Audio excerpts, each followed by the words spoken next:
Chapter 31. Preparation. It had been 3 weeks since the hellish board game tournament, and Mitsuha's general store had undergone some slight changes. First, Mitsuha had entrusted her best-selling items to Petsy's shop, then lined her own shelves with the less popular goods. Huh? It's usually the other way around. Sure, but my place would be way too busy if I held on to the popular stuff. Besides, since I'll be open so rarely, it'd be a huge inconvenience for people who want to buy my offerings of daily necessities. So I'm only gonna carry items that aren't particularly popular but have a high profit margin, items that need to be explained to customers, that kind of thing.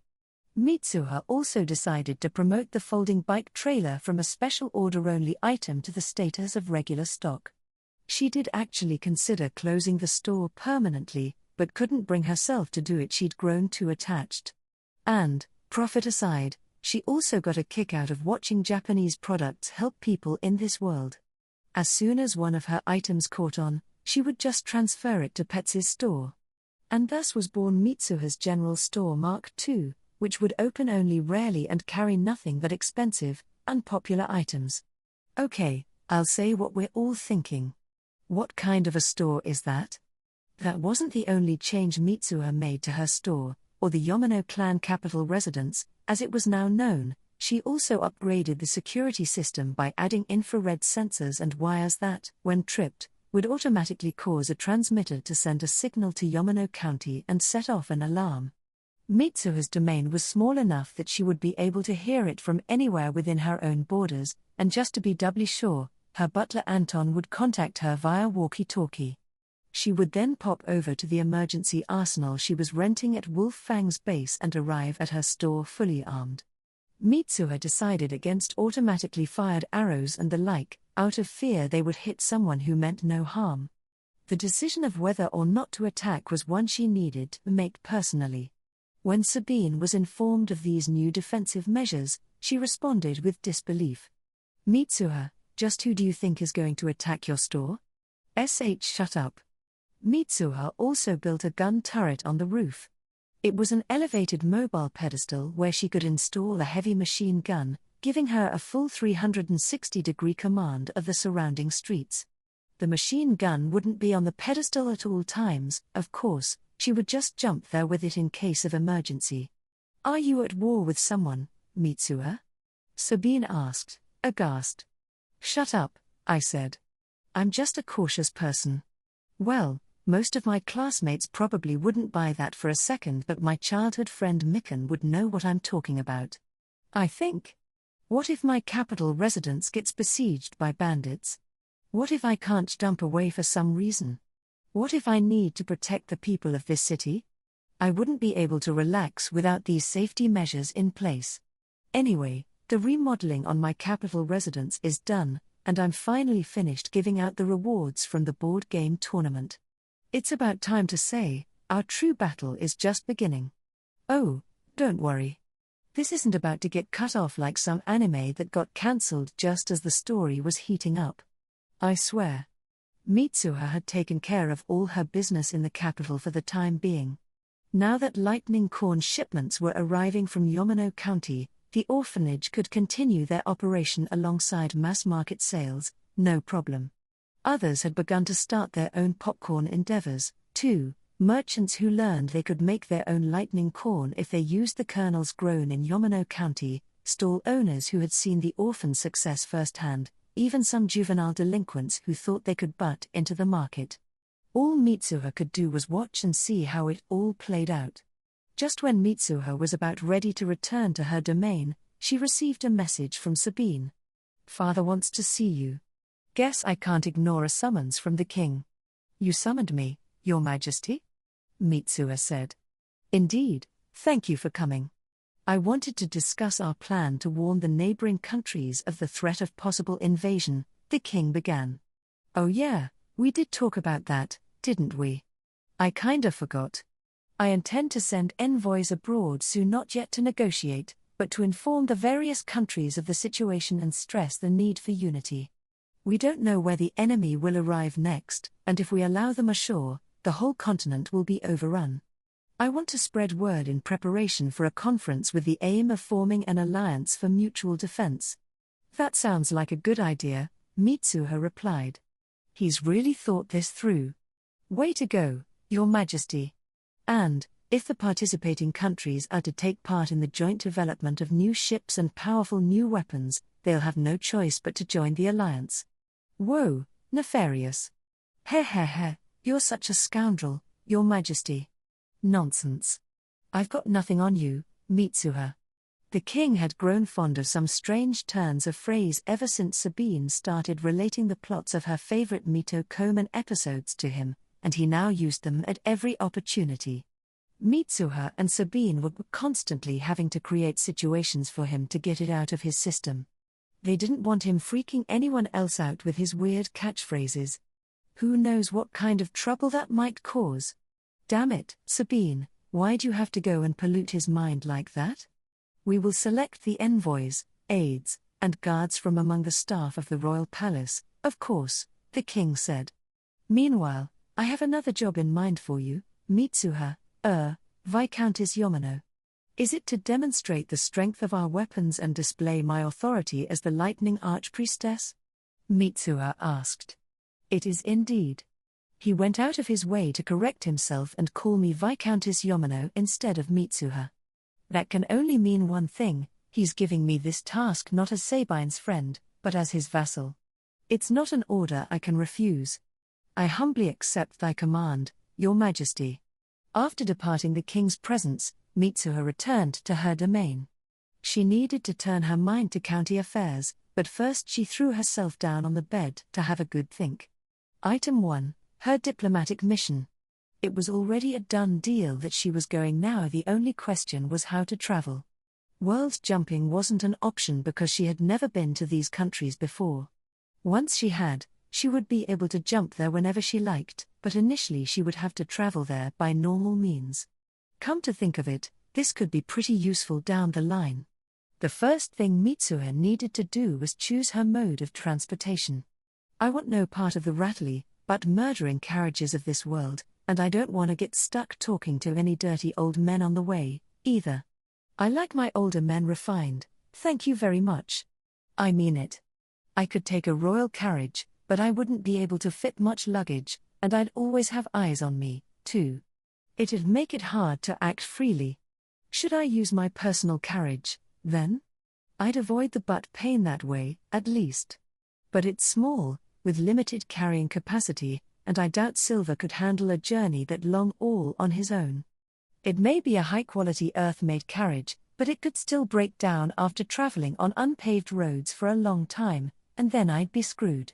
I'd have to jump back to Earth to get it repaired, and because it was custom-made, acquiring the necessary parts would take a while. Plus, the carriage would be way too slow. Talk about a waste of time. There's gotta be a faster, comfier, more convenient way. I can just ask the king for money, so expense shouldn't be an issue. Think. Ding ding ding. After mulling it over for a while, an idea suddenly popped into Mitsuha's head.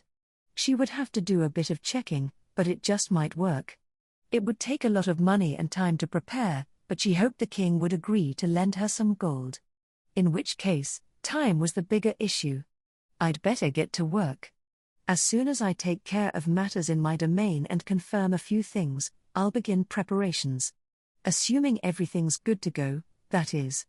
All right, time to head to my office and hear Anton's report on what's been happening in my absence. County meeting time, Mitsuha announced. The people gathered in the dining room looked at her, their faces grave. The group was comprised of everyone who served Mitsuha directly, including those who worked at her Yamano County residence, the army officers, and her technological advisor Randy. Not one for formality, Mitsuha started off by joking around a bit to lighten the mood, but everyone present understood the importance of this meeting. They knew it would influence the future of Yamano County, and that what was said or wasn't said would directly impact the lives of its citizenry. The words of the commoners would affect the course of county government, and the honor and trepidation stemming from that knowledge was giving everyone in the room sweaty palms. Mitsuha was no exception, but she didn't let it show in her face. Okay, Let's hear your reports. They had held enough of these meetings to have this part down to a science. Everyone knew the order in which the reports should be given and what kind of information should be included. First up was the most important topic, defense and security. Major Willem, the commander of the county army, gave the report. Training is proceeding as planned. The recent naval invasion has lit a fire under the troops.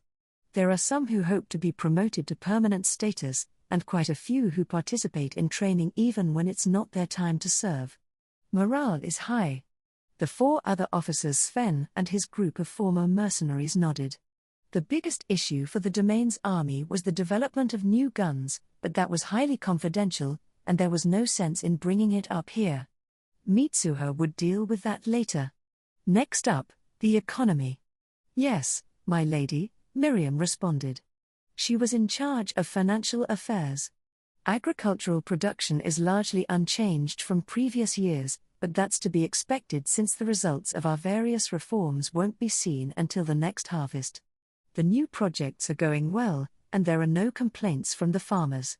Forestry is proceeding as normal. Demand for board games in the capital has calmed down significantly, but we have yet to come close to meeting demand in other regions, so sales are unlikely to drop any time soon. However, knockoffs? Mitsuha asked. Yes. Some have already started to appear on the market. Mitsuha wasn't all that surprised, she'd had a feeling that was coming. Don't worry about the imitators. I'll spread the notion among the nobility that all board games not made in Yamano County are fakes, that they're cheap products made for the poor, and owning one would be an embarrassment. Miriam, have some people seed a rumor among the commoners that there might be another tournament, and that people won't be able to participate with counterfeit boards. The might is key, though.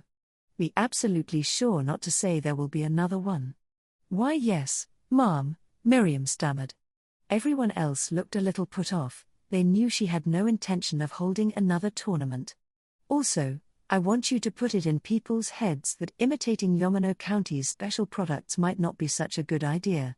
Make sure everyone knows that, even though she was named a Viscountess, the Lightning Archpriestess chose a small baron's territory out of the goodness of her heart, and that she develops and sells her products with the goal of improving her people's lives. Anyone who dares to produce, sell, or buy imitations should fear divine punishment. None of that was a lie. Not really, anyway. But now everyone was practically shrinking away from her. Next they heard the report from the fishing village, which was prospering more than ever. They got the latest updates on the new fishing boats that were being built and the state of the captured ships moored at the floating pier, as well as news of their former crews. This brought the meeting to a close. After most of the participants had left, Mitsuha transitioned to a meeting with only the key authorities in Yamano County. They discussed the development of the new guns, the activity of neighboring domains, industrial projects that hadn't been revealed to the public yet, and more. Afterward, Mitsuha made an announcement. In a little while, I'll be leaving for a long journey on the king's orders. I could be gone a few months, maybe even longer. I want you to prepare to manage the county and continue with research and development in my absence. The room fell silent. Mitsuha had hinted at such an eventuality, so she figured they wouldn't be too surprised, but hearing her officially announce it was another matter. She decided to add something to make them feel better, just in case. There's no need to worry. You'll be able to contact me over the radio whenever you need to. If anything happens, I'll come right back. News of everything that had happened in the capital had reached Yamano County by this point, albeit in quite an exaggerated state, so they knew about her traversal ability. Mitsuha had given them the story that, while jumping to her home country would consume a great deal of life force, making the occasional round trip over smaller distances wouldn't take much of a physical toll on her at all. Her freedom would have been hampered if she hadn't explained it this way, and everyone saw the Lightning Archpriestess as a living legend anyway, so it would be a waste not to use her ability. At this, the drawn faces of everyone present finally relaxed. Colette's response bothered her, though. Mitsuha would have expected the girl to be more upset than anyone at the announcement of her trip, but she barely reacted at all. What is she scheming? Let me know as soon as your plans are set, Colette said. I have to tell Mom and Dad, and I need time to pack. Oh, I see. She's determined to come with me. I guess that's fine. She'd be lonely here without me, and going on a journey abroad would be a good learning opportunity for someone I intend to make the brains behind my domain someday. It's actually a pretty good idea. Anyway, I'd miss her. All right, we'll go together. The next day, Mitsuha pretended to go out for an inspection of her domain, but instead jumped back to the capital. If I never specify where I'm going to inspect, no one will care if they don't see me. They'll just think I'm somewhere else in the county. She headed straight for what you might call Stagecoach HQ, or a kind of coach dispatch center. Many coachmen who had driven for merchant caravans or worked for nobles and diplomats in their youth ended up there after their retirement. They had plenty of experience traveling abroad before they settled down, which was precisely what Mitsuha was looking for. Time for some questions. So the roads are pretty wide? Mitsuha asked. It'd be troublesome if pedestrians had to get to the side of the road every time a big old 6 or 8 horse carriage passed by. And the roads have to be wide enough for carriages to pass each other, anyway. Some have waiting areas off to the side for that, but's not necessary on the main highways. Armies use the roads, too, sometimes. That makes sense. The roads in my county aren't very big, except for the one I made, but highways connecting countries would have to be pretty broad. This might actually work. What's the traffic like at night? Mitsuha asked. After gathering the requisite information, Mitsuha decided her plan was a go. Now all that remained was to look through some documents and work out the details. She spent the next day taking care of her business in Japan and touring car dealerships, specifically ones that specialized in recreational vehicles. Each dealership differed when it came to the types of vehicles they stocked and the quality of their employees, so she narrowed it down to a few dealerships beforehand using the internet. That's right, my secret weapon for our foreign expedition is an RV. RVs are fast, provide shelter from the rain, have plenty of loading capacity, are comfortable to live in. They would provide protection from arrows as well, and even an assailant with a sword would have a hard time killing the driver right off the bat, which meant Mitsuha could jump to safety if need be. Safe, fast, comfy, it was the perfect mode of transport. They wouldn't sleep in the RV every night, of course. Mitsuha planned to find lodging at an inn whenever they reached a village or town. The trip would be a lot less fun otherwise. Before entering a town, she would jump the RV back home, then walk the rest of the way.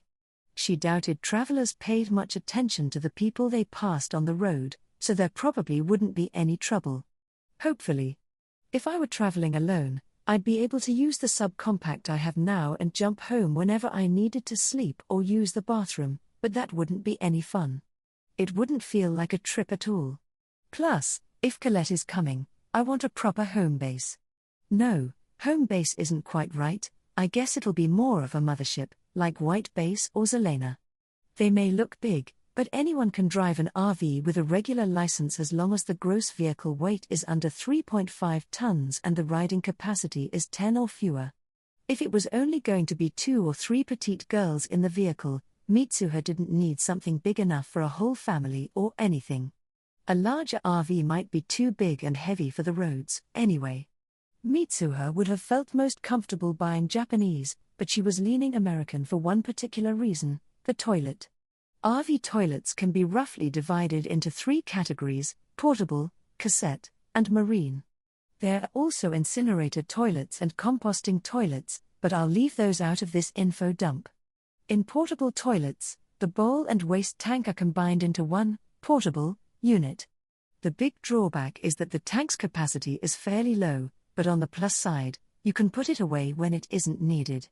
Cassette toilets have a higher capacity, but as with portable toilets, you still need to throw away the waste yourself, which is obviously an unpleasant visual and olfactory experience.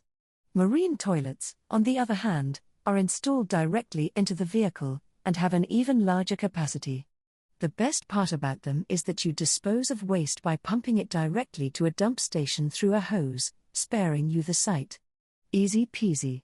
Marine toilets are common in American RVs but rare in their Japanese counterparts, primarily due to the lack of dump stations in Japan. Cassette and portable toilets are far and away the most common in Japan, and pretty much the only way to get an RV with a marine toilet is to import it from America. None of this presented a problem for Mitsuha, however all she had to do was jump to a dump station along with the waste.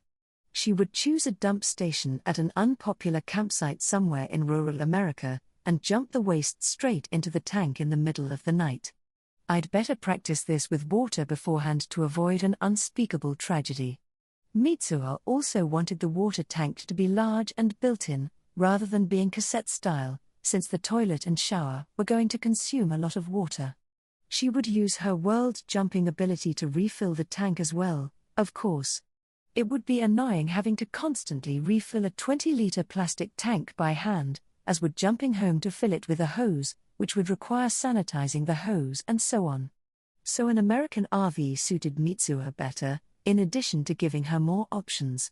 Japan was better at making compact vehicles, but it was undeniable that America was still slightly superior when it came to RVs, given the country's longer history with them. The only real issue is that it's gonna take a while to get my RV because of all the customizations I want to make, adjustments to the seat, the accelerator, the brake pedal. I'm too damn short to see the road or reach the pedals otherwise. It sucks. Mitsuha didn't need any weapons for the RV. It would be problematic if they were stolen, and she could get arrested for unlawful possession when she jumped back to Japan to refuel. I'm a good, law-abiding citizen, I'll have you know. Removing important parts to guard against theft wouldn't work either, because it would take too long to put them back together when she needed them. Considering that, the safest and fastest thing to do would be to jump to the captain's place and grab the weapons she kept stored there. I thought about putting a turret on the roof, but decided against it. I can always just jump away if we get surrounded by a large group of enemies. If I really have no choice but to counterattack to protect someone, for instance, then I can just jump to my arsenal. I don't have a magical bag of holding or anything, but you could consider the entire Earth my item storage. I never thought about it that way. So Mitsuha visited a number of dealerships and listened to their sales pitches. She wasn't about to sign right away, she simply listened, then narrowed it down to 3 candidates to revisit at a later date. The biggest problem was that at first, no one would take her seriously. They all thought she was just a kid, window shopping on a lark. I thought that might happen, so I brought my license and a bank statement just in case. When they saw the latter, their attitudes did a total 180. Why didn't I bring my passbook, you ask? That would have been dumb and unnecessary. Purse snatchers will target a small woman like me if I show something like that in public. Although they normally just think I'm a kid and leave me alone, unless I give them reason to think otherwise. Most thieves won't risk getting arrested over a kid's allowance. I think. Once things are settled with the RV, I'm gonna head back to Japan to do some cleaning and take care of my emails. Then I'll swing by Wolffang's base and see the captain. It's been a while. I'm here, Mitsuha announced cheerfully. I can see that. The captain replied. Their usual exchange out of the way, Mitsuha dove right into the purpose behind her visit. Got any more money for me? Transferred it to your account. Sweet. It was only thanks to this source of income that Mitsuha was comfortable buying an expensive RV, without it she would have taken her subcompact instead. That said, she still used the inheritance from her parents to pay for the vehicle. The money she made through Wolffang was all going straight to her Swiss bank account. Otherwise, the large transfers of money from overseas would have caught the tax office's attention. It might be about time to submit a form to the tax office so I can make it look like I'm dealing with overseas clients. Registration and taxes'll be a pain if I buy the RV abroad, and if I don't register it in Japan I won't be able to get a license plate, which would mean I couldn't jump it back there ever. My Japanese bank account is only going down, while I've got money positively flooding into both my Swiss account and the one I opened in this country. How's business? Mitsuha asked. Going just fine, the captain replied. Our current income is comin' mostly from sellin' the dragon parts, and our share of the profits stemmin' from the research. It'll probably be a few years before that starts payin' off in earnest, though. I figure the herbs you brought will start fillin' our pockets first. Well, that's still better than I expected. At present, Mitsuha had enough Japanese yen to support herself for about 10 years. Actually, it could be longer. Her utilities and food costs were going to be minimal since she spent most of her time living in the other world, and she'd already paid off the mortgage on her house. She could easily afford an expensive RV without fear of running out of money. And if she ever did run low, she could procure gems or jewelry in the other world and sell them as mementos of her mother. That would only work so many times, though. All right, next on the list is figuring out how to submit that report to the tax office and clearing space in my yard for the RV. Sounds like a real blast. 3 months after ordering the RV, its delivery date was finally approaching. Mitsuha had spent that entire time devoting herself to preparing for the trip. Take a solid stance and steady the lower half of your body. That's it. Now relax, take careful aim, and bang. Nice. Colette's shooting posture has gotten a lot better. Mitsuha had been taking Colette to target practice so she could give her a handgun for self-defense on the journey.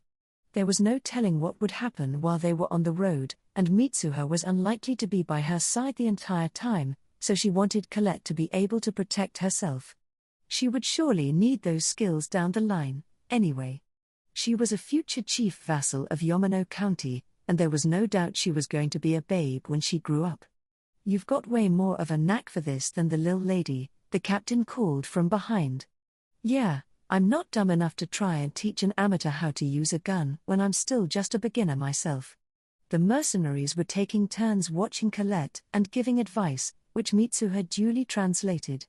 They would leap up and grab her shooting arm as soon as it looked like she was going to do something dangerous. "Are all women warriors where you're from, lil lady?" the captain asked. "Of course not. You saw what the place was like during the battle to defend the capital, didn't you? Well, Colette can actually throw things forward, so she could probably even use hand grenades. Stronger'n you, too. Hey, why does it have to be a competition? Anyway, Colette's showing real growth in her weapons skill. Hope you caught the actually in that sentence, lil lady. Still no grenades for you. Shut up, already." Chapter 32. Setting off. The day of departure had finally arrived. That was fast, you say? I mean, I had so much to do every day that it really did feel like those 3 months passed in a flash. I had to visit the countries on Earth I'd entrusted with samples from the other world, meet with bigwigs from the major powers. Oh, I'm being careful never to meet with representatives from just one country. I always see people from multiple countries at a time, and have mercenaries there to act as guards. Otherwise the representatives would make ridiculous demands, try to threaten me, or try to coerce me into all kinds of things. And what a headache that would be. I could jump away if I really needed to, of course, but it's always better to avoid conflict in the first place. A delegation had been formed for the journey, its purpose being to meet with other countries as a first step toward forming a joint defense treaty for the protection of the continent from overseas invaders. The leader of the delegation was some count who had been given full authority by the king. He had accepted the king's overtures without reservation because his son was already fully grown and prepared to succeed him in the event he didn't survive the trip. It was certainly true that the members of the delegation were putting themselves in danger. They could run into bandits at any point, and there was no denying the possibility that a country with whom they didn't have particularly close relations might feel threatened by the alliance and attack them, whether openly or disguised as a bandit raid. A man about 20 years of age was chosen as the count's advisor. He was the eldest son of a marquis, and the king professed him to be a sharp and agreeable feminist, but the way the fresh-faced young man stared at her gave Mitsuha the creeps. A member of the royal family was also coming, in order to give the delegation some authority and convey that the kingdom was serious. Yay! I'm so glad we're going on a trip together. It was Sabine. Wait. Hold the phone. No one told me about these. Why is Sabine here? Mitsuha shrieked. She beat me at shogi, came the king's reply. Natch. The king looked like he was about to cry, and Mitsuha couldn't bring herself to say anything more. Sabine was grinning wickedly. They weren't the only members of the delegation, of course a host of civil servants, secretaries, maids, ladies-in-waiting, and guards were coming along as well. It was going to be a long journey, after all. Following initial introductions, the delegation moved to the main hall where they received a briefing from the king and were given a farewell party. This was going to be a long journey from which they might literally never return. The relatives, friends, and co-workers of the members of the delegation embraced them and wept as they said what could be their final goodbyes. There was no sense of tragedy or grim resolve among the delegation themselves, however most practically shone at the honor of having been chosen for this important mission, thinking of the grand welcome they would receive upon their return. Everyone then proceeded to the courtyard where the members of the delegation boarded their carriages as everyone waved goodbye. Mitsuha climbed into the most splendid carriage, positioned in the center of the procession, which she would naturally be sharing with the delegation leader, his advisor, and Sabine. There was also the coachman and 2 maids. These 7 would be spending a great deal of time together on this long journey. Well, that's what the other 6 think, at any rate. Spurred on by the hopes of the various concerned parties, the string of carriages departed. It had been a few hours since the procession left the capital. The delegation's leader, Count August von Kolbmain, and his advisor, Clarge Cardi-Bolt, son of Marquis Cardi-Bolt, had been keeping quiet out of deference to Sabine, who was frolicking in Mitsuha's lap, but eventually Clarge's curiosity got the better of him. "So, Archpriestess. Please, call me Mitsuha. I would feel uncomfortable having a Marquis's son treat me so formally. I'm just a newly minted Viscountess, after all." Oh, are you sure?" "Absolutely." Clarge appeared overjoyed at being given permission to speak to a woman without the usual formalities. "Anyway, it's about the thing you had installed in here," he continued, pointing at a strange box set in the corner of the carriage. It sat on a cushion to protect it as much as possible from the carriage's vibrations, and a variety of what appeared to be strings emanated from within it. "That's a radio transceiver. It's a magic box that will allow us to speak with the king even from a great distance," Mitsuha explained. "What?" Count Kolbmain and Clarge cried in disbelief. The maid's eyes went wide with surprise, too, but they kept quiet. No one who lacked such self-restraint would ever have been chosen to serve a princess or the leader of such an important delegation. Sabine wasn't surprised in the least, obviously. "I don't." Clarge was speechless. "This renders the authority His Majesty vested in me all but meaningless." Count Kolbmain muttered, looking despondent. The prestigious role he had been entrusted with suddenly felt much less important. "Oh, this is a perfect time to teach you how to use it," Mitsuha said. "It's a different model from the one in your room, Sabine, so you should listen, too." Clarge and Count Kolbmain lacked the status to know about the radio in Sabine's room, so this was the first time they had heard of any of this. Mitsuha taught them the bare minimum they would need for communication, and warned them and Sabine not to touch any of the other dials and switches. There were 2 radios, one for HF bands and the other for VHF and UHF. Mitsuha had brought a battery as well, of course, hooked up to a solar panel on the carriage's roof. If they ran out of juice, Mitsuha could jump to her house and grab the spare battery she kept charged there, but the radios would be turned off at all times except for regular daily contact, so that was unlikely to happen.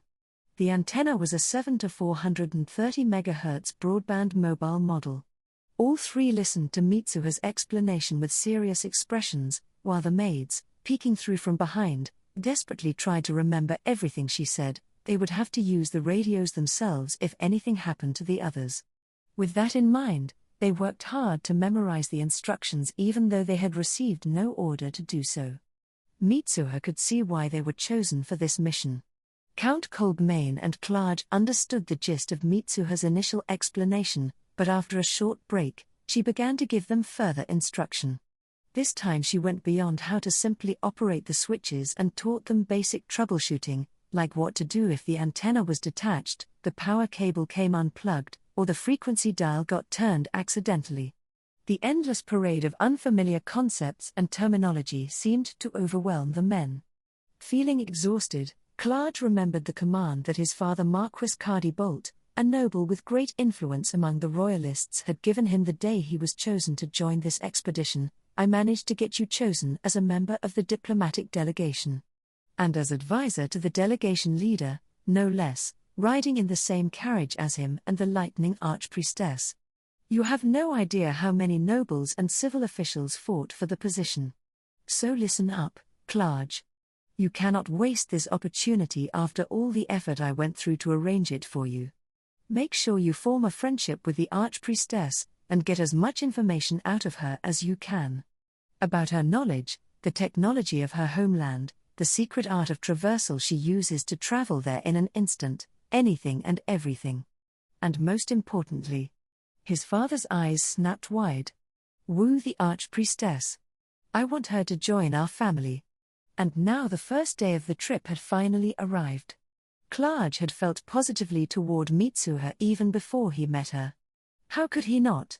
She was the savior of their kingdom and princess of a mighty nation with highly advanced technology.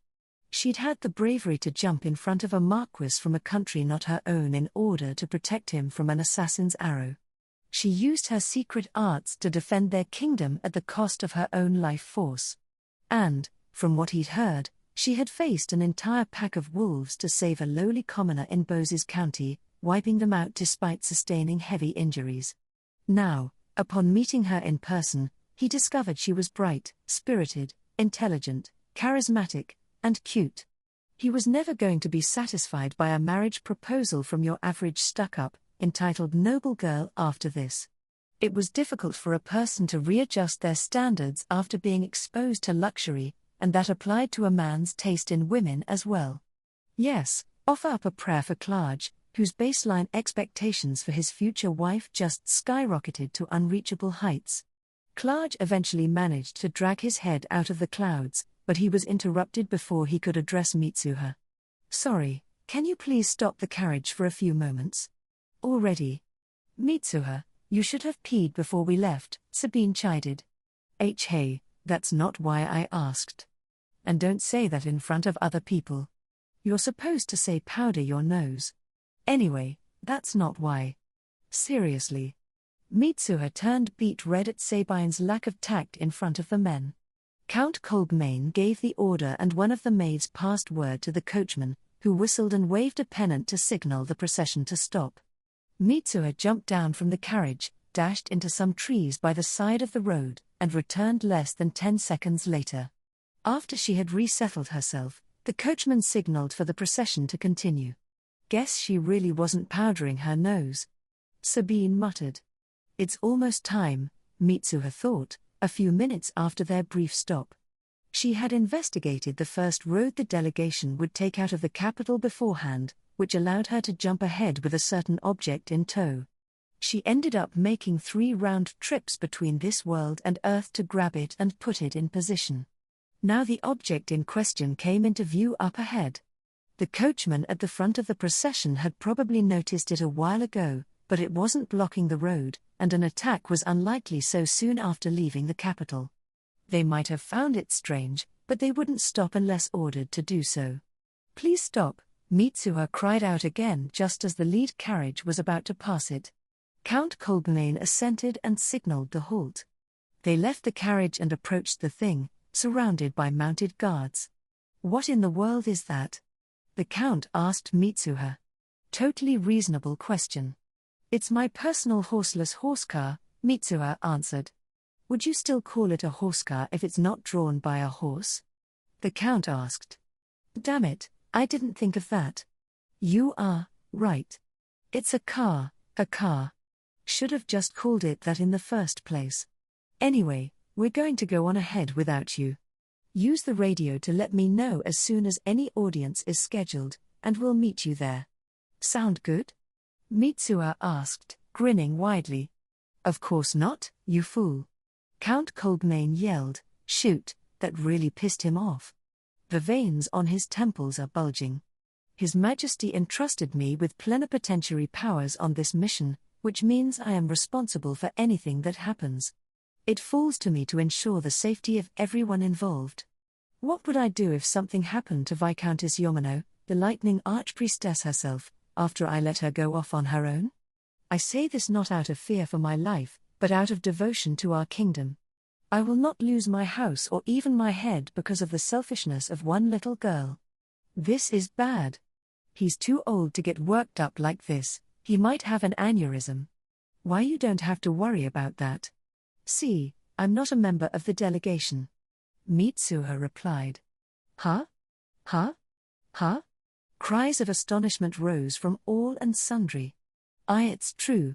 His Majesty only appointed me as an external aide to assist in negotiations.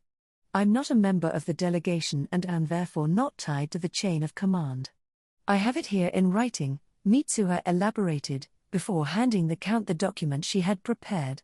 As he read it over carefully, his face turned scarlet. Why? This is definitely His Majesty's handwriting. And that's his signature. But he never breathed a word of this to me. Well, that's because if information leaked ahead of time that we were going to be acting independently, there would have been all kinds of people trying to get at me. Opportunity-seeking nobles, spies from other countries. The best way to prevent that was to make people think I would be with the delegation the whole time. The truth was that Mitsuha had told the king there would be a chance she wouldn't return safely if she were tied to the chain of command, as her freedom would be greatly limited should the people above her abuse their authority or be captured. The king went pale upon hearing this, then wrote out a document stating that she was not a part of the delegation and granting her discretionary power. But we're heading the same way. Even if you're acting independently, won't we still be traveling together, more or less? If you end up at some small remove, I'll have to spread out our guards to defend you, putting us in greater danger to no purpose. Count Coldmane argued adamantly. Mitsuha could see why he was reacting this way. He had probably been eager to garner information from her in the course of this long journey, and as delegation leader, he could even have given her orders, provided they weren't too unreasonable. Being the Lightning Archpriestess's superior for an extended period of time would also have given people the impression that he had a strong connection with her, which could give his family powerful leverage. Now he had learned that not only would he not be her superior, he wouldn't even be traveling with her, and would only see her at the occasional negotiation. That had to be a massive letdown. It made sense he would fight so hard to at least spend the journey together, if nothing else. Count Coldmane was a patriot and wouldn't do anything to harm Mitsuha, but it was only natural he would search for opportunities to benefit his family and his citizens when it didn't impact the kingdom as a whole. She couldn't blame him for that. But Mitsuha had her own interests to look out for as well. It was her duty to work for the benefit of her domain, same as the Count. Acting as a part of the delegation would greatly hamper her freedom, and therefore limit what she could do for her citizens. She was not going to budge. I don't need guards. I have the goddess's protection to keep me safe, Mitsuha said.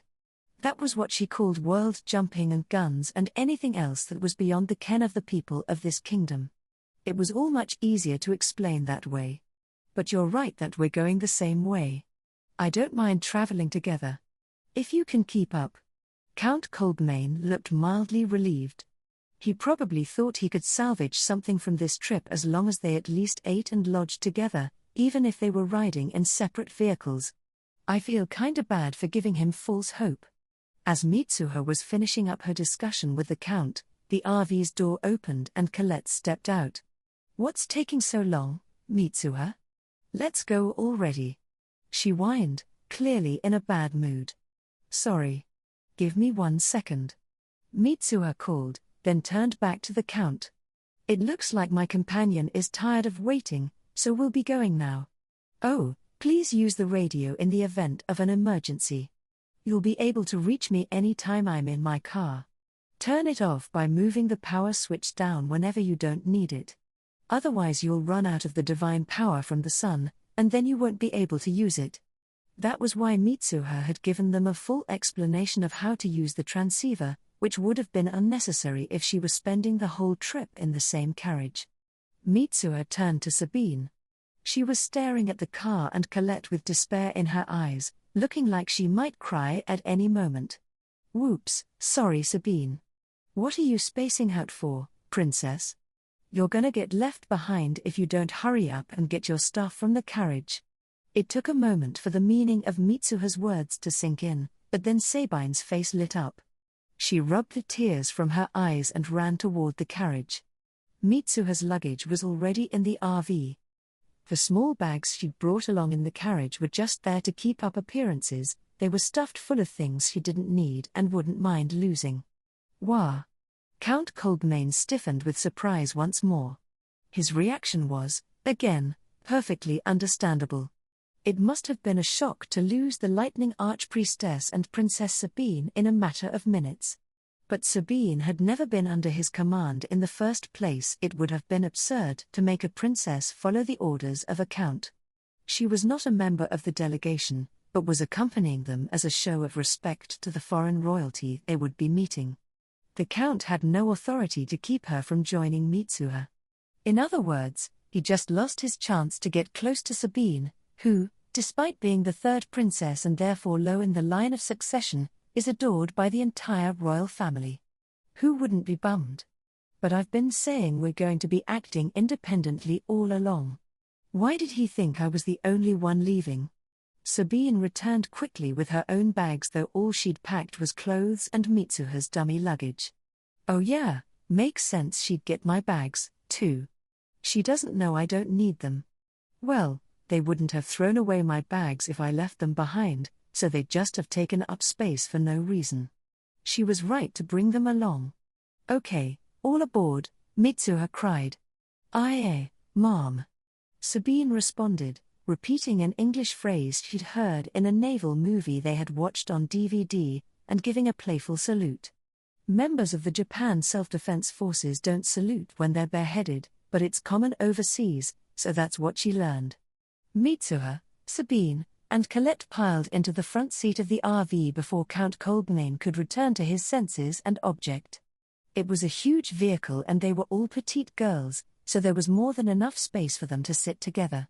Unlike Colette, whom Mitsuha had already told all about the RV, Sabine was stunned. She was incredibly adaptive, though, and while she was initially thrown off by the steering wheel and all the levers and gauges, she had seen innumerable cars and trucks in Mitsuha's DVDs, so she adjusted quickly to the situation. A little too quickly, if you ask me. Introducing her to Colette could wait. First, buckle up, everybody. The Mitsuha Express is taking off. Mitsuha announced. It's not as if she burned rubber or anything, though. Basically she just put the RV in drive and let it drift slowly forward. When he saw the RV start to move, Count Coldmain ran back to his carriage with a cry. They could clearly hear his angry shouts through the open windows. Follow them. Get moving, now. Catch us if you can.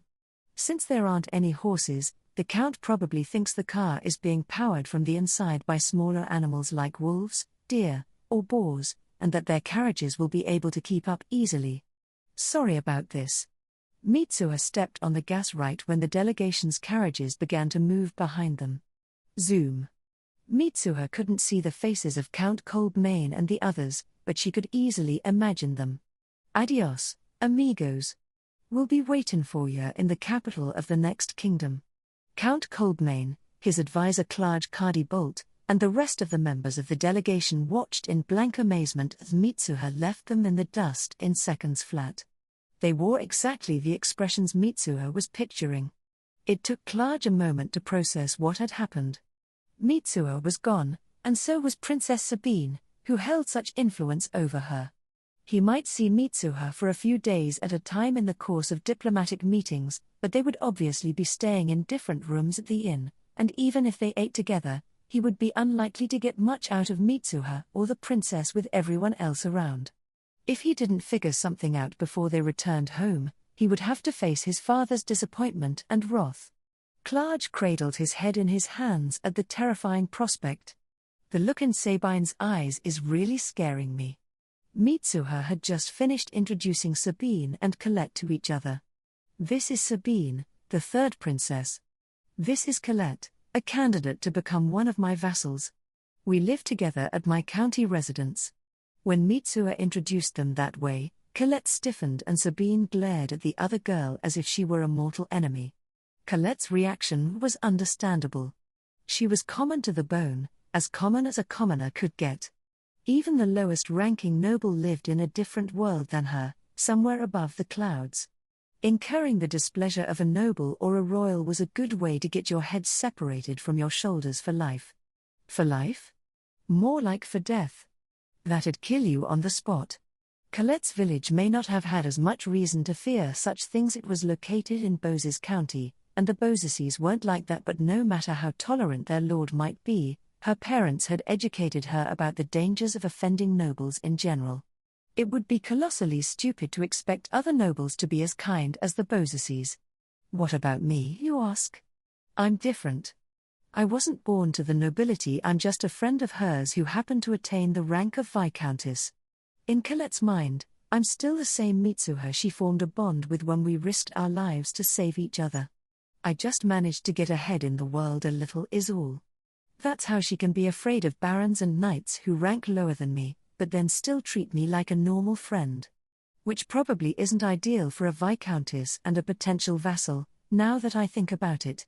I'd hate for her to start speaking to me formally, though. I'd seriously cry if she started calling me Lady Mitsuha or Viscountess Yamano, or whatever.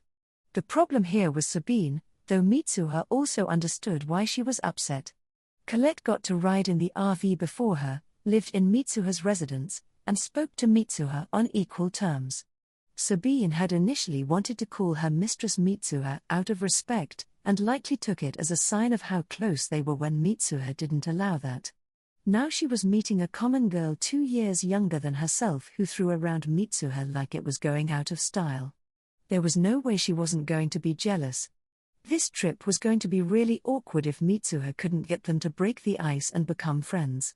Oh crap. What'll Sabine do when she finds out I gave Colette a divine weapon? Gah. There's gonna be trouble if I don't get ahead of that one. Oh. Oh no. Oh shit. I have a way worse problem than that. Colette knows a secret about me that Sabine doesn't. Something over which Sabine has shed endless tears of worry. Something that's going to be impossible to keep her from discovering on this trip, the fact that using traversal doesn't harm me at all. I've been keeping it from Sabine, but Colette has known for ages now. Sabine might actually kill me. Mitsuha's claim that each use of her traversal skill sacrificed some of her life force was a total fabrication, a fabrication that had caused Sabine a great deal of grief. And the other person in the RV knew the truth. This is a catastrophe. Sabine's gonna go ballistic. WHWH, what do I do? Oh? Guess I have no choice but to tell her the truth. I might have to jump at any moment to avoid a carriage coming the other way. Nothing for it. Knowing this wasn't a conversation to be had while she was driving, Mitsuha decided to pull off at a turnout. They were already half a day ahead of the delegation, so there was no need to worry about them catching up. Huh? We're already taking a break? Sabine asked dubiously after Mitsuha parked the car. They had departed less than an hour ago. Mitsuha girded her loins. The fact is, there's something important I have to tell you, Sabine. And so Mitsuha explained that she could use traversal as many times as she liked without harm to herself, that she had lied about her ability in order to avoid constant demands from the king, nobles, and influential merchants, and that she had bases in this kingdom and Japan because she didn't want much to do with her homeland. She maintained some smaller lies mixed into her explanation, but only one Sabine probably wouldn't care too much about if she found out the truth. But the part about traversal. You Sabine? Hey. Oh boy. Sabine's not saying anything. And her face is a total blank. She must know from the fact that I only addressed myself to her, and from how calm Colette is, that Colette already knew all this. She's probably about to explode.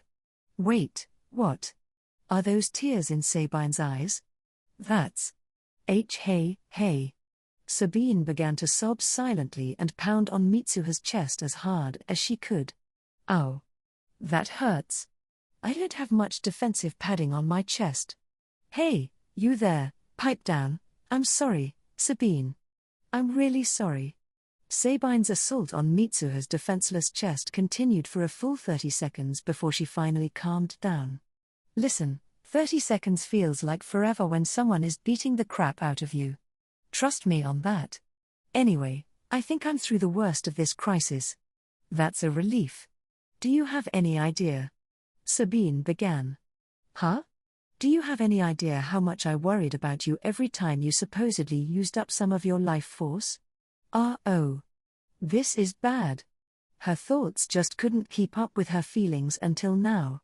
I'm about to feel the full force of Sabine's wrath. It was 10 minutes later when Sabine finally calmed down. For real this time. Again, that might not seem like a very long time, but 10 minutes is an eternity when someone's screaming at you. I understand why you needed to do that, Mitsuha. It was your best option. But I still can't accept it. You should have told me, at least. And Sabine trailed off, looking at Colette. I knew it. Sabine would have had an easier time letting this go if I hadn't told anyone else.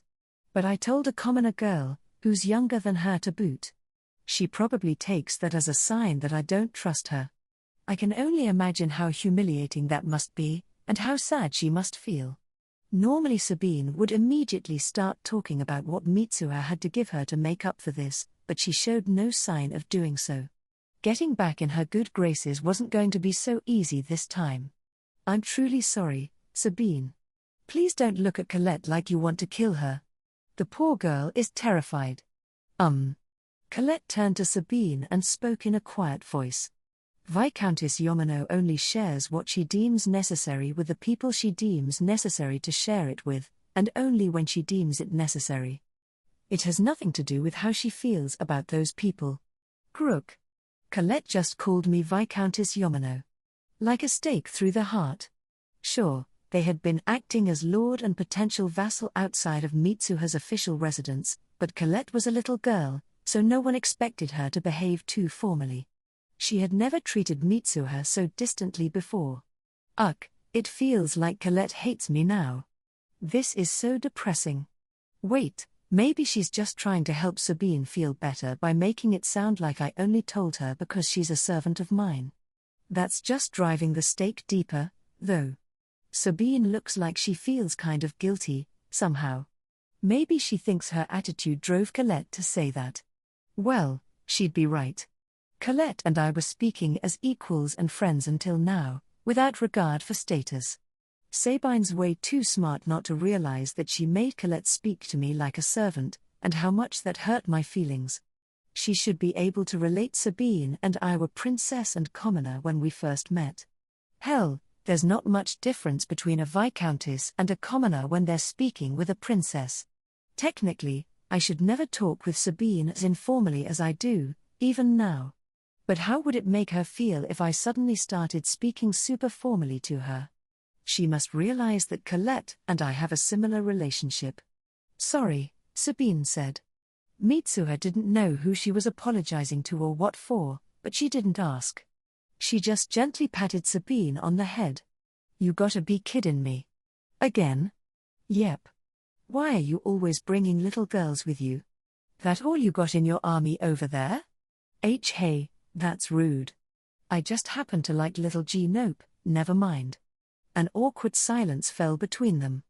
Mitsuha had hurriedly jumped to Wolffang's base before Sabine had a chance to find out about Colette's divine weapon and get angry about that. She had to give the princess a gun for self-protection, too. That was the next priority. The captain launched straight into his lesson for Sabine, with Mitsuha as interpreter. More than a few of the other mercenaries offered to teach her instead, but the captain chased them all away with a frightening look on his face. You'd better not try anything. Sabine's a princess, you know, Mitsuha warned. Shut up. She's a child, for God's sake. Wait, did you say, princess? Huh?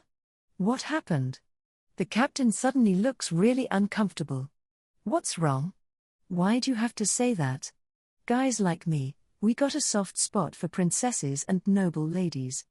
Huh? Ah, I'm a noble lady myself. Huh? Oh yeah, that's right. Well, you're an exception. What's that supposed to mean? It turned out to be a quick lesson. How'd you master that so fast? Mitsuha cried. Why, you're even better than me. Colette muttered. Shockingly quick. At the end, Mitsuha, Sabine, and Colette had a target shooting competition.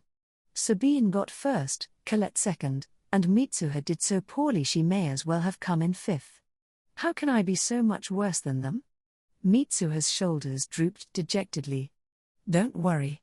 I'll protect you, and Colette, Sabine said after she saw how useless Mitsuha was with a gun.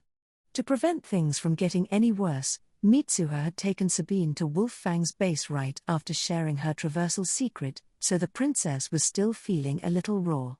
She seemed to realize that neither Mitsuha nor Colette had done anything wrong, however, and probably just needed some time to process it all.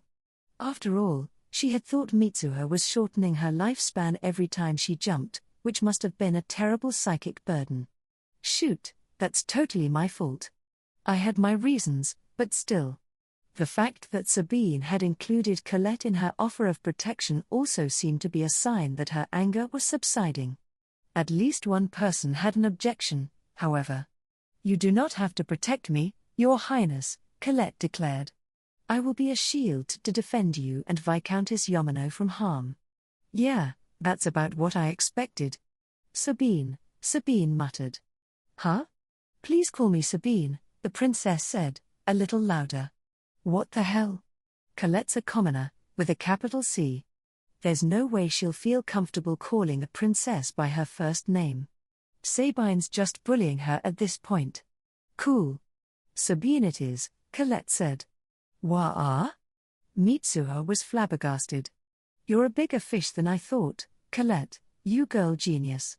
The two of them struck up a conversation while Mitsuha talked business with the captain.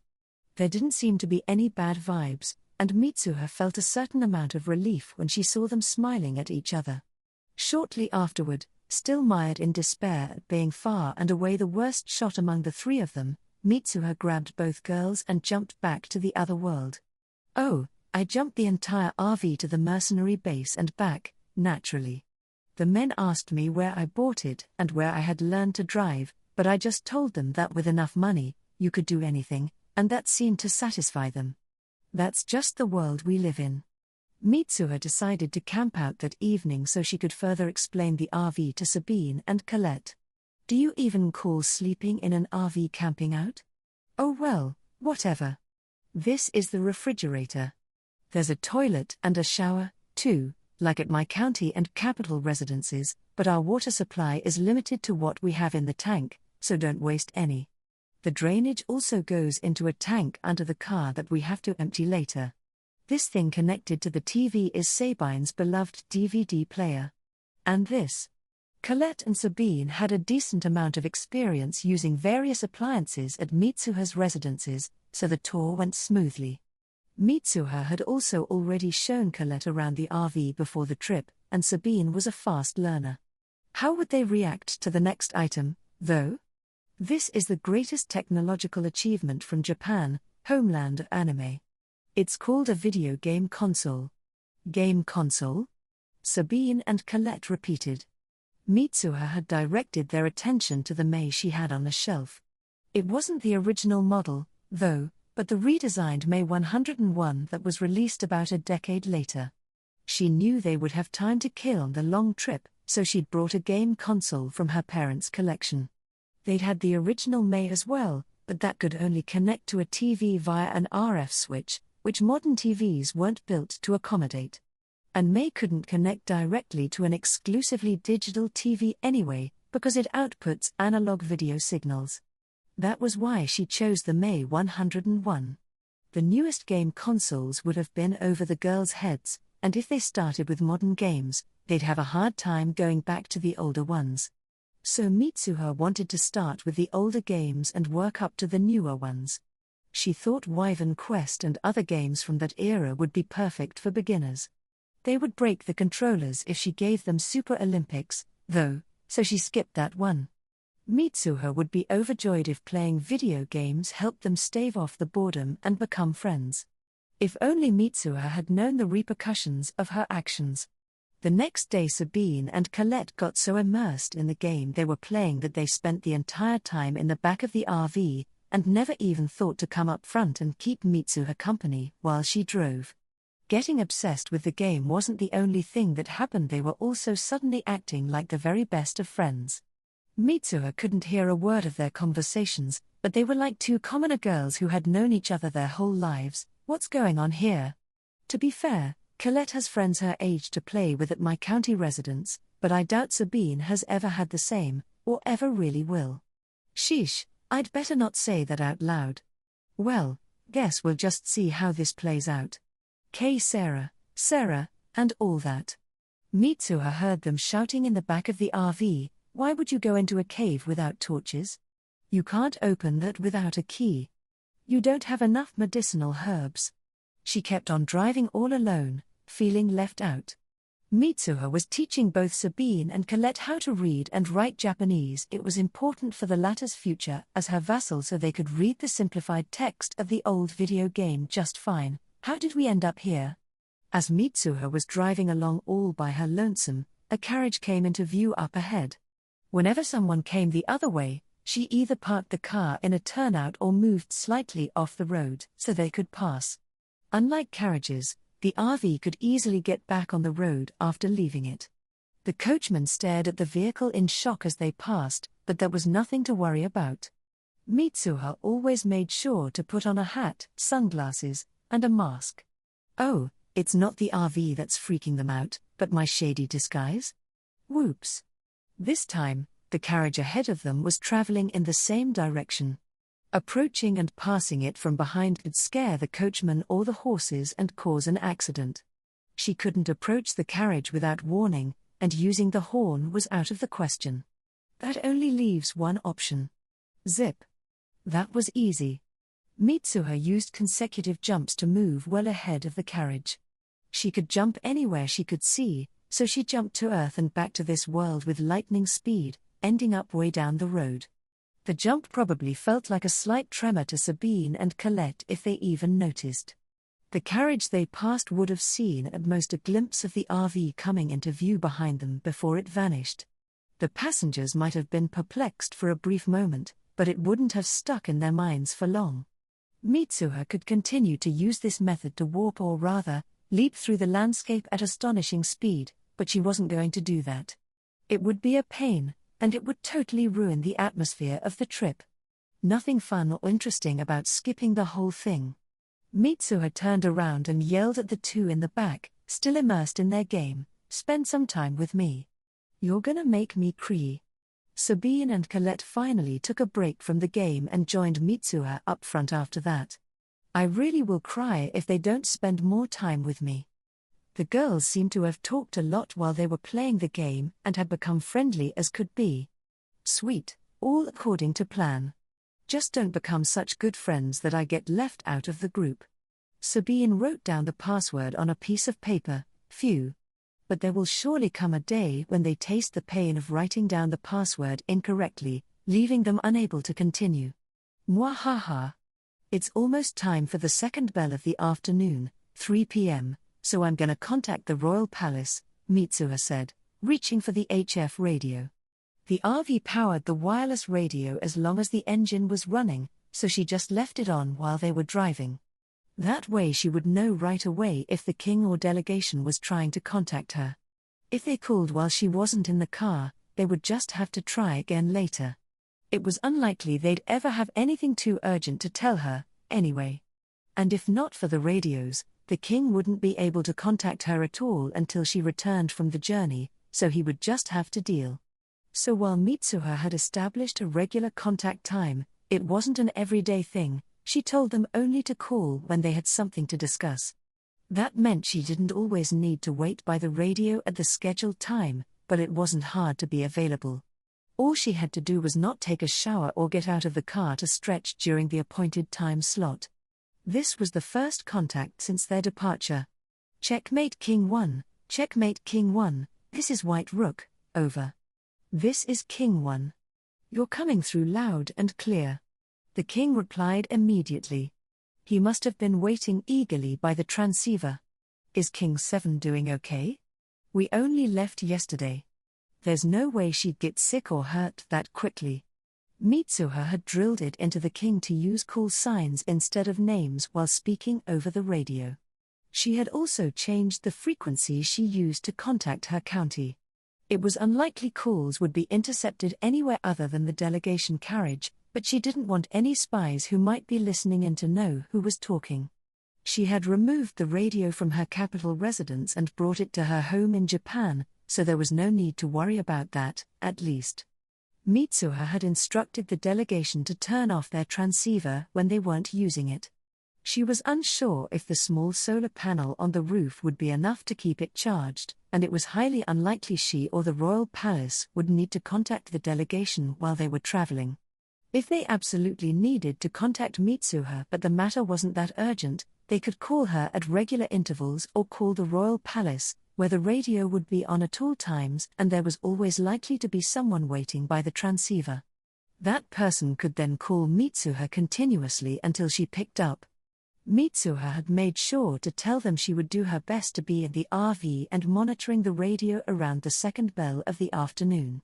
But if she ever had something urgent to tell the delegation, she could calculate their probable position based on their travel speed and jump to the nearest town, find out if they'd passed through, triangulate their position, then perform consecutive jumps until she made visual contact. If they weren't in a town, they would be on the highway, and finding such a large procession of carriages would be a cinch. And since the royal palace's radio would be on at all times, the delegation could make it all even easier by giving them occasional status reports. King 7 is doing well. A little too well, if you ask me. We parted ways with the main delegation yesterday as planned, and are proceeding independently. Nothing else to report on our end, Mitsuha said. Understood. Nothing much here either. Take care of Sir King 7 for me. Roger that. Until next time. Indeed. Mitsuha ended the call. She was pleased with how well the 7 MHz band traveled this time of day. Oh, of course I checked with the king beforehand about acting independently from the delegation. I'm not dumb enough to spirit Sabine away without permission from the king. So, Mitsuha began, I'm thinking we stay at an inn. No. Sabine and Colette cried in unison. Good Lord. They don't want to stay at an inn because they wouldn't be able to play their game? Mitsuha could turn on the headlights and keep driving after dark, but there was no need to rush. The delegation was far behind them, so they could take it slow and enjoy the trip. Also, driving with the headlights would be visible from miles away in the dark. Most bandits would probably stay away from the suspicious lights, but there was at least a small chance they could attract some dangerous people. As such, she moved off the road and parked when it got dark. For dinner, they heated up some pre-packaged food in the RV's kitchen. Nice and easy. The stove was fueled by a 10-pound cylinder of liquefied petroleum gas. She went with a gas stove instead of an induction cooktop because there were already a lot of appliances in the car that used electricity. The shower and heater were powered by gas as well. She was worried they wouldn't have enough juice otherwise, even with the extra generator she brought along. Gas cylinders were easy to switch out, especially when you had a bunch of spares at home. As soon as they finished eating, Sabine and Colette went right back to the game. Am I really that boring? They departed the next morning after a simple breakfast of bread, coffee, and apples. Sabine and Colette were drowsy, which came as no surprise. They had stayed up quite late playing games, despite neither one being a night owl. I'm gonna need to limit their game time, aren't I? Now I know how it feels to be a mother. It ain't easy. They were crossing the border today. Not that there was a wall or guards or anything, the border was marked only by a wooden sign. Guards and tax collectors were stationed at town entrances instead. There wouldn't have been much point in assigning a few soldiers to guard such a sprawling, open area. Sleeping in the car again didn't sound terribly appealing, so Mitsuha decided they were going to stay at an inn that night. And this time, she didn't care who was against it. Actually, the RV is more comfortable to sleep in than most of the inns in this world, and we can even use the air conditioner if people don't mind the sound of the generator. There's instant noodles and other pre-packaged foods.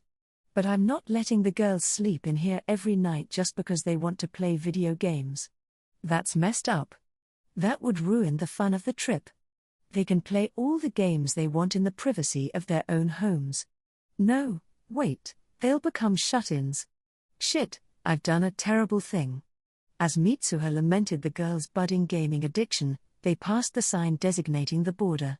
From here on out they would be in foreign lands, where Mitsuha's status as a Viscountess and Sabine's status as the third princess would fall to a low-ranking foreign noble and a foreign royal way down the line of succession, respectively.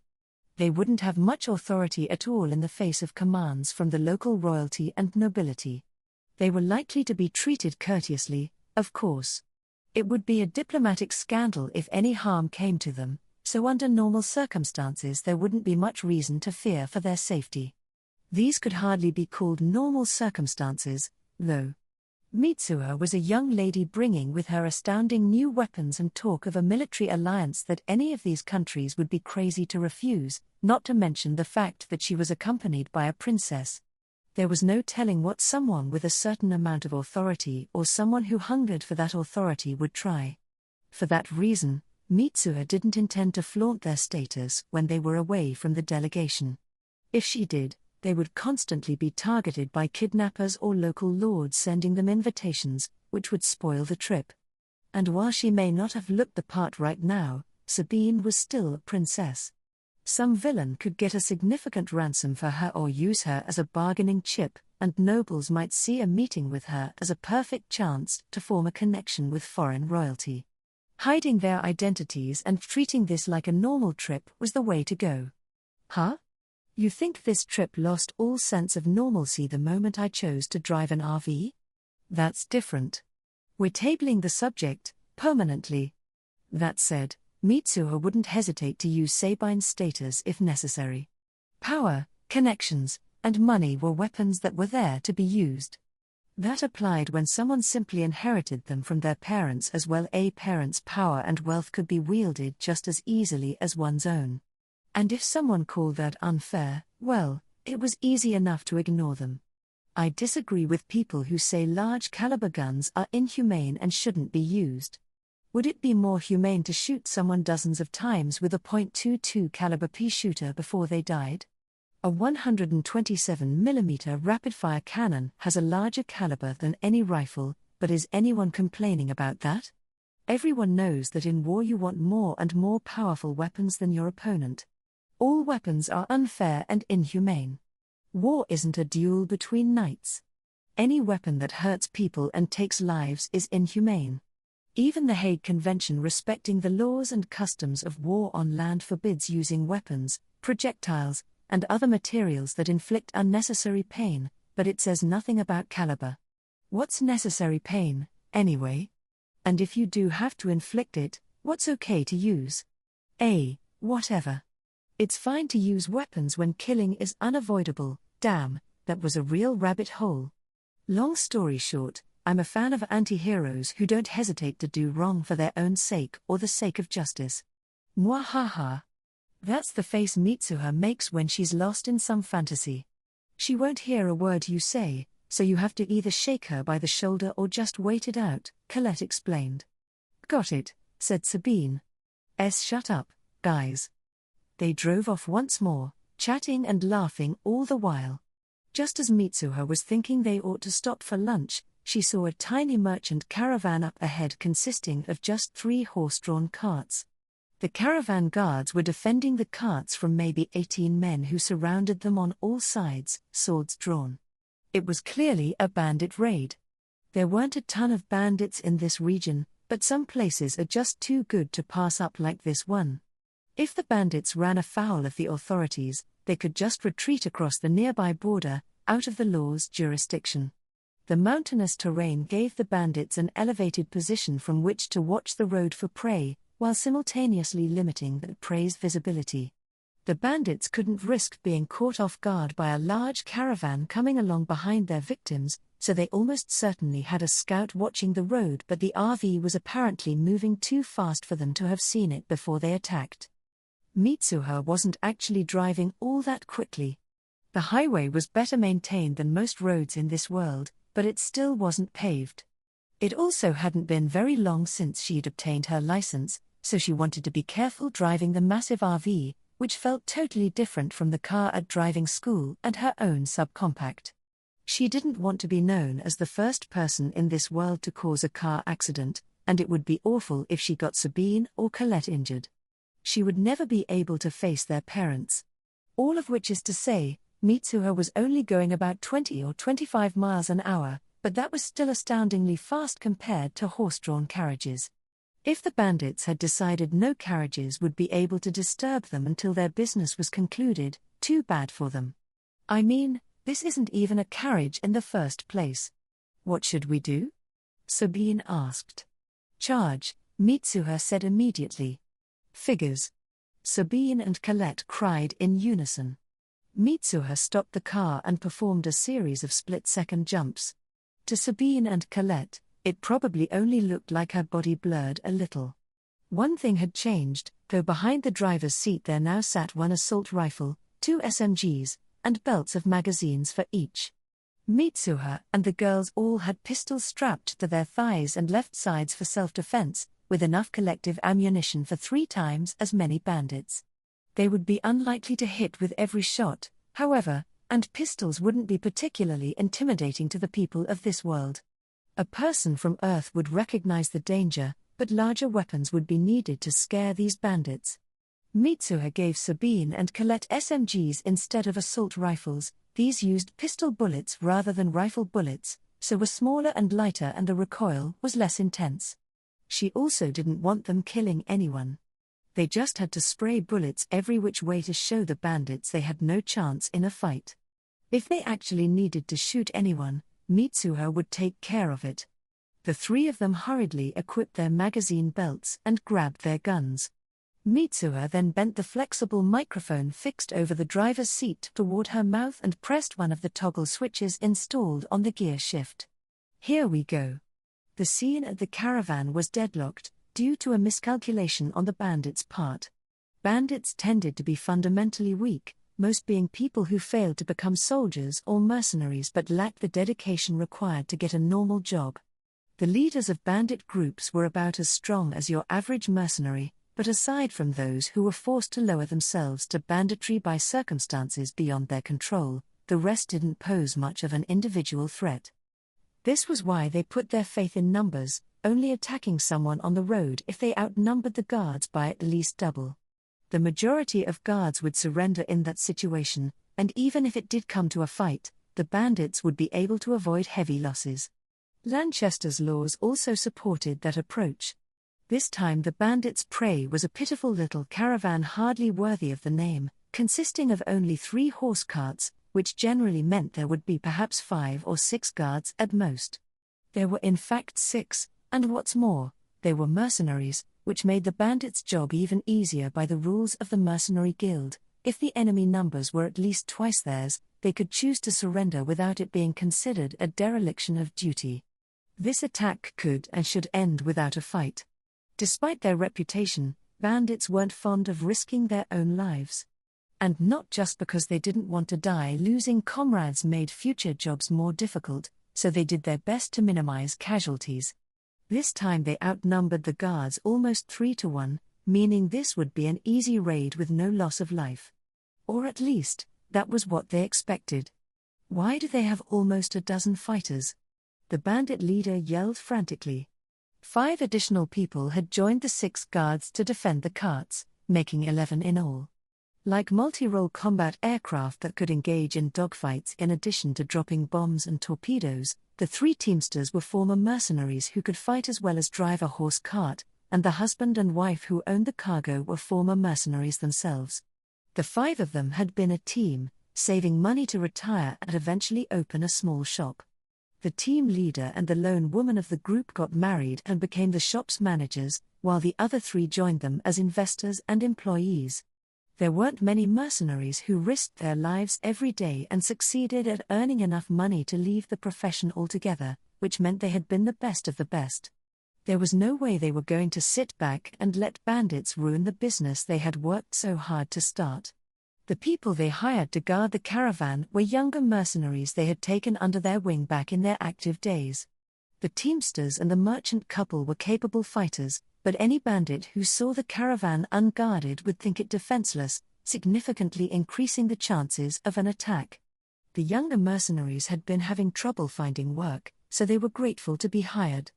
This made it 11 against 18, meaning the bandits only outnumbered them by a factor of roughly 1.6. There was no way they would give up without a fight. The members of the caravan stood firm, weapons at the ready. They showed no sign of acquiescing to the bandits' call to surrender. With these odds, most bandits wouldn't stand a chance against armed mercenaries. And even if they got lucky and won the battle, they would lose a majority of their number, devastating the group. These were no ordinary bandits, however. They had only lowered themselves to such activities out of necessity, and they believed themselves to be stronger than the mercenaries. Plus, they still had a numerical advantage. It would have been too infuriating to turn tail and run now, and they were running low on money and food. A big haul would be necessary to keep feeding 18 people, providing them with drink, and funding their occasional trips into town to blow off steam, when they pretended to be normal folk. If they let this one go, the bandits had no way of knowing when the next lightly guarded caravan would come along. Peddlers who traveled with a single cart didn't have much money and only carried daily necessities, so attacking someone like that would cover food costs for a few days at best. The only way to make any real money was to attack a small caravan with multiple carts owned by an established merchant who carried expensive items from town to town. Too many carts meant too many guards to justify an attack, though. This caravan has a lot of guards, but if you really think about it, 11 is only 2 more than half our number, the bandit leader thought. Only 2 too many. And that includes a merchant couple and some teamsters. The guards might surrender once they realize we're tougher than the average bandits and not just relying on numbers to overwhelm them. That way it'll end without too many of us getting hurt. We can do this. He was about to give the order to attack when it appeared. Hoonk. Honk. Honk. A deafening klaxon blared, and the bandits and caravan members turned to see a massive object speeding toward them down the roadway. It looked like a giant monster, but then again like some kind of bizarre carriage, except that no carriage could move that fast, especially without animals to pull it. They goggled, speechless, as it continued to approach before stopping about 20 yards away. A booming voice sounded from it. "How dare you block our path? Bandits, throw down your weapons and surrender at once, lest you be struck by lightning." Ah! The bandits screamed in terror at the voice blasting from the megaphone. They were remnants of the Imperial army that had invaded the kingdom alongside a horde of monsters. Having deserted the field of battle, fear and despair etched into their souls by Mitsuha and Wolf Fang, they had fled until they crossed the border into this country. "Huh?" Mitsuha murmured. That reaction was way more dramatic than I expected. Guess I can't blame them for being surprised at the sudden appearance of a mysterious vehicle threatening to strike them with lightning, but there's no way they should have been that scared. "Mitsuha, aren't those former soldiers of the Imperial army?" Sabine asked, prompting Mitsuha to give them another look. "Oh yeah, some of them are wearing matching sets of armor, and they seem more disciplined than your average bandit. They must have recognized my voice through the megaphone. Which means they also know full well what being struck by lightning implies. In that case." The bandits were inching backward, but the moment they turned to flee outright, Mitsuha stuck her assault rifle out the window of the RV and swept the ground in front of them with bullets, filling the air with the sound of gunfire and kicking up a massive cloud of dirt. The bandits stopped short, rooted to the spot and trembling with despair. While Mitsuha swapped out her exhausted magazine, Colette thrust her SMG out of the passenger window and fired into the sky. SMGs had less recoil than assault rifles because they used pistol bullets without much gunpowder, but sacrificed a great deal of power and accuracy in return. As a result, it was dangerous to fire a warning shot right in front of an enemy, so Mitsuha had given them strict orders to fire warning shots in a safe direction unless it was an emergency or she ordered them to do otherwise. That didn't apply to when they were actually trying to hit an enemy, of course. Accuracy may be low with SMGs, but a few bullets were bound to strike home, especially at close range. The bandits had already thrown down their weapons and put their hands in the air by the time Mitsuha finished changing the magazine. Not because it took me forever to do it, I'm not that uncoordinated. It only took me a few seconds. Seriously.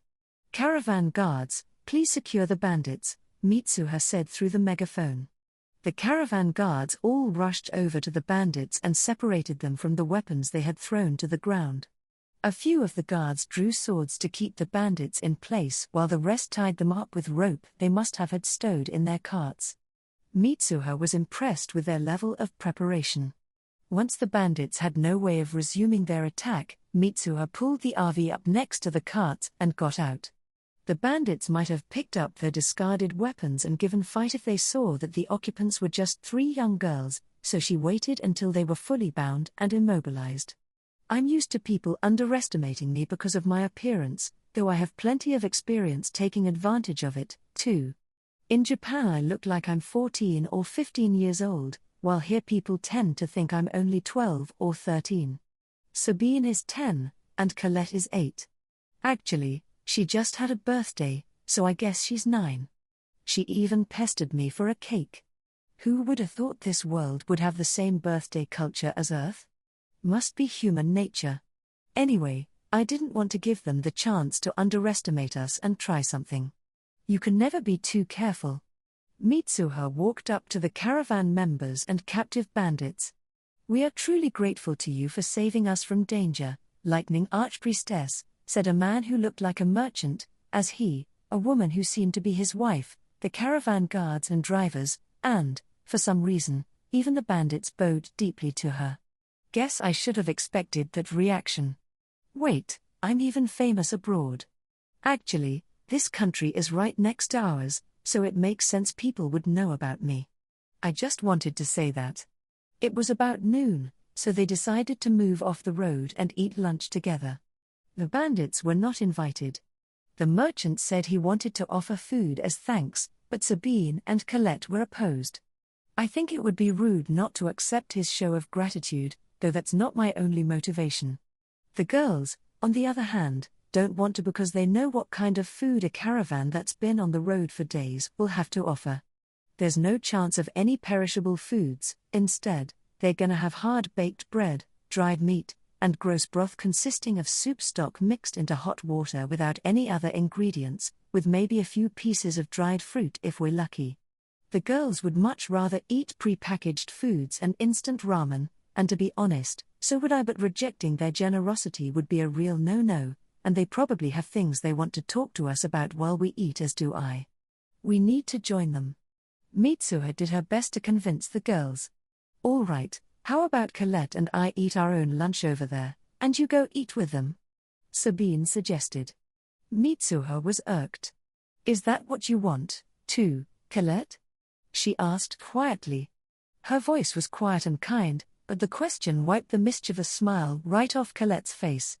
I think we should eat together, yes sir, that's what I think. Colette replied quickly. Huh? Sabine looked surprised. She probably thought Colette would side with her after how close they'd become in the last 2 days. It was a natural assumption, given Colette's behavior up until that moment. But Sabine was ignorant of one thing: while Colette usually treated Mitsuha on equal terms as a close friend, even she quickly reverted to acting as her servant when it came to important matters and other things about which Mitsuha had made up her mind. How seamlessly she was able to switch gears was a product of the perfect chemistry they had developed. Colette switched as soon as she heard the tone of my question. She knew she couldn't be selfish with this. I don't want to eat with the caravan just to be nice, of course. I also want to see what kind of information I can glean from them, and talk about how to deal with the bandits. Colette realized this right away, and went along with my desires. She's so smart. Sabine looked at Colette as if she had been betrayed. Her face was stiff with horror, knowing that now she looked like the only bad guy in the situation. Crap, Sabine's gonna be really bummed if I don't do something. Mitsuha hurriedly patted Sabine on the head, and the princess nodded, holding back tears. Sabine was a smart and perceptive girl, too.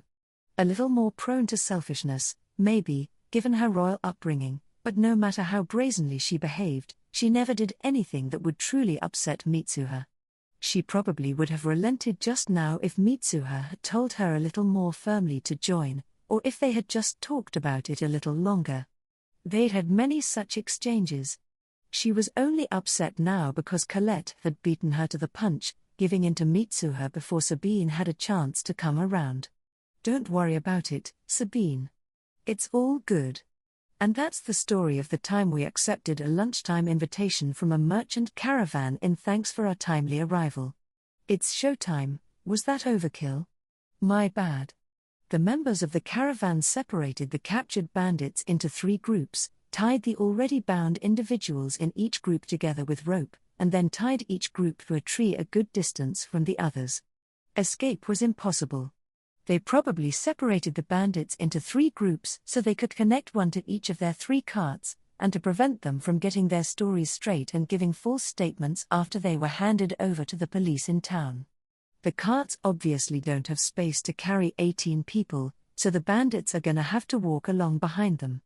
If they stop walking, they'll fall and bring their whole group down with them. Then they'll all get dragged along together. This road wouldn't tear them up as badly as asphalt, but it still wouldn't be pretty. Please, have a seat right here. Mitsuha saw that they had taken down some crates to set up a table and seats in the shade of a cart especially for them. There was even a cloth draped over the table to make it look presentable. The caravanners probably just sat on the ground to eat, so they were really going out of their way for their guests. Conversation would have been difficult if Mitsuha and the girls were the only ones with seats, so the merchant couple were on crates as well. The rest either sat on the ground or found a large rock on which to perch. Some of them must have prepared the meal while the others were tying up the bandits, because there was already food set out atop the makeshift table. It consisted of hard-baked bread, dried meat, dried apples, and water. There wasn't even any soup, probably because they didn't have enough time to boil the water. Either that or they didn't want to make their guests wait. Man, Sabine looks like she's in a dark mood. It's even worse than she expected. At least there's a lot of dried meat and fruit. They're giving us the best feast they can. Colette's diet has improved significantly since moving to my residence, but she's from an agricultural village. Dried meats and fruits are more than enough to satisfy her. As soon as Mitsuha and the girls had sat down, the merchant couple joined them and they all started eating. There were no long speeches or toasts before the meal, they just ate leisurely and made casual conversation. The meal stretched on for quite a while as a result. The merchant addressed Mitsuha as soon as she had taken her first bite of the hard bread. Thank you again for saving us, Lightning Archpriestess. We are forever in your enough of that, please. Mitsuha interrupted him. That kind of formality makes me feel super awkward. Call me Mitsuha. Huh? But. It took some effort, but Mitsuha eventually convinced the hesitant couple to stop calling her Lightning Archpriestess. They then switched to Lady Mitsuha, and after some more effort, she finally got them to drop the honorific. I'm not the kind of person who can have a normal conversation with someone if they keep calling me things like lady. So in short, I decided to go on a trip to see the world, Mitsuha finished. I'm obviously not gonna spill the whole story about how we're traveling to other countries for treaty talks. That's a state secret that pertains to national strategy, definitely not the kind of thing I can tell just anyone. Especially not a merchant. Which is why I told them we're just on a trip for fun. The fact is, the kingdom hadn't really advertised Mitsuha's presence to other countries. It wasn't hard to imagine how they would react if word spread that the kingdom had a little girl who single-handedly repelled an invading army. Accordingly, the official story was that an elite group of the kingdom's forces had defeated the imperial army, and the rank of Viscountess was awarded to a courageous girl who joined the vanguard and raised the morale of the troops. The citizens of the capital wouldn't believe that story, of course, nor would anyone else who was in the capital at the time, which included plenty of foreign spies and merchants. But no one was going to challenge the kingdom's official statement, since doing so would be an insult to the nation and damage diplomatic relations. That would be problematic, especially if the kingdom truly had received the divine protection of the goddess. Merchants had carried some word of Mitsuha to the commoners in nearby countries, but the rumors hadn't traveled much further into the continent. Among the commoners, anyway. The royal courts and high-ranking nobles of a number of other countries probably knew as much as the citizens of the capital, but there was no benefit to spreading the unsubstantiated rumor that a foreign kingdom was under the goddess's protection, quite the opposite, in fact, so they kept it to themselves. Some of the better-informed low-ranking nobles had likely heard a certain amount about her, but Mitsuha was sure most of it only amounted to dubious rumors. That's not what I'm worried about, though. It's all those portraits that could cause me trouble. How far have they spread? And how much information about me went along with them? What a disaster. Mitsuha put that concern aside for the time being and focused on her conversation with the merchant. Are you headed to the capital of our kingdom?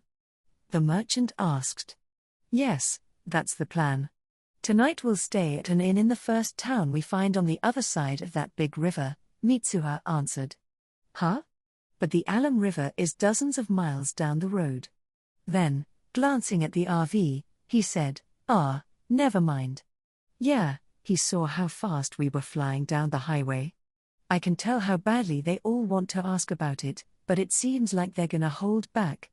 So, are you all from this country? Mitsuha asked. It wouldn't be fair if she let them ask all the questions. He had to get something out of this, too. Yes, we're what you'd call rim traders. We start in the capital, and, passing through as many towns as possible on the way, head directly to the border. Then we make a partial circuit of it before returning to the capital. We sell goods from the capital in the border regions, and then bring goods from there back to the capital. To be perfectly honest, it's quite common to find smuggled foreign goods in towns and villages near the border. They can be procured cheaply thanks to the lack of import and export taxes, so we're able to make a decent profit. Wow, he didn't have to tell me that. Well, he doesn't have anything to do with the smuggling itself, so I guess it's not a problem. And we both know I'm not gonna tattle on him to any government officials, now that I've heard about it. How did you find out about me? Mitsuha asked next. That was what she most wanted to know. I've heard about you from some of our local merchants who witnessed your exploits firsthand, and from foreign merchants who've come to sell their wares in this country. I've learned some things from the Merchants Guild, too. And a business associate of mine gave me this, he finished, producing one of the dreaded portraits from his tunic. It was one of the color versions that were sold after the tournament. I always bring it with me on business trips like a kind of good luck charm, I suppose. Who knows, it could be thanks to this that you are here to save us today. It wouldn't surprise me if there was some truth to that. Fate works in mysterious ways. I paid 1 gold coin for this portrait, the merchant added. Excuse me? Mitsuha exclaimed.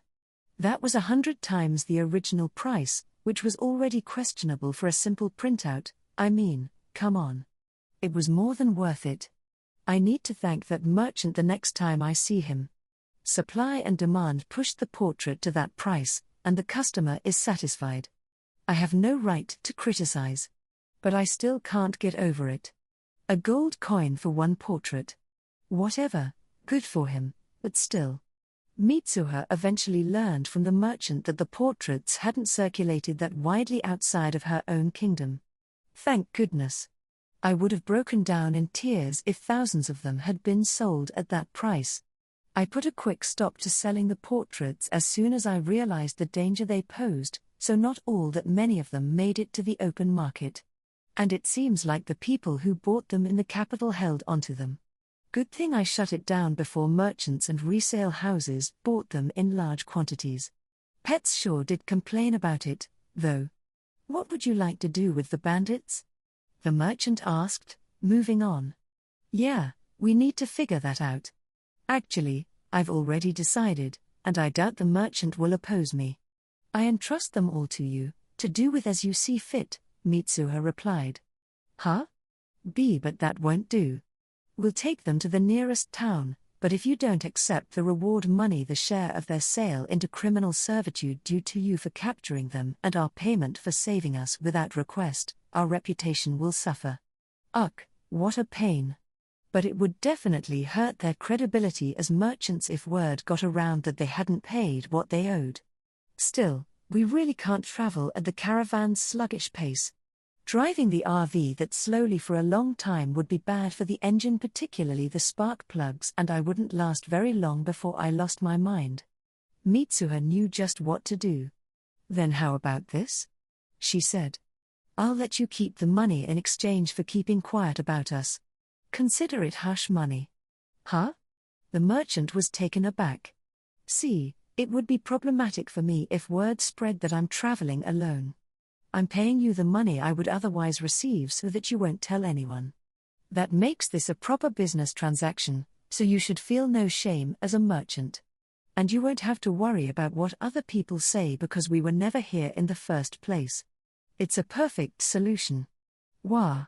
The merchant and the other members of the caravan were speechless, but Mitsuha was positive this was the best way to handle the situation. She had little desire to make money by catching bandits. Anyway, I understand why you don't want us to tell anyone about you, but you don't have to pay us for that. All you have to do is tell us not to. None among us would disobey such a request from the Lightning Archpriestess herself. You saved our lives. The merchant insisted, sounding somewhat offended. Whoops, didn't mean to upset him. But I can see why he reacted that way. No honest person would be comfortable accepting hush money from a person who saved their life, especially if their savior was the Lightning Archpriestess. They already feel like they're in my debt. Guess I didn't fully think that one through. This gave Mitsuha another idea, however. She adopted a stern expression, straightened her back, and spoke in a commanding tone. Faithful and honest merchant, I give you 3 divine commands. First, turn in the bandits. Second, spend the money you receive on feeding orphans.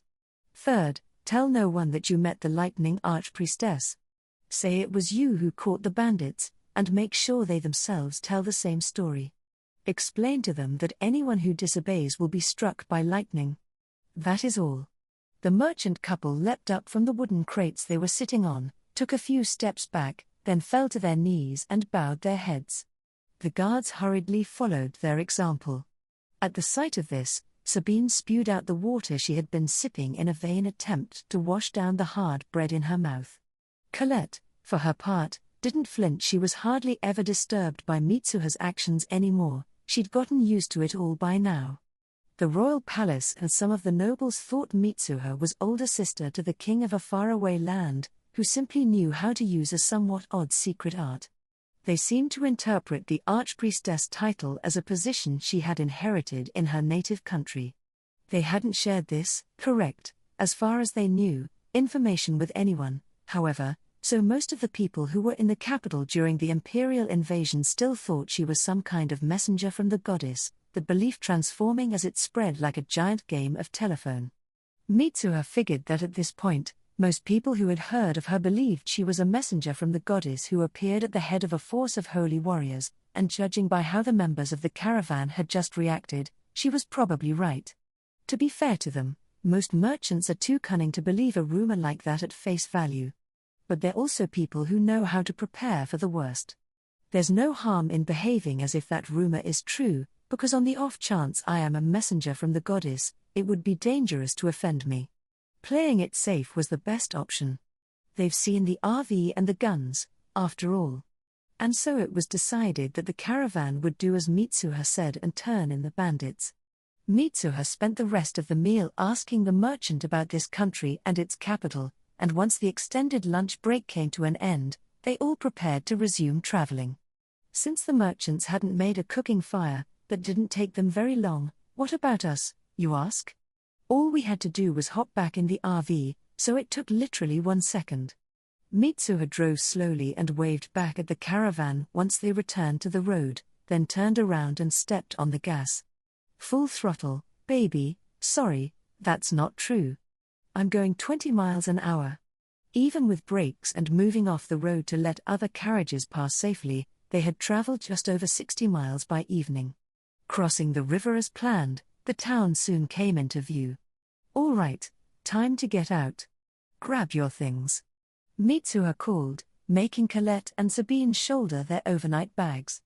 Mitsuha grabbed hers as well, and they hoofed it into town looking like proper travelers.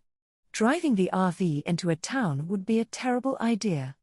There's no telling what would happen to it after we parked it or to us. Actually, I have a pretty good idea. That's why I'm leaving it at my house and walking. I doubt we would be let into the town in that thing in the first place. They might mistake it for a monster and attack. Safety first, safety first. After the two girls got out of the car, Mitsuha looked up and down the road to make sure no one was there, then jumped to the rural American town she had previously selected with the contents of their sewage tank in tow. Don't worry, I practiced this with water plenty of times. Failure would mean catastrophe. Any mess I made might be taken as a malicious attack and trigger World War P. Mitsuha guided the contents of the sewage tank directly into the dump station and jumped right back. The tank was so pristine that there was no need to sterilize or deodorize it. Damn, world jumping is convenient. She then emptied the water tank on the side of the road, jumped the RV to her house leaving the few drops of water left in the tank behind, and returned to the other world after making sure the vehicle was locked up tight. You have no idea how nice it is not having to worry about cleaning the tank. All the people who saw the RV parked off the road were going the other way, so they wouldn't enter the town after Mitsuha and the girls. And Mitsuha had passed the people going the same direction as them using consecutive jumps, so they only caught a brief glimpse of the RV at a distance. That meant there would be no one in the town making a fuss about it. Perfect. Feeling pleased, Mitsuha set out toward town with Sabine and Colette beside her. I'm so tired, Mitsuha. Sabine whined almost immediately. I want my bike. No way. You would stand out way too much riding it into town. We left the RV behind to avoid drawing attention to ourselves. Ugh. Colette, on the other hand, was totally fine. This distance was trivial for someone who grew up in a rural village. I'm so tired. I want Scooty. Mitsuha whined a little later. I misjudged the distance to the gate. It's still really far away. At long last they reached the town. The gatekeeper stopped them and asked a lot of questions. It wasn't every day 3, seemingly, underage girls showed up alone on foot, but they hadn't done anything wrong and had plenty of money to stay at an inn, and it was clear from their clothing that they weren't street urchins or hoodlums, so he let them through with a warning to stay away from bad folk. The first order of business was finding a room. Mitsuha had a last resort if all the inns were full, but she didn't want to use it the very first time they looked for lodging. They started by following the main street toward the center of the town. It's unlikely any men on the street are gonna try to hit on 3 well-dressed children. Well, I only look like a child, but still. Unless we run into a kidnapper in a back alley or something, we shouldn't be in any danger. Wait, now that I think about it, Sabine was kidnapped right outside my store. That street's hardly a back alley, and it has a decent amount of foot traffic. I guess I shouldn't be so optimistic. We need to do our best to stay away from the edge of the road so we don't get pulled into any alleys. But if we walk too close to the middle, we could get run over by a carriage. Walking down the street is more complicated than I thought. While Mitsuha was lost in these thoughts, they reached the center of town. It was unsurprising considering that this was a roadside settlement near the border rather than the capital city, but the walled section was not very large. Most of the farmers, ranchers, and miners lived outside the wall, which was really only there to protect the people in the event of an attack. And the larger an area it enclosed, the harder it would be to defend. Anyway, time to look for a nice, safe inn. The reason Mitsuha picked the inn she ultimately did was simple. One of the three girls caught a whiff of something mouth-watering wafting from the kitchen and couldn't resist going inside. And who was that person, you may ask? Okay, fine, it was me. The smell was really enticing. You would have done the same. Welcome. A cheerful voice called out when they entered. Yep, she's a plump old lady. I guess it's only in manga and novels that you find a young cat girl sitting at the counter. Bummer. Well, nothing for it. I'll have to prepare the young cat girl myself. What about Colette and Sabine? They're too old. I'm talking 5 or 6 years old. That would be really cute. Please, sit anywhere you like. The old lady said, clearly thinking they were there to eat. She probably assumed they were sisters whose parents told them to eat out because they would be home late from work, but I refuse. Actually, we'd like a room. Though we will be getting something to eat as well, Mitsuha replied. The old lady's eyes went wide. Huh? You want to stay? Where are your parents? It's just us. A room for 3, please. Oh, and don't worry. We have money. I'm just gonna pretend I'm 12 years old while we're on this trip. Almost everyone in this world thinks that's how old I am, so she probably wouldn't believe I'm 18 anyway. The biggest advantage of people thinking I'm younger than I am is that they constantly underestimate me. That can get me in trouble because of the dangerous nature of this world, sure, but it also makes it easier to turn the tables and escape in a pinch. It's the same as how sustaining 6 light injuries is better than 3 heavy ones, since you're guaranteed that none of them will be fatal. The old lady looked dubious, but she accepted the money without further comment. She had no reason to turn away children if they paid up front. They got the key from her, and decided to eat before going to the room. The aroma was the whole reason Mitsuha had chosen this inn in the first place, so she didn't want to put off eating any longer. I want whatever it is that smells so good. Mitsuha requested. Me too, Colette said. I'll have what she's having, Sabine chimed in. Hey, where'd she pick that up? I never showed her that DVD. The source of the aroma turned out to be stewed wild boar. The meat was cut into small cubes, flavored with finely chopped ginger, then reduced until there was virtually no broth left. And when the 3 girls took their first bite, "It's delicious," they exclaimed in unison. Judging by the salty sweet taste, the cook must have used some sugar and a sprinkling of expensive spices. Even a little bit of spice was enough to change the flavor drastically. The ginger hid the faint smell characteristic of boar meat, and the size of the chunks gave it a slight chew that was satisfying for young jaws. Venison is the best when it comes to steak, but boar meat is better for stewing. Colette said that back in her village she had gotten to eat boar on rare occasions, but it had never been anywhere near as good as this. The villagers probably skipped any such careful preparations and just tore into the meat, and there was no way they had expensive spices like these. Sabine had apparently never tasted boar at all. It must not be luxurious enough for the royal family. A meal consisting of nothing but boar meat wouldn't have been good for Sabine and Colette's growth, so Mitsuha also ordered vegetables and, at the old lady's recommendation, sweet potato jelly for dessert. That was so satisfying. When they were done, they went up to their room on the 2nd floor. It was small and cozy, with 2 bunk beds. Right, makes sense that the inn would have a bunch of 4-person rooms and give them to parties of either 3 or 4. That's way more efficient than preparing separate rooms specifically for 3. All right, I need to give the girls equal treatment, so I'll let them have the 2 bottom bunks and take one of the top ones for myself, Mitsuha thought, but Colette and Sabine each rushed toward the beds and claimed a top bunk before she could say anything. I should have known they'd be more excited about the top. Colette and Sabine climbed down, looking relieved that they'd secured their desired bunks. It was still a little early to go to bed, so it was time for some girl talk. Which wasn't a whole lot different from what they did in the RV all day. They seem unusually excited. Is this the first time they've ever stayed in an inn? Colette has probably never traveled anywhere other than my county, and it's highly unlikely Sabine has stayed anywhere other than the royal palace. This must feel like a field trip to them. We slept in the RV last night, but that's not the same as really staying somewhere. That means it's time for one of the great overnight field trip traditions. Pillow fight, just kidding. We'd get yelled at by the other guests or the proprietress. Sabine and Colette got into bed once drowsiness overtook them, and Mitsuha burrowed into the blankets of her bottom bunk. Chapter 33. Decision time in Japan. Mitsuha and the girls had breakfast at the inn the next morning, then left the town on foot. They had to check out of the inn, and they couldn't jump away as soon as they got out the door or make the RV suddenly appear on the street, so walking was the only option.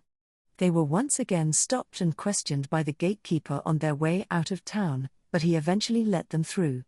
After they had been walking for a little while, an unsettling feeling came over Mitsuha. She turned to see 3 shady men following them, almost certainly harboring bad intentions. 3 well-dressed girls leaving the town on their own must have seemed like easy prey. Fortunately, Mitsuha had expected this. They wouldn't try anything, yet the town was too close, and they were still within view of the gate. The road curved, and a stand of trees blocked them from the men's view. At which point, whoosh! The men followed the road around past the trees and stopped dead in their tracks. The girls were nowhere to be seen. "Welcome to my humble Japanese abode," Mitsuha proclaimed. "Huh?" Sabine and Colette reacted with wide-eyed shock. "You heard me. This is the Yamano clan residence in Japan. Also known as my place." The girls looked around the room, speechless. Sabine and Colette had been working hard to study Japanese in the other world. Sabine wanted to watch DVDs without Mitsuha's simultaneous interpretation, while Mitsuha wanted Colette to learn the language because she was her future aide. She also wanted Colette to study modern politics and methods of territory management so she could govern Yamano County when Mitsuha wasn't around. I got Colette hooked on learning Japanese by having her watch anime and DVDs, too. Worked like a charm. They were both still young and absorbed information quickly, and the allure of being able to watch DVDs whenever they wanted to without needing Mitsuha's help gave them an almost frightening drive to learn. Already, they could speak a kind of broken Japanese. Their listening was better than their speaking. They still stumbled over their words, but they could understand the gist of most of what Mitsuha said, as long as she didn't talk too quickly. Sabine and Colette really are geniuses. Their intelligence far surpasses other children their age in that world. You don't find many kids like them.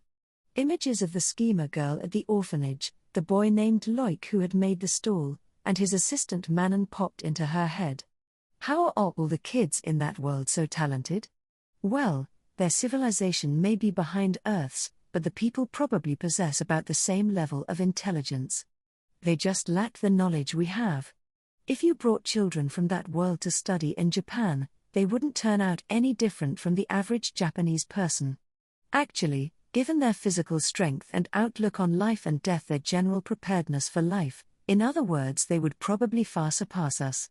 Maybe I should start sending children from Yamano County to study abroad on Earth. No, I'm getting ahead of myself. I'm busy enough with what I already have on my plate.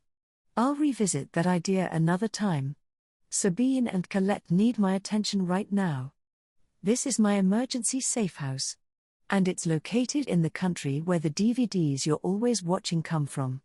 That means people here speak the Japanese you've both been learning, Mitsuha told them. Wowoo. Mitsuha showed them around the house, but they were already familiar with the modern bathroom, the television, the air conditioning, and more from her residences in the other world, so there wasn't much to surprise them. This house is tiny, Sabine muttered. Hey. I guess I'm not surprised she'd think that, given she lives in the royal palace and only ever visits noble mansions and my capital residence, aka Mitsuha's general store. She's probably never been to a commoner's house. But still, she should apologize. My father built this place himself and worked hard to pay off the loan. It's just a safe house, Mitsuha said, her voice trembling. But it has an exotic flair. I like it. Sabine added hurriedly, clearly realizing her blunder. Ah, give it up. They had checked out of the inn rather late, so it was already 10 in the morning. Time to get going. Okay, we're going out, so change into these, Mitsuha said, pulling some clothes out of a drawer and handing them to the girls. What are these? They're normal clothes in this country. You'll stand out too much in the clothes you're wearing now. Sabine and Colette's outfits would both attract attention in Japan, though for entirely different reasons. Thus Mitsuha had prepared these clothes beforehand. Once you change, we're gonna go say hello to the neighbors, then hit up a department store. A department store? They exclaimed. Just the reaction I expected. They've seen a lot of department stores in the anime I've shown them on DVD. Sabine and Colette got changed with astounding speed. Mitsuha then took them around to greet the neighbors. They're the daughters of a relative who married a foreigner. Their dad transferred here for work, so they'll be visiting every now and then, Mitsuha explained. Nice to meet you. The girls said in Japanese, just as they'd been taught. They greeted the police officer at the neighborhood station next, then got in Mitsuha's subcompact and headed off to the department store. There's no chance in hell I'm gonna drive the RV around town. I only just got my license, and I don't have any confidence I could drive that beast through crowded streets or fit into a tight parking space. This baby is small, and I've gotten at least a little used to it, so that's what I'm driving. Mitsuha had introduced the girls to her neighbors and the police as a precaution. Aside from the quick jumps to empty the sewage tank or leave the RV at her house, she had been with them the entire trip. There might be times when she would have to act alone, however, and she didn't want to leave them by themselves in the dangerous otherworld, so on such occasions she would bring them to Japan and have them wait in her house. She was sure they'd be fine with it if she gave them snacks and a game system. But leaving them in this world carried its own risks. What would they do in the event of a robbery or a fire? And what if something happened to Mitsuha in the other world and she never returned? Mitsuha was making the rounds with the girls so they would be able to seek help in such circumstances. She also intended to tell them about a spot under the floor in her house where she had buried a sealed container about 3 feet down. It contained detailed instructions on how to contact Wolfang's captain so he could help them quietly collect the money from her deep pocket and her Swiss bank account, which they could then use to support themselves. Mitsuha had also put a letter for the captain and other necessary documents in the container. The odds of the girls being left alone in this world were slim, and Mitsuha would do everything she could to prevent it, but she needed to prepare for the worst. She wouldn't overlook any possibility when it came to their safety. Mitsuha parked in the department store's garage and they went inside. She'd made it very clear they were not to touch anything, so they didn't have any real issues as they walked around. The only problem was how much Sabine and Colette stood out, 2 cute foreign girls, acting as excited as if they were at a theme park. You couldn't miss them. At least it's noon on a weekday, and none of the people I know who work here are around. I can put up with it this time. Hey, if it isn't Mitsuha. Long time no see. No. We just ran into a gaggle of my old classmates' moms. The women grilled Mitsuha with endless questions about Sabine and Colette and how her life was going. They spoke way too rapidly for the girls to understand much of anything, and it took over half an hour for Mitsuha to extricate herself. Feeling exhausted by the ordeal, she decided to move their lunch plans up and head straight for one of the restaurants in the department store. It's time for today's main event. What is this? Oh, is this? Colette and Sabine both reacted with surprise when the waitress set their meals on the table. Mitsuha had ordered for all 3 of them.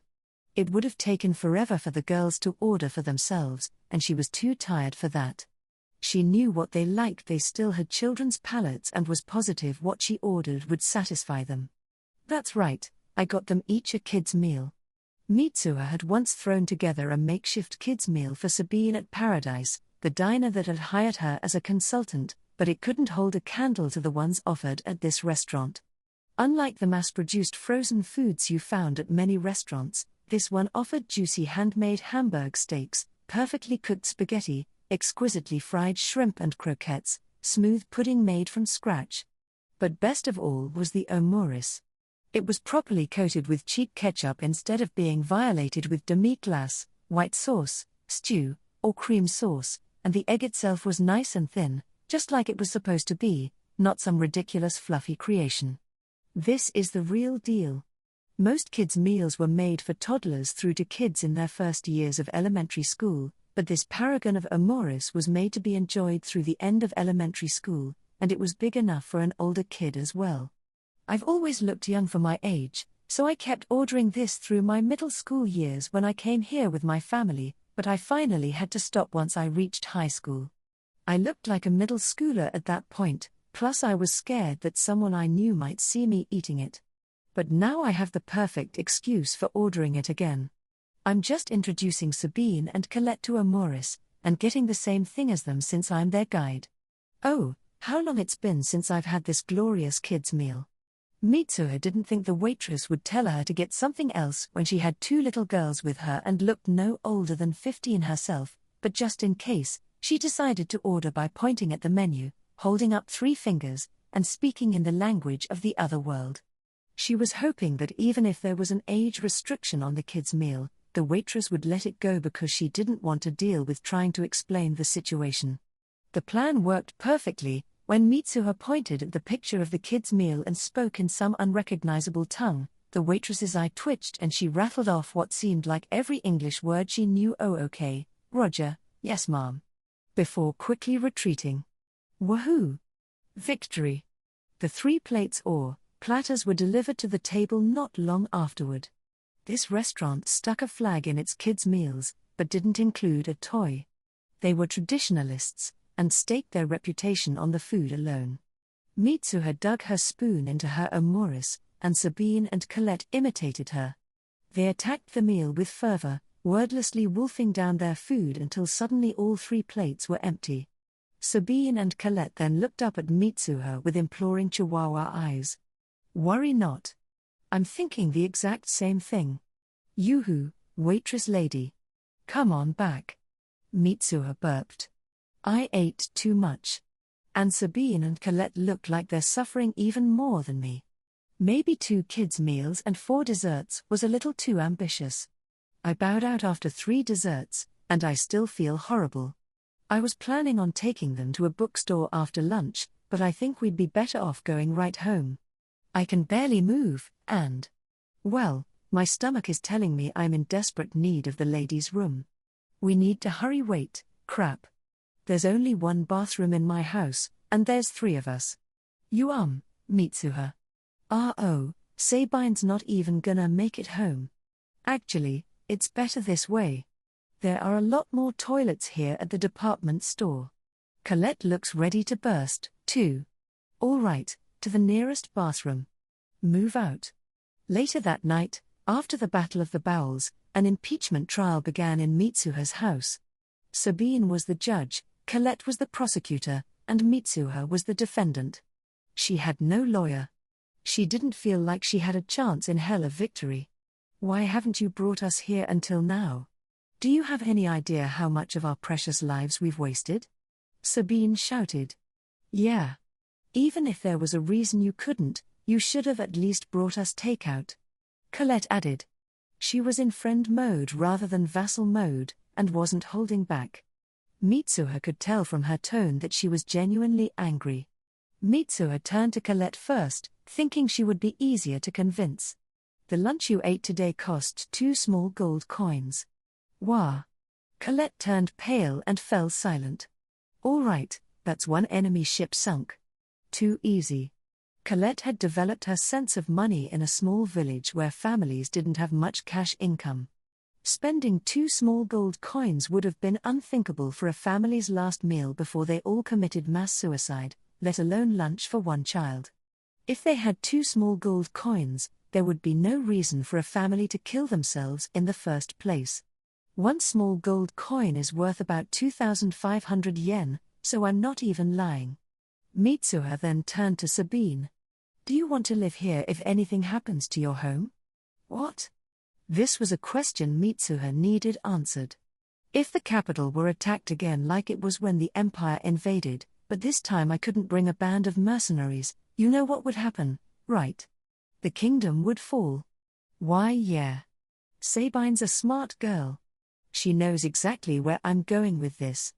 If that happened, would you want to abandon the kingdom and live as a commoner, either here or somewhere else on your continent? Or would you go down with the ship as a member of the royal family? In other words, I'm asking if you would want to tie your fate to your family and your people, or if you would want to start a new life. Mitsuha finished. Sabine spent some time thinking and then asked, would I be with you? Or would I be alone? Yeah, that's an important question. I can't say. We might escape together, or I might make a mistake after evacuating you here and die. In case of the latter, I've made sure you'll have a guardian and enough money to live on, so you won't want for anything. The odds of you ending up here alone are pretty slim, but you should be aware of the possibility. I'm also going to bring you here any time during this trip I think we might be about to face danger. And I need you to be clear that if anything happens to me under those circumstances, you'll never be able to return, regardless of the state of the kingdom. You would have to live in this country without me. Again, I think the odds of that are vanishingly low, but not zero. If you don't want to face that risk, I'm going to have you rejoin the delegation when we meet up with them next. Okay? Sabine didn't answer for the rest of the day. Phew, okay, managed to avoid any more questions about lunch. It wasn't until the next morning that Sabine responded. I think my parents and my siblings would rather I live on in a new land than die along with them. And that's what I want, too. I want to live with you and Colette, and even if I'm alone, my survival would mean the royal line would not perish. I could start a new family here in this country, Sabine declared, looking every bit the noble. And I want to keep traveling with you, of course. Anything that could kill you would mean the deaths of everyone in the delegation, anyway. Mitsuha, that hurts. Before Mitsuha knew it, she was hugging Sabine as hard as she could. Mitsuha spent the whole day teaching the girls how to use all the appliances in the house, what to do in an emergency, where the survival kits were, where and how deeply important things were buried, and everything else they needed to know.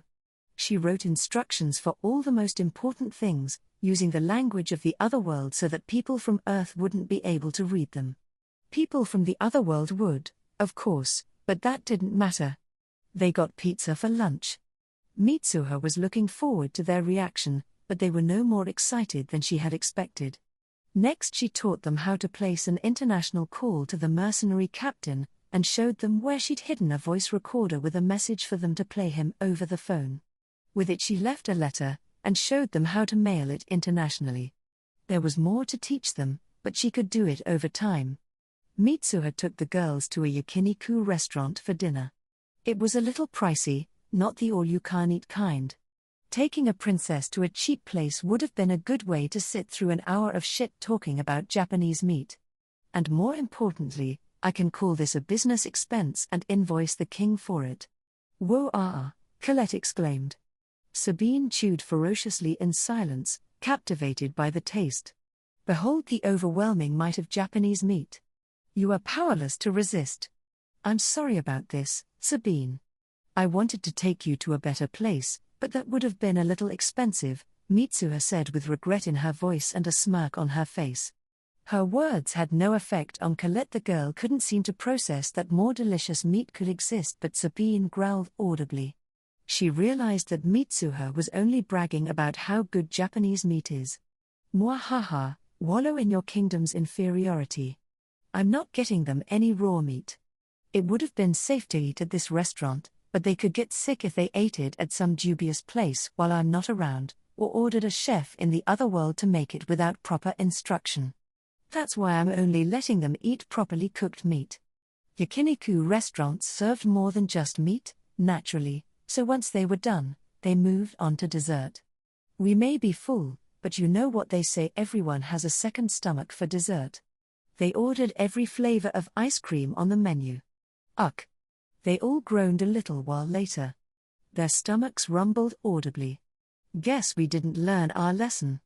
That night the three of them took a bath together and slept in Mitsuha's full-sized bed. I bought a larger bed even though it would make my room more cramped because I couldn't stop falling out of bed at night, I never thought it would come in handy like this. The detour to Japan had been necessary. They were going to resume their trip the next day, and Mitsuha had to get the girls comfortable being here in preparation for the times she might have to leave their side for an extended period of time. There was no way she could leave two beautiful young girls unguarded in the other world, especially when one of them was a princess. Rescuing them would be a cinch if they were taken hostage, as long as she knew where they were being held. But if they were captured and sold illegally as slaves, she would have virtually no chance of finding them on her own. That was why Mitsuha had to get them used to her house and the surrounding area. She needed to teach them how to deal with any unforeseen event that could occur while they were staying there alone, and prepare them for the possibility that she might never come back to retrieve them. I would have come up with another option for Sabine if she said she didn't want to live in this world, but there turned out to be no need for that. Oh, Colette? I asked her the same thing a while ago. I think it goes without saying which world she chose. She was worried about leaving her parents at first, but she said she had an older brother and sister, which was news to me. I thought she was an only child. Her sister moved to a neighboring village when she married upon turning 15, and her brother was working in Boses County. Colette dropped another bombshell as well. Her mother was pregnant again. I think I know how that happened. Her parents finally have the place to themselves now that Colette moved to my domain. Can I just have Colette, then? If they want a dowry, I'll happily pay it. Colette also explained that she would be in the most danger out of anyone in her family if the kingdom were to be invaded. Who was in power had little effect on the lives of farmers. No new ruler would mistreat them. They were an important source of tax revenue. And any fighting was unlikely to reach her distant farming village. So as long as they didn't institute conscription or some such, there was no reason for Colette to worry about her parents. She herself was in a very different position, however. She was a potential vassal for a noble house, and a cute girl on top of that. She was just the kind of person an invader would choose to make an example of on the gibbet, or turn into their personal pet. Her presence could even put the rest of her family in danger. That was why she had told her parents that if the kingdom ever fell, she would escape with Mitsuha to a new land and live happily ever after there with her. Hold on, didn't they have anything to say about that? Well, she's not wrong. If another fleet of ships arrives from that maritime nation, young people, good-looking ones, especially, would be the first to be shipped off as slaves. Young people stand a better chance of surviving a long voyage without much food or water. Yep. Colette Shaw would be a popular slave. I can't imagine a worse way to be popular. That means Colette and I are in it together, now. Same goes for Sabine. The bond would come undone if they ever got married, though. Then it would be the role of their respective husbands to protect them. Colette's voice echoed in Mitsuha's head. We'll live happily ever after in a new land. Surely she didn't mean it that way. Right? Mitsuha and the girls departed the next morning after a simple breakfast in the kitchen. Their first stop was a gas station to refuel. This was the first time Mitsuha had taken the RV to this station, and she shocked the staff when she pulled up. Mostly because they were unsure if she could reach the pedals. I elected not to do self-service.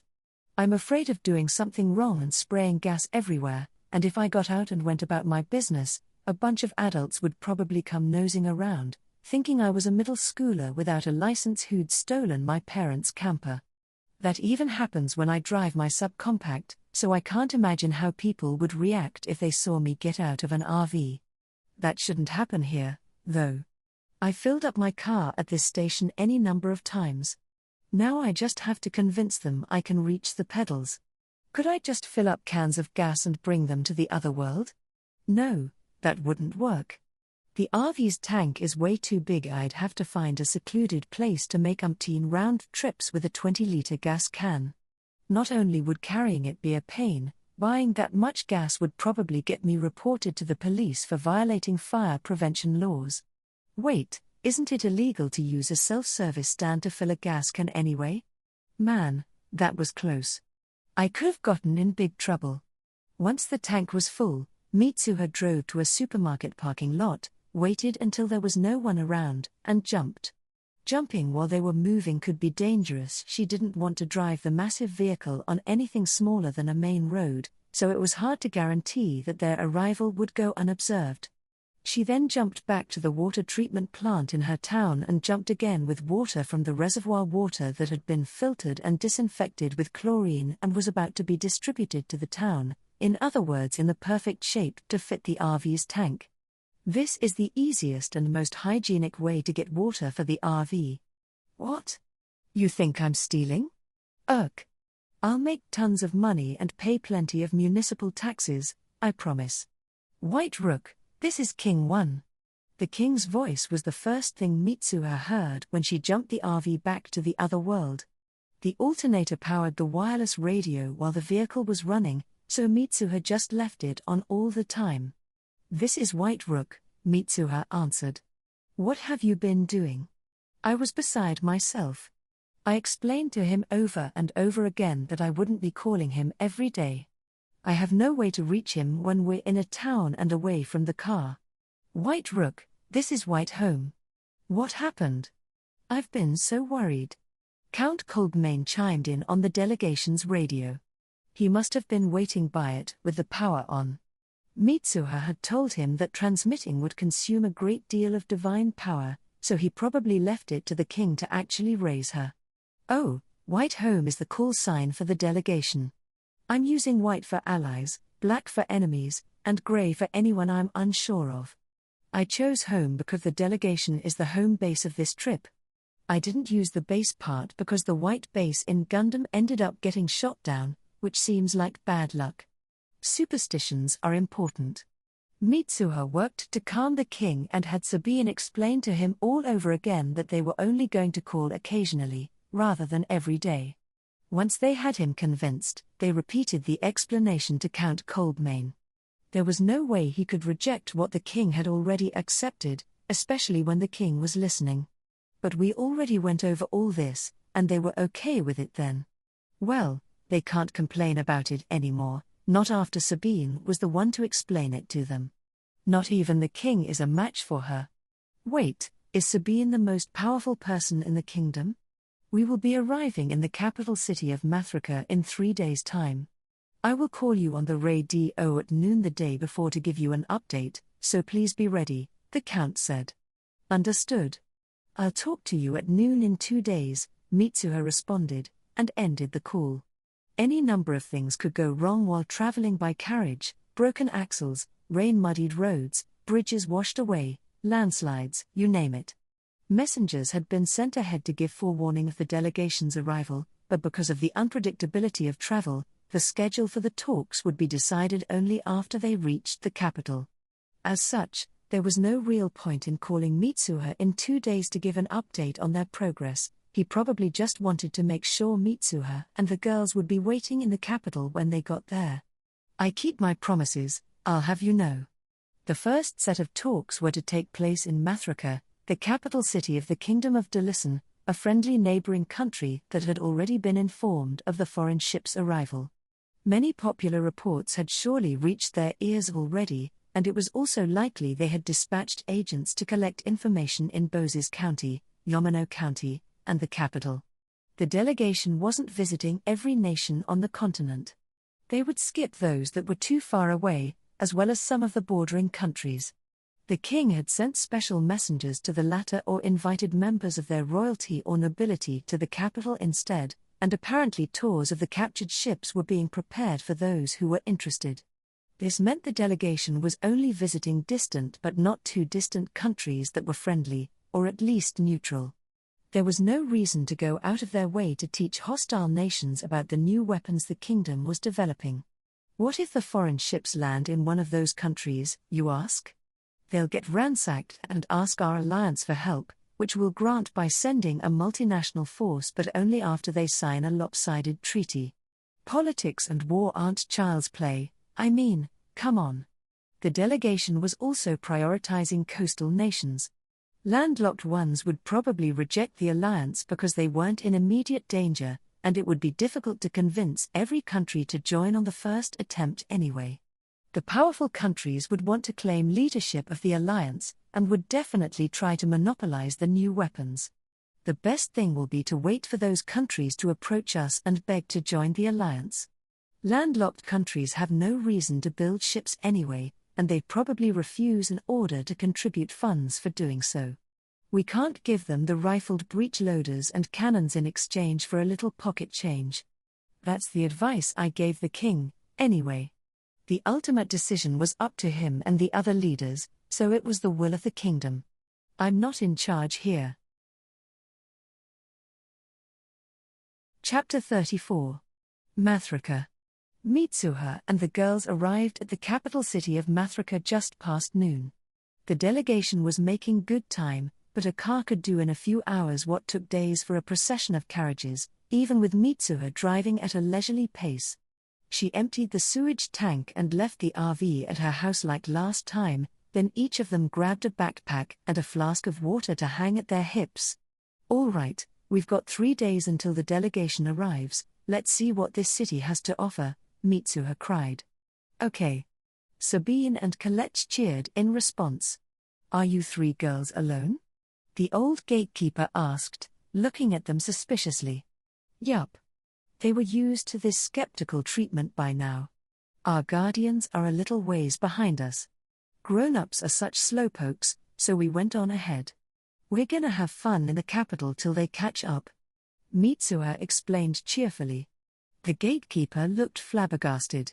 Are you crazy? What would you have done if you were attacked by a wild animal or ambushed by ne'er-do-wells? And it's not just bandits you have to worry about, there are plenty of people who would get wicked ideas seeing 3 well-dressed girls walking the road alone. Your parents must be worried sick. Don't you feel any responsibility to protect your little sisters? He kept scolding us for almost an hour, damn it. He clearly means well, though. Seems like a good guy, in fact. I'll bet he thinks we snuck off while our parents were busy with work. Which is a natural assumption. No parent would knowingly allow their kids to go on ahead by themselves. The gatekeeper insisted they wait in an office at the guardhouse until their parents arrived, but after Mitsuha told him they had already agreed on a meeting place and would go straight there, he reluctantly let them go. Geez, that was close. We almost got stuck there for 3 days. To be fair, I highly doubt the old man thought we were 3 full days ahead. I could have jumped us away while no one was looking if I had to, but that would have caused a scene, so I tried as hard as I could to convince him. That was beyond exhausting. Okay, first order of business is to find an inn, Mitsuha said. We need to choose a relatively luxurious one so as not to bring shame on the kingdom when they learn we're members of the delegation. I'm gonna invoice the king for this later anyway, so money is no object. You're way too rich to be so cheap, Mitsuha, Sabine said. Hey, that's mean. Way to hit me where it hurts. Okay, let's try this place. An inn's exterior could advertise its luxury, that is, its high prices, but there was no way to tell its quality until you actually stayed there. Mitsuha selected an expensive-looking inn near the royal palace that seemed like a good bet, then charged through the front door. Not that I ran in with a battle cry or anything. Doing that in a luxurious inn near the royal palace would be a one-way ticket to the slammer. I just strode in with confidence. A 3-person room, please. And where might your guardian be? The middle-aged man at the front desk asked. This again. It's just us, actually, Mitsuha replied. I don't know what kind of game you think you're playing, but we don't allow kids to stay here alone. Go on, scram. I'll hand you over to the city watch if you get in the way of our business. Mitsuha could feel herself getting pissed. I can't blame him if that's the rule, but he didn't have to be so rude to us. If he was a greenhorn clerk, I could have chalked that up to inexperience or delusions of grandeur, but this guy is old enough to know better. His attitude is probably a good indicator of the spirit of this inn. How dare you, Sabine began, but Mitsuha patted her on the shoulder. It's fine. We don't want to stay at a place like this anyway, right? Why, yeah. Mitsuha led Sabine and Colette outside, leaving the infuriating establishment behind to search for somewhere more promising. Let's try this one, Mitsuha said when they reached the next inn. It was slightly smaller and older than the first one, but it looked decent. Think this one will be okay? Sabine asked worriedly. Can't know unless we go in. Colette looked like she didn't care at all where they stayed, nor did she seem bothered in the least by being turned away from a high-class inn. It was unlikely she would take issue with any lodging they chose. Charge, Mitsuha cried. Welcome. Have you come to stay? A voice called out as soon as they walked through the door. It came from a man who looked around 20, standing behind the front desk. Do you have a room for 3? We don't know how long we'll be staying yet, Mitsuha replied. Not a problem. Please sign your names in the register, the clerk said cheerfully. Now that's customer service. 2 days later, in the morning, Mitsuha jumped to Yamano County with Sabine and Colette. She felt she needed to at least check in on occasion. I'm not concerned about how things are going with the domain, I just expect people are getting anxious about me. The place isn't gonna fall apart just because its lord is gone for a few days. If any domain were that unstable, then forget about me and my world-jumping power, most nobles would never even be able to leave to visit the capital. The citizens can manage just fine on their own. I hope. Mitsuha jumped them straight to her own room to avoid startling anyone by appearing right in front of them. She led Sabine and Colette out of her room. Lady Mitsuha, where they were immediately found by Noelle, a 10-year-old girl who had nearly been sold into a decades-long apprenticeship, read, human trafficking, before Mitsuha hired her. Well, I guess found isn't really the right word, she just happened to be there when I opened the door. Noelle smiled at Colette, with whom she was friendly because they were close in age, then dashed off to tell everyone that Mitsuha was back. It's so nice to see Noelle smile all naturally like that. She's brightened up so much. The assembled servants gave Mitsuha their reports, and once she had confirmed that there were no issues, she returned to her room to take care of the real reason she'd returned to her county residence. White home, this is White Rook, over. This is White Home Leader. Can you hear me? Came Count Kolbmane's voice. Mitsuha was contacting the delegation the day before their arrival as promised. It would have been a hassle to retrieve the RV and jump it outside the city every time she wanted to reach them, so she'd decided to use the radio at her residence. At that distance, the delegation would have been too close for UHF and VHF frequencies to work reliably, and there was a chance HF frequencies would get caught in a natural radio quiet zone. Contacting them with the HF band from her room would be more certain to work. The antenna there was better, too. Since she had so much space, Mitsuha had been able to forego a loading coil and set up a full-size horizontal dipole. You're coming through loud and clear, Mitsuha replied. Are you on schedule? Yes, proceeding as planned. We are maintaining SOA, as you put it. We should still arrive tomorrow afternoon. I sent messengers ahead to announce our arrival and secure lodging near the palace. Let's meet at our inn. Understood. See you tomorrow. Indeed. SOA stood for speed of advance, which indicated the average speed someone must travel to reach their destination at a specified time. It's calculated by dividing the distance to be traveled by the remaining time until one is scheduled to arrive, and can be used to express how one is progressing along an intended route, such as an hour at SOA or 5 minutes behind SOA.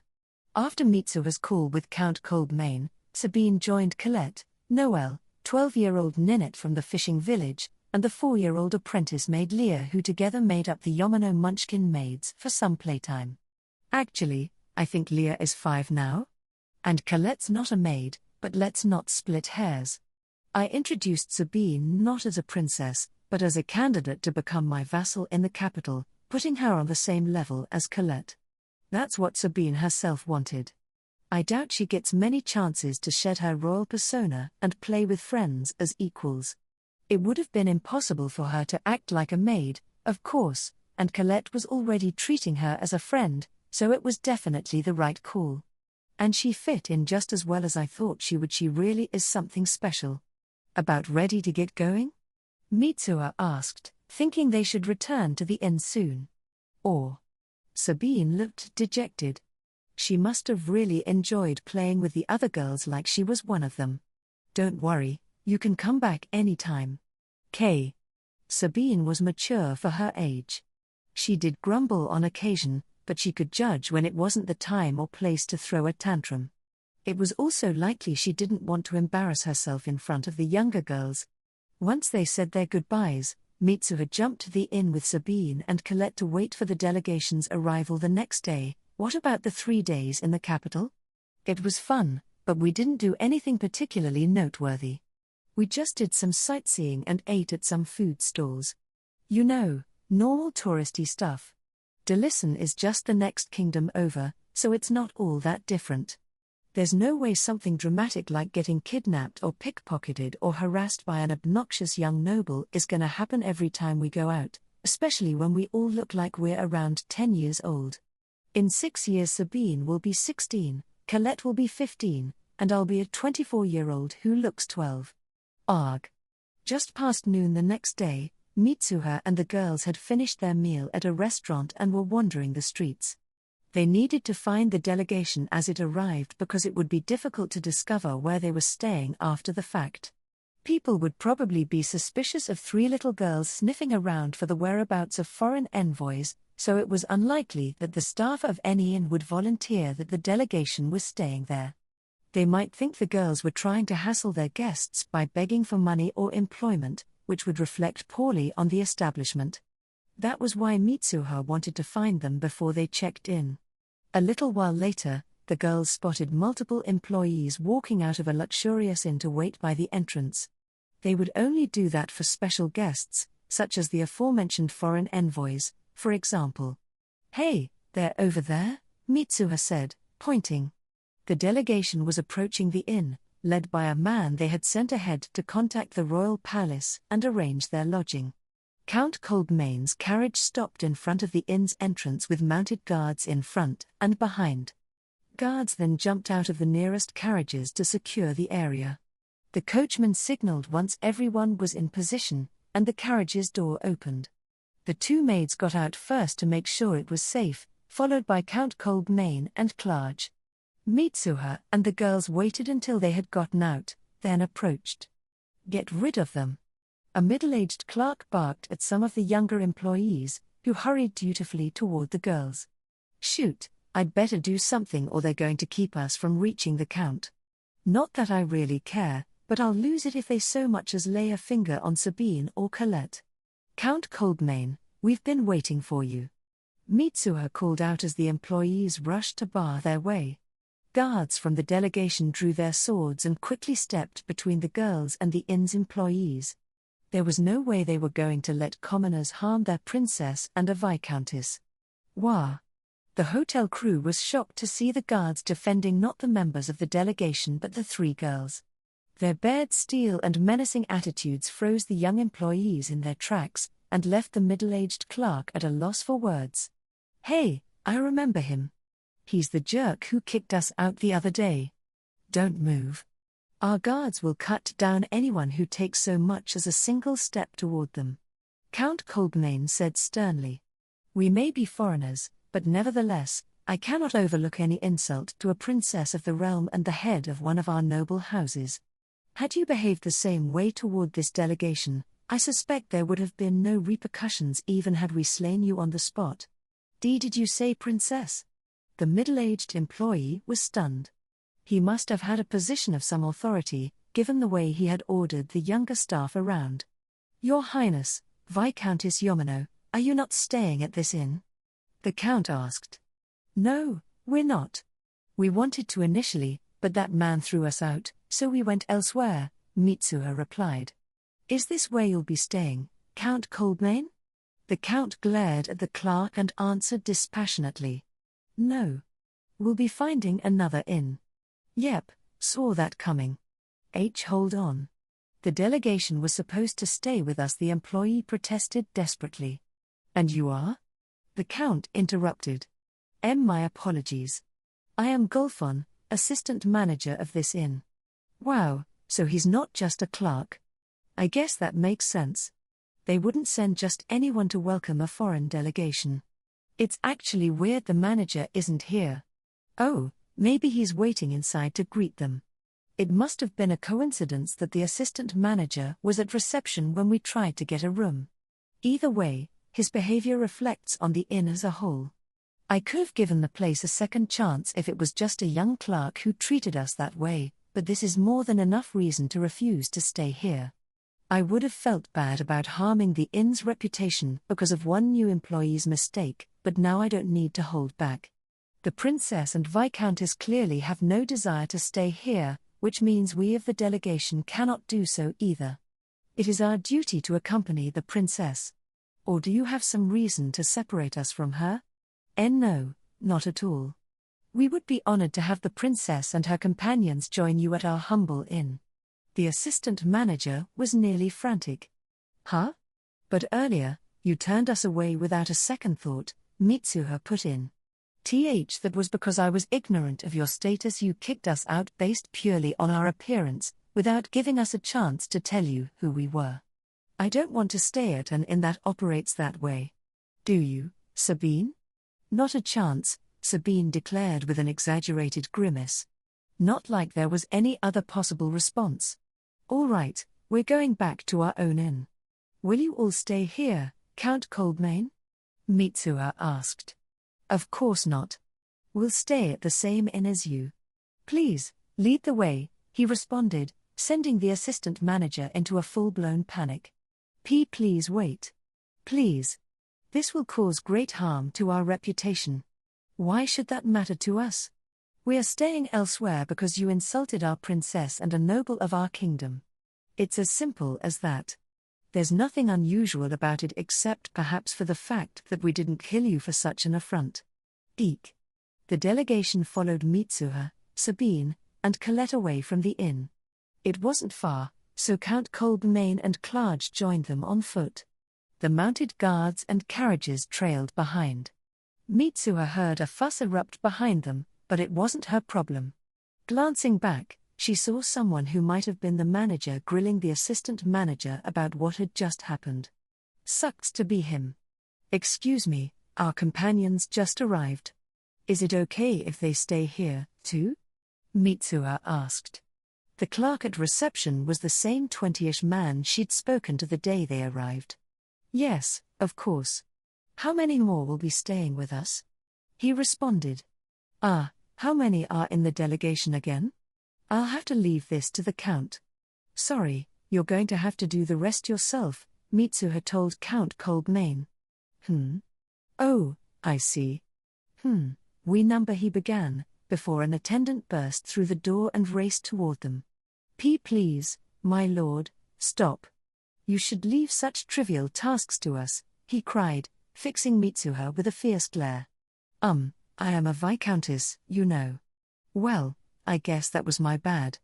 The attendants would probably be disgraced if anyone back home heard they had allowed the count to check into an inn by himself. Sorry. But the fact is, the count actually looked excited to do something for himself for once, so I don't think they have anything to worry about. Clarge looked iffy about it, though. Huh? You're a diplomatic delegation from another kingdom? And you have a princess with you? What? The clerk had kept it together when he learned of Count Coldmane's noble rank, but he was unable to hide his surprise when the count's attendant announced the purpose of their journey and the fact that they had a princess with them. This was a luxurious inn and likely got plenty of noble guests, so receiving a count was nothing too out of the ordinary. The man may also have been a little taken aback to learn that Coldmane was with the girls, since they hardly presented as nobles, but an elite clerk like him would never let it show. Hearing that they were part of a diplomatic mission changed everything, though. It meant his new guests represented the king of a foreign country, and this inn would be the face of delegation during their stay. That brought immense responsibility, pride, and honor. It was unheard of for such a delegation to arrive with no forewarning. Why have you chosen our inn? And why did you send no word? Because Princess Sabine wanted it that way, Mitsuha replied. Your sincerity proved to us that this is indeed a good inn, Sabine added. Whoa. Sabine can act like a princess? Act like the princess she is, I mean. I knew she was smart, but I always figured she was still kind of immature and self-involved. Wait, why is she glaring at me? Can she read minds? Anyway, I was not ready to see her act so prim and proper. Maybe I should bestow on her my title of plumber of the opera after all.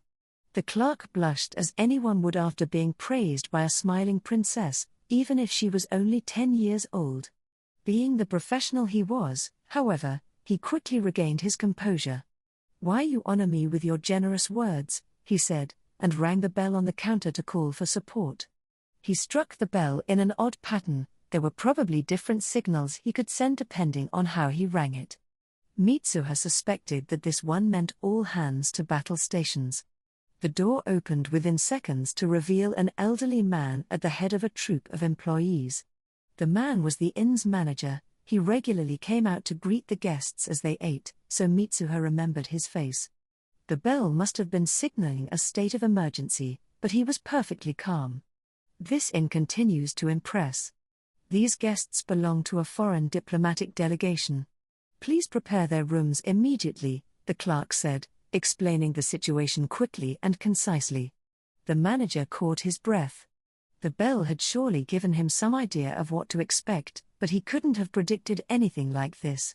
His eyes went wide for a moment, but he showed no other sign of emotion. "I am Waldith, the manager," he said. "Welcome to our humble establishment."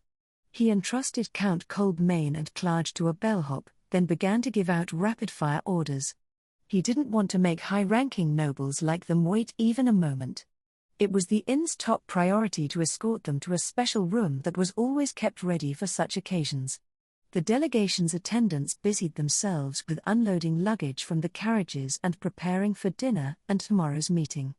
They had plenty to do, but the Count would probably give them some leeway given the sudden nature of this change in lodging. "Us? We're already staying here, so no one has to worry about us." The staff were probably surprised to learn that Sabine's a princess and I'm a viscountess, since I'll bet they thought we were just merchants' daughters, but that's it. "Oh, I wonder if they'll panic when they realize they brought the Count to a special room, but left the princess in a regular one. That should be good for a laugh, so I'm not gonna say anything. Do you have a moment?" Count Kolbmane and Clarge had been led to their rooms, and the rest of their entourage had gone out to the carriages with the inn's employees, leaving Mitsuha and the girls alone with the manager and the young clerk. "Why did you choose to stay here?" "Most guests of your standing choose to stay at the Fairies' Rest. That was the name of the inn that had kicked the girls out, which is closer to the palace and regarded as the top inn in the capital." Mitsuha raised her hand to stop the manager there. "I had two reasons: the superior customer service of your clerk, and the difference in ideals between your two inns. A little bit of kindness goes a really long way." The manager bowed deeply, and the girls returned to their room. "Man, I sounded cool back there. That was so dorky, Mitsuha. Or not." A knock came at their door a little while later. It was Count Kolbmane's personal attendant, announcing that his master wanted them to come to his room. The Count was understandably hesitant to barge into a room occupied by 3 girls, one of whom was a princess. "He probably wants to talk about our visit to the royal palace." "You wanted to see us?" Mitsuha said as they stepped into Count Kolbmane's room after a few cursory knocks. "My apologies for summoning you," the Count replied, bowing toward Sabine before turning toward Mitsuha. "Our meeting is only 2 days from now, and I thought we might discuss it." Sabine ranked higher than Count Kolbmane because she was royalty, but she was only here as an observer, and to lend weight to the delegation's authority. The Count was the king's real representative, but he couldn't treat Sabine as if she were lower than him, so he addressed Mitsuha instead. "What's my position? I guess you could call me an advisor, or a kind of subcontractor. The king is paying me, after all." Mitsuha and Count Kolbmane got down to business. Instead of visiting every nearby country, the delegation was prioritizing friendly and neutral countries with at least some coastline.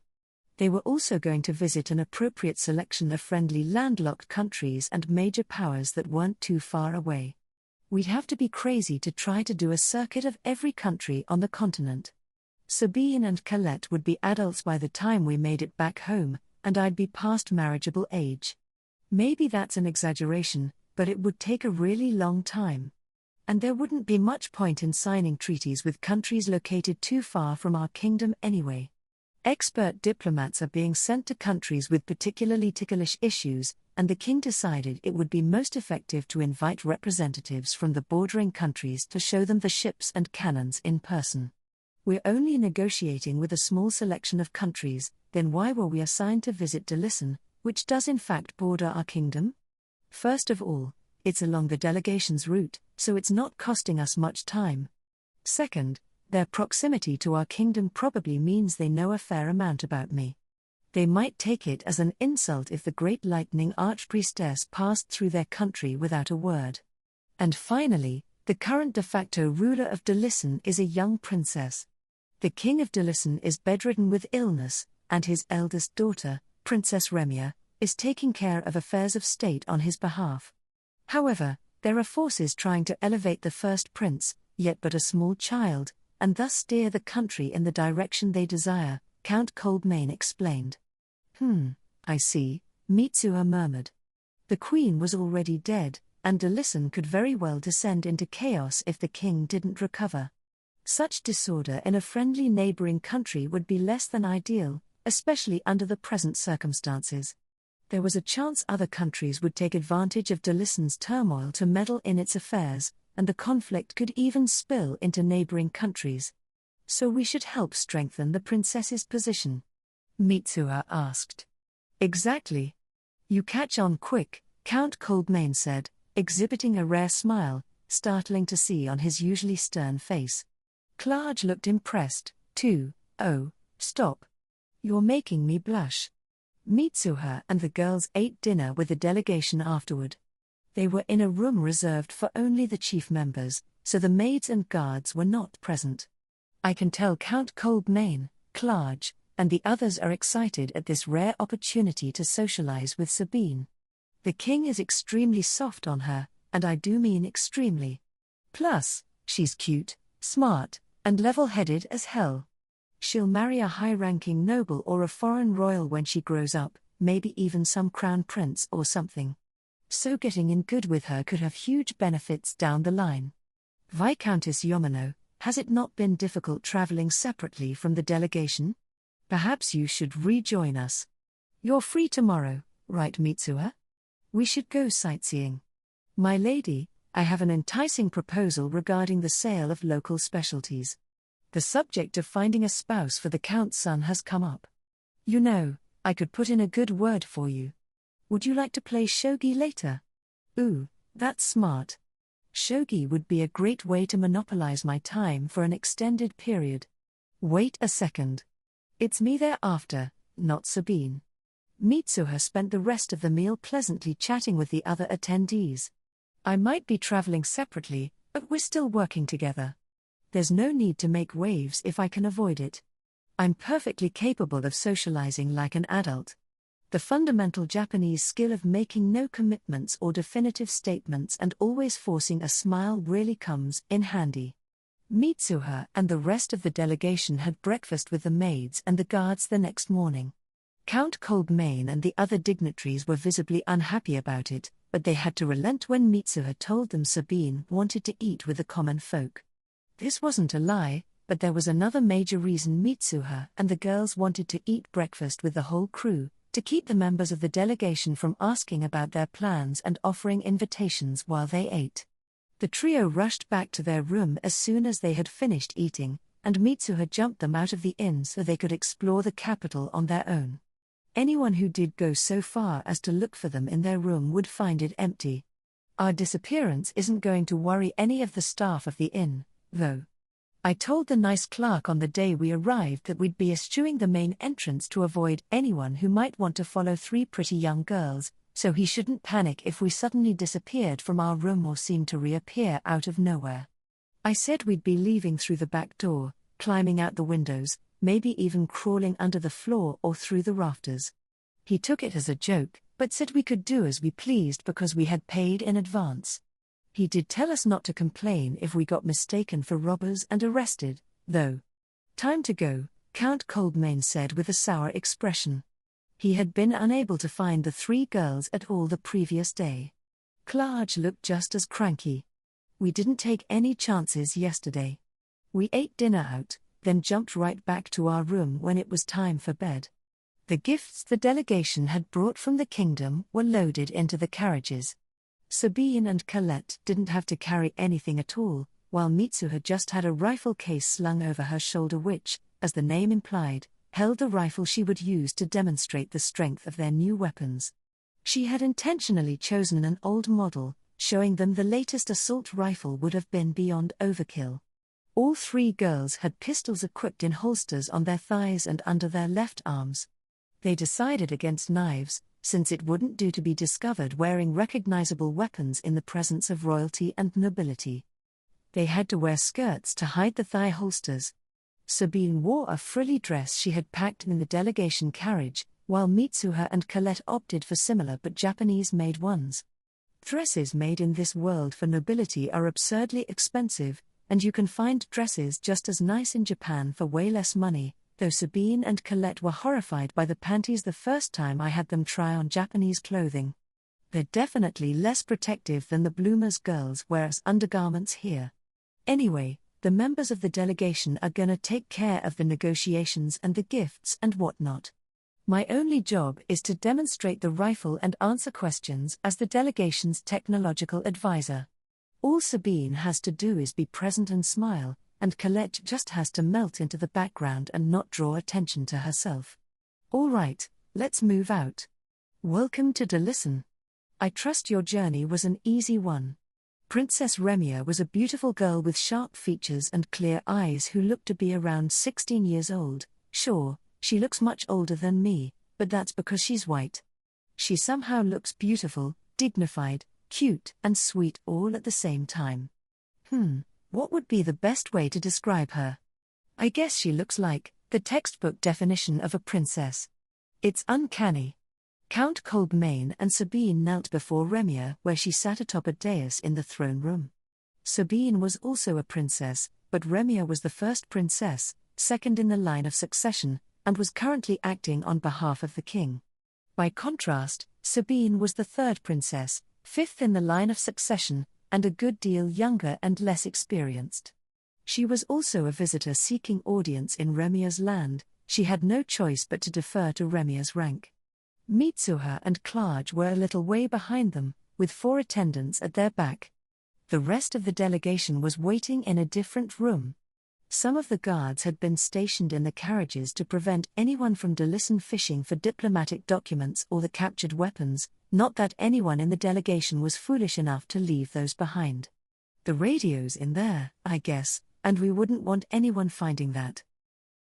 This audience was purely ceremonial. All they were doing was greeting the princess and presenting their gifts in front of the assembled courtiers. They weren't going to hold the actual talks in front of so many eyes and ears. Once the ceremony ended, all who were participating in the talks headed for the conference room. Now for the real deal. Chapter 35. The first meeting. It's finally time for the first diplomatic meeting. I'm so nervous. I mean, I've talked with our king lots of times, but those were just personal conversations. This conversation isn't between people, it's between countries. That gives it a whole different weight, not that I'm actually gonna be doing any of the talking. That's Count Kolbmane's job. Plus, this is just a preparatory meeting for the official treaty talks that'll take place at a later date. But still. They had moved to a conference room for the meeting, and the Delisonian side was represented only by their key leaders. Remia would lead the talks for them, which was to be expected given the importance of this meeting. The other attendees seemed to be chancellors and government ministers and military brass and the like. Mitsuha didn't know any of their actual titles. Let us waste no time getting to the purpose of our visit, Count Kolbmane said after a brief round of introductions. As I'm sure you're already aware, we are here to discuss the matter of the foreign ships that attacked our kingdom. The enemy staged a unilateral assault with 3 giant warships, each large enough to carry hundreds of soldiers equipped with powerful new weapons called cannons and guns. They demanded sovereignty, treasure, and slaves. The Delisonian side of the table buzzed with consternation upon hearing the invaders' extreme demands. They knew about the enemy fleet, But only Mitsuha, the king, and his closest advisors knew what she had discussed with the invaders, so none of the particulars had gotten out. Fortunately, we captured all 3 warships before they could inflict much damage on our shores, Count Coldmane finished. A snicker went around the room at the off-handed way he described their bloodless victory over such formidable opponents. But everyone in the room already knew about the captured ships. What they didn't know was the strength of the enemy's weapons. Are you saying the enemy nation is nothing to fear? That they are no threat to us, either? One of the delegation ministers asked, voicing what everyone was thinking. These talks are going nowhere if we allow them to think that.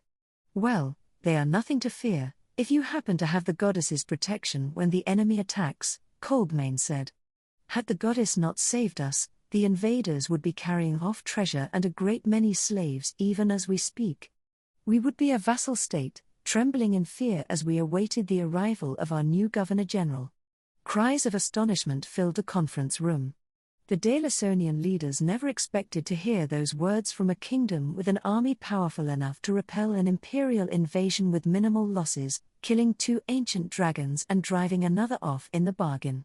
Mitsuha figured they knew most of the details of that event, aside from the true identity of the soldiers she had summoned. It must have been a little hard to believe such a country would be no match for 3 measly ships. Count Coldmane was slightly exaggerating, of course. The crews of those 3 ships alone could not have occupied the entire kingdom, and their cannons were no threat to the capital because their range was limited to a few miles. But they might have been able to use the threat of those weapons and the power of their homeland to force the kingdom into a one-sided treaty. The next fleet might very well have carried many more soldiers, along with a governor-general to rule the new colony. So while he was exaggerating, he wasn't just blowing smoke, he was simply compressing the inevitable sequence of events. As such, we hope to form an alliance with our neighbors in preparation for the coming of the next enemy fleet, Count Coldmane went on. The purpose of our visit is to explain the situation and hear your thoughts and opinions before the official treaty talks take place.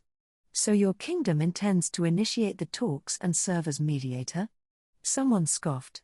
It wasn't unusual for the initiator of diplomatic talks to mediate them as well. Being the mediator came with a variety of benefits, however, so a major country like delegation was not going to give that up lightly. Yes, that is our intention. But it is not simply because we're the ones initiating the talks. The enemy warships, cannons, and guns are in our possession, and we have naturalized most of their former soldiers, the only ones who know how to produce and handle these things as citizens of our kingdom. We are therefore uniquely qualified to develop the technological skills to recreate them, Count Coldmane answered. There was no argument. The truth of his words was all too apparent. No other country could serve as mediator. Opening up the role to anyone else would simply lead to conflict as a multitude of countries put themselves forward for the role. Delegation's leaders may have been reluctant about it, but they could see that their neighbor was most fit for the job. Are these new weapons really as powerful as you say?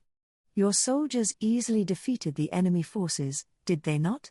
No, we would have stood no chance if it came to open combat. Their small numbers and limited supplies might have been an issue, but we would have had no way of defeating them without suffering heavy losses. All we could have done would be to wait for them to run out of resources. And now that they know of this continent, they'll see it as a hunting ground where they can take all the slaves and treasure they want. And next time, they will send sufficient ships and soldiers. Silence overtook the room. And you're willing to demonstrate the strength of these new weapons for us? Remia, who had remained silent until now, suddenly spoke. That's what that bundle is for, am I right? She pointed at the long case Mitsuha bore. Wow, she's sharp. You never know what you're gonna get with royalty, but she's a good one. Guess this means it's my turn. Yes, Your Highness, Mitsuha replied. And you are? Remia asked. I am Mitsuha von Yamano, technological advisor to this delegation. Huh? You're the one who? Remia trailed off, looking startled. A stir swept through the delegation contingent. I wonder how much they know about me. Do they think I'm just the brave noble girl the royal palace announced me to be? Or are they aware of the open secret in the capital that I'm a princess from another land who has special abilities thanks to my connection with the goddess? I don't know what you mean by the one, but I am Viscountess Yamano, Mitsuha said. Remia's eyes shone as she gazed silently at Mitsuha. What is she thinking? But man, she really is something. Beautiful, dignified, cute. It's like she was grown in a lab to be the perfect princess. Sabine couldn't be more different. Never mind. Well, there is no point in continuing until you show us the strength of these new weapons. We'll talk afterward.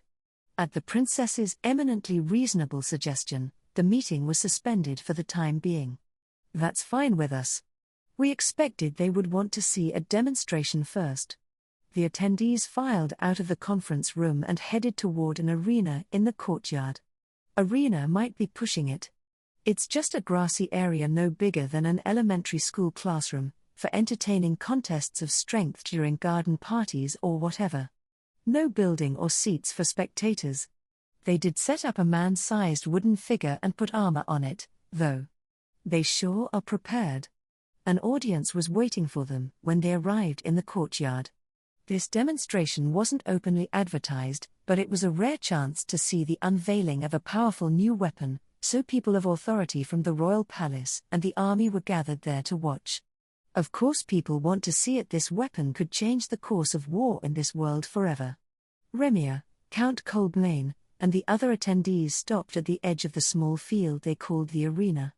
Mitsuha, Colette, and Sabine walked to the left edge of the arena and faced the armored wooden dummy standing on the opposite side, about 6 yards away. Could you please move it back? It's a little too close, Mitsuha requested. The dummy was currently at an appropriate distance for a pistol, maybe, but not a rifle. After some discussion, she got them to move it to the edge of the courtyard in front of an artificial hill. This eliminated the danger of hitting someone by accident. It was now about 50 yards away, which was still a little close, but Mitsuha decided to go with it. There was a small wooden platform set at the firing position for Mitsuha to use as a shooting rest.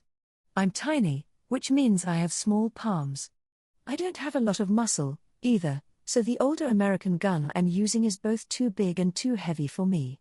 It's not the gun's fault, it has flaws by modern standards, but it was known for its excellence in its time. It's just not a good fit for me. I chose to use a shooting rest to increase my accuracy, because holding the gun steady would have been difficult for me otherwise. I'm not out here to show off. I don't need to try to hit the target while my hands are shaking from the weight of the gun. Setting the gun on something will make it much easier to aim. I guess that's pretty obvious, huh? With all eyes on her, Mitsuha pulled the case off her back and took out the rifle. It was an M1 Garand, the first standard-issue semi-automatic American rifle, their primary infantry weapon in World War II. The M1 Garand had a number of strengths and weaknesses. Its biggest strength was that it was the most complete semi-automatic rifle ever made at the time. The biggest weakness was that the ammunition was fed by an on-block clip. That made reloading difficult, as you couldn't replace a clip until you exhausted all 8 bullets loaded within it. If you were low on bullets, you had to waste whatever remained so that you could reload. Though that hadn't been much of a problem for the American Army, with its endless supply of bullets. I chose this gun for the demonstration because it's composed only of wood and iron, which gives it a nice, dignified appearance, plus it's reliable, and you can use it as a single-shot breechloader if you want to.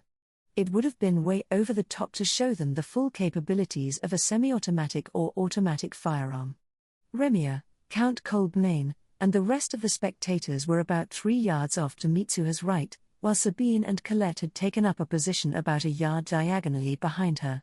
She set the barrel on the wooden rest, placed the side of her right hand on the bolt, and pulled it as hard as she could. Unlike on a bolt-action gun like the Type 38 rifle, which required use of the bolt between every shot to eject the shell casing and reload, this was just a small protuberance. Still, it took Mitsuha a lot of effort to pull it down, and doing so too often would be difficult and painful. If she had been firing blanks, the insufficient gas pressure would have rendered the gun unable to eject and reload automatically, which would have forced her to pull the bolt every time. That would have been hell. Fortunately, she was using live ammunition and didn't need to worry about that. Mitsuha pulled the small bolt, moving the breech block back and locking the chamber open. Normally you would load it by pushing a clip containing 8 bullets down into the chamber, but instead she pulled a single bullet out of her pocket and inserted it. She made sure to keep her thumb from being crushed by lifting it off the follower before releasing the lock. The gun was now loaded with a single bullet.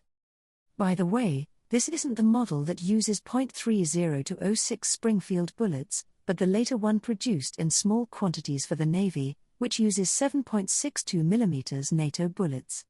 That's what the captain of Wolffang got for me when I told him what I wanted, maybe because the bullets are easier to obtain and more compatible with a wider range of guns. Mitsuha was about to fire, but she engaged the safety anyway just as the captain had taught her.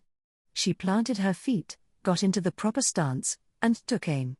Only then did she disengage the safety. She had already adjusted the rear sight back at the mercenary base by turning the windage to 0, turning the elevation to the very bottom, then raising it 12 clicks, and zeroing the rifle.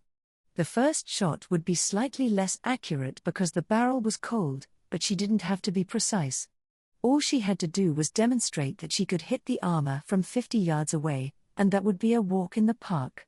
Mitsuha took a few slow breaths in and out, then sucked in a minimal amount of air and held her breath. She pulled her trigger finger back so gently that she was barely even conscious of doing it, so softly that she herself did not know when the bullet would be fired. Gently, softly, like a feather landing on a pillow. Bang! The recoil lifted the barrel into the air, but not before a slim 7.62 mm bullet was fired from its bore. Gunshots sound much cooler in an indoor shooting range because of the echo. It's just a short blast outside. But at least it's loud. That was the only bullet in the gun, so the breech block moved back and locked, leaving the chamber open. Mitsuha pulled a second bullet from her pocket, loaded it just like last time, and fired it with considerably less care for her aim. She wanted to hit a vital point with the first shot, but with the second she wanted to demonstrate how quickly another bullet could be fired, so she was satisfied with simply hitting the armor. She had zeroed the rifle for 50 yards assuming the target would be about this far away, so she was confident she wouldn't miss. Most of her practice had been at 200 yards, and she had improved enough to hit the target with 5 or 6 of the 8 bullets in a clip. Not like I always hit the bullseye or anything, but still, that's pretty good. Mitsuha looked to her right after the second shot. The spectators were looking at her open-mouthed and wide-eyed, seemingly startled by the gun's explosive report. If they're this surprised by the sound alone, just wait till I show them the damage. Okay, ladies and gentlemen, let's go inspect the target. Mitsuha led the crowd over to the armored dummy. They all gasped in shock. Sweet, the first shot hit the dummy in the heart, and the second hit around the cecum. Actually, I aimed both shots dead center, about 4 inches above the navel, but no one has to know that. They're probably assuming I meant to hit the heart. Mwahaha. It penetrated the armor, someone murmured. Huh? That's what they're surprised by? The bullets had penetrated the armor and gone straight through the dummy, emerging out the other side. Such a weapon would render shields and armor pointless. And it had been fired by a girl who looked to be only about 12 years old. This meant that people without any combat experience, women, children, the elderly, even the sick and injured, could kill hardened soldiers who had undergone years of harsh training. And they could do it from dozens of yards away with just the flick of a finger. Any soldier or government official would react with astonishment upon seeing that. So, this is what we call a gun, Mitsuha said. Cannons are similar, but they shoot projectiles 20 times as large, and 20 times 20 times 20, that's 8,000 times as heavy, which can strike targets miles and miles away. The Delasonian contingent was stunned, dumbfounded.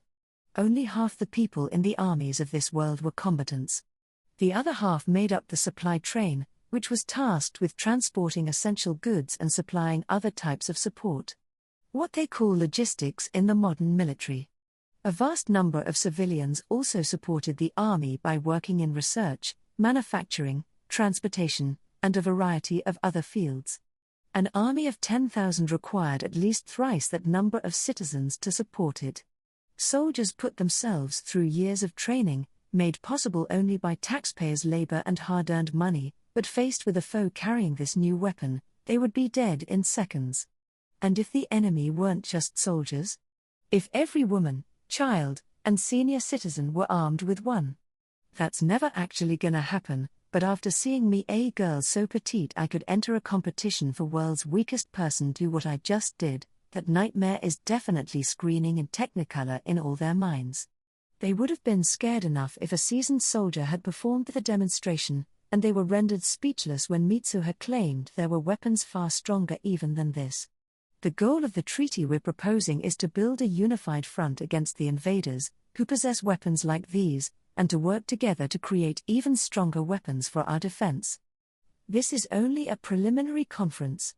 The official treaty talks will come later, so you'll have plenty time to make a decision.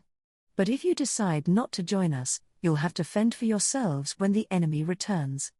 That's, Remia gasped, something approaching horror in her voice. Totally appropriate response, I essentially said, join the alliance or be destroyed. Even if the invaders never come back, they'll be stuck using swords, spears, and bows while surrounded by an alliance of countries armed with these new weapons. Our proposal is as good as blackmail, and she knows it. No wonder her voice shook.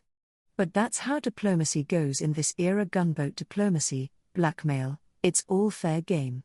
Stunts like this had been pulled over and over again throughout Earth's history. After the demonstration, everyone returned to the conference room. The Delasonians were still speechless. Count Coldmain waited in silence, giving them time to digest what they had just seen. A little while later, Remia spoke up. We never really had a choice, did we? Her tone was one of calm resignation. Your Highness, what are you? One of her retainers began to argue, but Remia silenced him with a hand. Hold your peace. I am no fool, and nor, I think, are any of you. You wouldn't be in this room, otherwise. No one could argue after hearing that. They all understood perfectly well. We are not trying to force you into anything, Your Highness, Count Coldmain said. We are simply inviting you to join us in a pact to strengthen both our countries and prepare ourselves against a common enemy. You are free to refuse and prepare in your own way, and we will leave you to your own devices without resentment or reprisal. Nor do you have to come to a decision now. This is only a preparatory meeting to inform you of the situation and help you reach a consensus before the official treaty talks. Our countries have long been amicable with one another, and we wish it to remain so. You have nothing to fear from us. It's not like this is a bad offer for Delison. We're simply giving them an opportunity to get on board with the winning ticket. If there's any hesitation, it's probably coming from wounded pride. We're in a position of overwhelming strength in these negotiations, and they can hardly afford to turn us down. You'd think it wouldn't be that big a deal because we've always had friendly relations, but I guess it's not that simple. Oh, damn it. I forgot. We're supposed to help strengthen Princess Remia's position. I don't have authority to make decisions regarding the treaty, so I'll have to leave that to the Count. The only promises I can make are personal ones. Your Highness, would a promise from me ease your fears about the treaty? Mitsuha asked. Huh? What do you mean? Remia responded dubiously. Mitsuha grinned. I'm talking about a promise that if you're ever in trouble, and justice is on your side, I will gather my friends and come to your aid. This has nothing to do with our respective kingdoms, so think of it as a personal promise from Mitsuha Yamano, entirely separate from my position as a Viscountess. Wah! If anyone threatens your position, be it invaders from another country, the Demon King's army, a band of rebels, or someone trying to force you into a marriage you don't want, I'll crush them underfoot. Wah-ah! Remia was flabbergasted. This was not the kind of promise a noble typically made to a foreign princess. And she and her ministers probably knew that Mitsuha was not simply some noble girl, but a princess from another land who had appeared out of nowhere, that the divine soldiers who fought off the Empire were her own private volunteer army. Now that Mitsuha thought about it, it was highly unlikely that a neighboring country like Delicen hadn't undertaken an extensive investigation of the imperial invasion. Spies, bribery, honey traps, they had any number of methods at their disposal to obtain information from within the royal palace. And anyone who was in the capital at the time would have been able to tell at a glance that the mercenaries weren't the kingdom's own soldiers. They had strange clothes and equipment, but most of all, they didn't even speak the local language. And now I'm here explaining and demonstrating the weapons we obtained from the enemy thanks to the goddess's protection. Anyone in this room who still thinks I'm just a normal noble girl should resign their post immediately.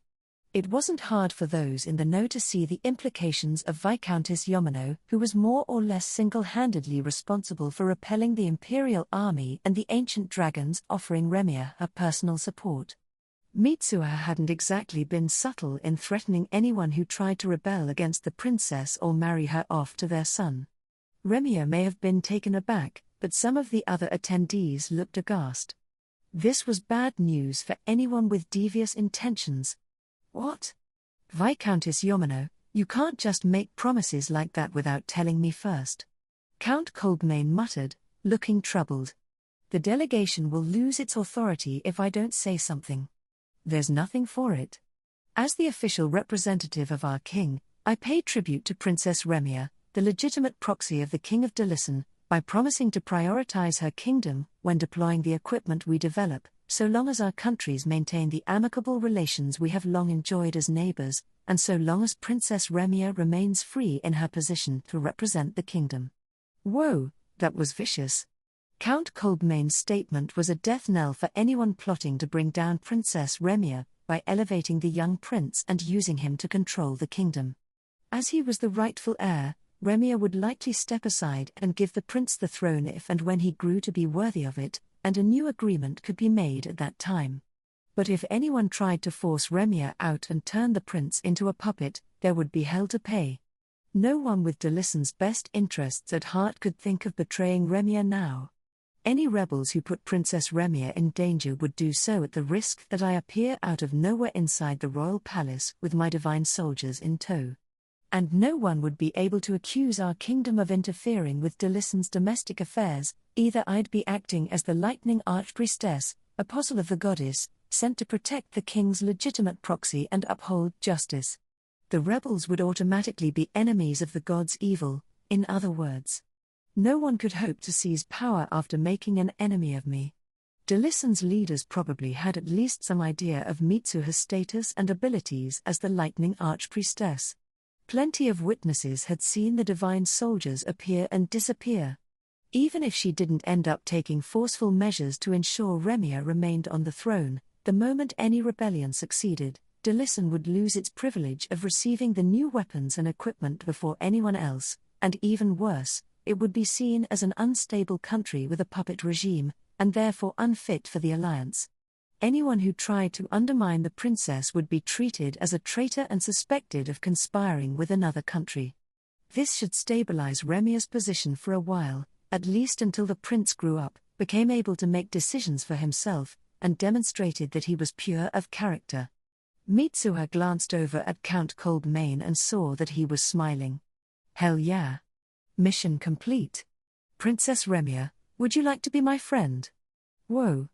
Sabine has joined the fray. Just when I thought she'd faded into the background so successfully, turns out she was only waiting for her turn. She called her Princess Remia instead of Your Highness because they're both princesses. Remia's status is still a little higher, but guess that's fine if they're gonna be friends. Remia had initially looked puzzled at Mitsuha and Count Coldmain's extremely generous offers, but her expression quickly turned grateful when she picked up on their intention. It was Sabine's cherry on top that caused her to break out in a broad smile, however.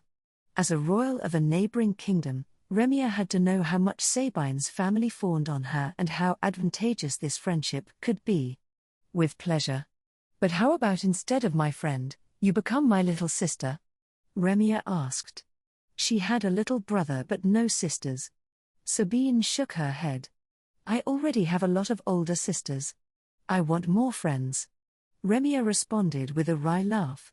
She probably would have been excited about gaining something like a little sister. But Sabine already has 2 older sisters plus me, so it makes sense she'd rather Princess Remia be a friend. Colette's the only friend she has, and they're about as far apart in social position as you can get. I might have to put a radio in Princess Remia's room, too. I did promise I would come running whenever she was in trouble. The meeting ended not long afterward. There were no treaties or papers to sign at present, so the delegation spent the rest of the time chatting and answering questions from Remia, her ministers, and the rest of the attendees. They politely dodged any requests and carefully avoided making any commitments. Count Kolbmane was especially insistent on blocking anything related to Mitsuha. I would have been okay with telling them a little about myself, at least. What kind of men I like, how collecting gold coins is my hobby. They might even have been willing to help. That night the royal palace threw a welcome party for the delegation. Mitsuha was crowded by nobles, high-ranking military officers, and wealthy merchants seeking to make a connection or weasel information out of her, which turned it into a stressful few hours. They want me to dance? Every Japanese kid has to learn the Oklahoma mixer in school, but somehow I don't think that's what they're expecting of me here. Guess this is why Count Bozes was so insistent I learn ballroom dancing. Well, whatever. I'm more of a behind-the-scenes kinda gal. Unfortunately, going backstage isn't an option this time, and being a wallflower is off the table, what with this long line of people in front of me. They've accepted that I'm not gonna dance, but that's just made them think I'm free to talk. Whoops. Across the room, Sabine was dancing with a shrewd little cutie pie. She can really dance. And I guess cute younger boys are her type. Oh, he's just a stand-in for her little brother, Prince Luan. She's not interested in boys yet. Got it. Colette was watching Sabine enviously. No, Colette, you can't dance either. One of us. Don't ever leave me. Mitsuha had naturally assumed the party would just be the one night, but much to her surprise, it lasted for 3 full days. Once it was finally over, Mitsuha, who was beyond exhausted, Colette, who ate so much over the 3 days that her belly bulged, and Sabine, who seemed weirdly happy and energetic, piled into the good ship Lollipop and departed Mathrika, the first stop on their journey. Well, not exactly. We rode with the delegation until we were far enough from the capital, and then I jumped to my house to retrieve the Lollipop. Huh? Am I calling it the good ship Lollipop because there are 3 lollies riding in it? Shut up. That has nothing to do with anything. I just gave it a name because I felt bad just calling it the RV all the time. Chapter 36. The Attack. Arg, damn it. I'm so frustrated. Mitsuha had jumped the Lollipop ahead to make it look like it had always been there, just like last time, though Count Kolbmane and the others took her to task for leaving it out where anyone could have stolen it. She had decided to travel alongside the delegation this time, but now she was beyond fed up with how slowly she had to drive. I decided to stay behind the carriages because if we went on ahead, I'd constantly have to be looking back to make sure we weren't leaving them in the dust, which sounds exhausting. I didn't want to subject the horses to the Lollipop's exhaust fumes, either. But the spark plugs are gonna be shot from driving this slow. Actually, I'll probably lose my mind first. Mitsuha wasn't doing it for her health, though something had occurred to her that made her decide to stay with the delegation, and when she shared her concern with Count Kolbmane, it turned out he was thinking the same thing. So, nothing for it, she would have to stay with the delegation for another 2 or 3 days. After a while of inching along the road, Mitsuha tried something new. She parked the Lollipop on the side of the road so she could relax with Sabine and Colette, waiting until the last carriage was almost out of sight before hustling to catch up. Repeating this process seemed to help reduce her stress level. That is, it worked until Sabine and Colette got bored and went back to start Wyvern Quest 3. Stop ignoring me. 2 days after leaving Mathrika, the event Mitsuha had been waiting for finally came to pass. Not that she was happy to be right. It was a bandit attack.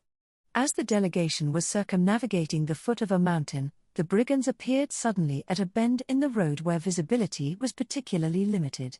There were about 25 of them, and they had set up a carriage sideways across the road to prevent anyone from simply ploughing through. It had been a little while since Mitsuha last stopped at the side of the road, so they weren't far behind the delegation, and it didn't take long to catch up. As soon as they did, another 14 or 15 bandits appeared behind them, hemming them in. The bandits had no need to block the road behind with a carriage as well. There was no space for the delegation to turn around, and the bandits wouldn't have given them the chance anyway. The steep mountain was to the right, and the ground to the left was too rocky and uneven for a carriage to move at high speed. Escape was impossible. Slowly, warily, the suspicious bandits approached. "Mitsuha, there's no such thing as a bandit that isn't suspicious," Colette said. "That's not what I meant. I mean they're suspicious as bandits. Everything about them is off. They're wearing ragged clothing like you'd expect, but they're clean-shaven, they're all wearing matching leather boots, and their swords are properly maintained. They're approaching without any kind of formation, but they're unconsciously walking in lockstep. And there are about 40 of them, which is precisely the size of a platoon in Delison's army." Mitsuha and Sabine sighed together, comprehension dawning. Colette still didn't seem to understand what was going on. Mitsuha flipped one of the micro-switches she had attached to the lollipop's gear shift, which turned on a microphone connected to a pair of external speakers. Stop right there, you suspicious bandits. You've been warned." She then made a quick series of jumps to equip herself and the girls. The bandits ignored Mitsuha's warning, however, and continued to advance toward the delegation. "All right. The bandits are approaching a foreign delegation even after I tried to warn them off. According to this world's rules, this is legitimate self-defense. Let's do this. Colette and I will handle the bandits up ahead. Sabine, you take care of the ones behind us. Try your best to incapacitate them, not kill them. And don't let anyone escape if you can help it," Mitsuha instructed. "Okay," Colette said. "On it," replied Sabine. "They're so confident. How the hell are they both so much better with guns than me?" The guards escorting the delegation, both mounted and on foot, were trying to block the bandits up ahead, but there weren't nearly enough of them. If those had been real bandits, they would have decided the raid wasn't worth it and fled the moment they realized they were facing a detachment of real soldiers. The guards were smart enough to realize this, too, and they wore brave faces as they prepared to engage what were clearly fake bandits. Mitsuha positioned the lollipop diagonally across the road so they could shoot at the bandits out of the windows on both sides without hitting the carriages or guards. Mitsuha fired first. Bang! Gah! She'd hit one of them in the thigh, just as she intended. She was resting the barrel of her gun on the window frame, which made aiming a breeze. The bandits froze, but their commander, that is, the bandit chief, urged his men on.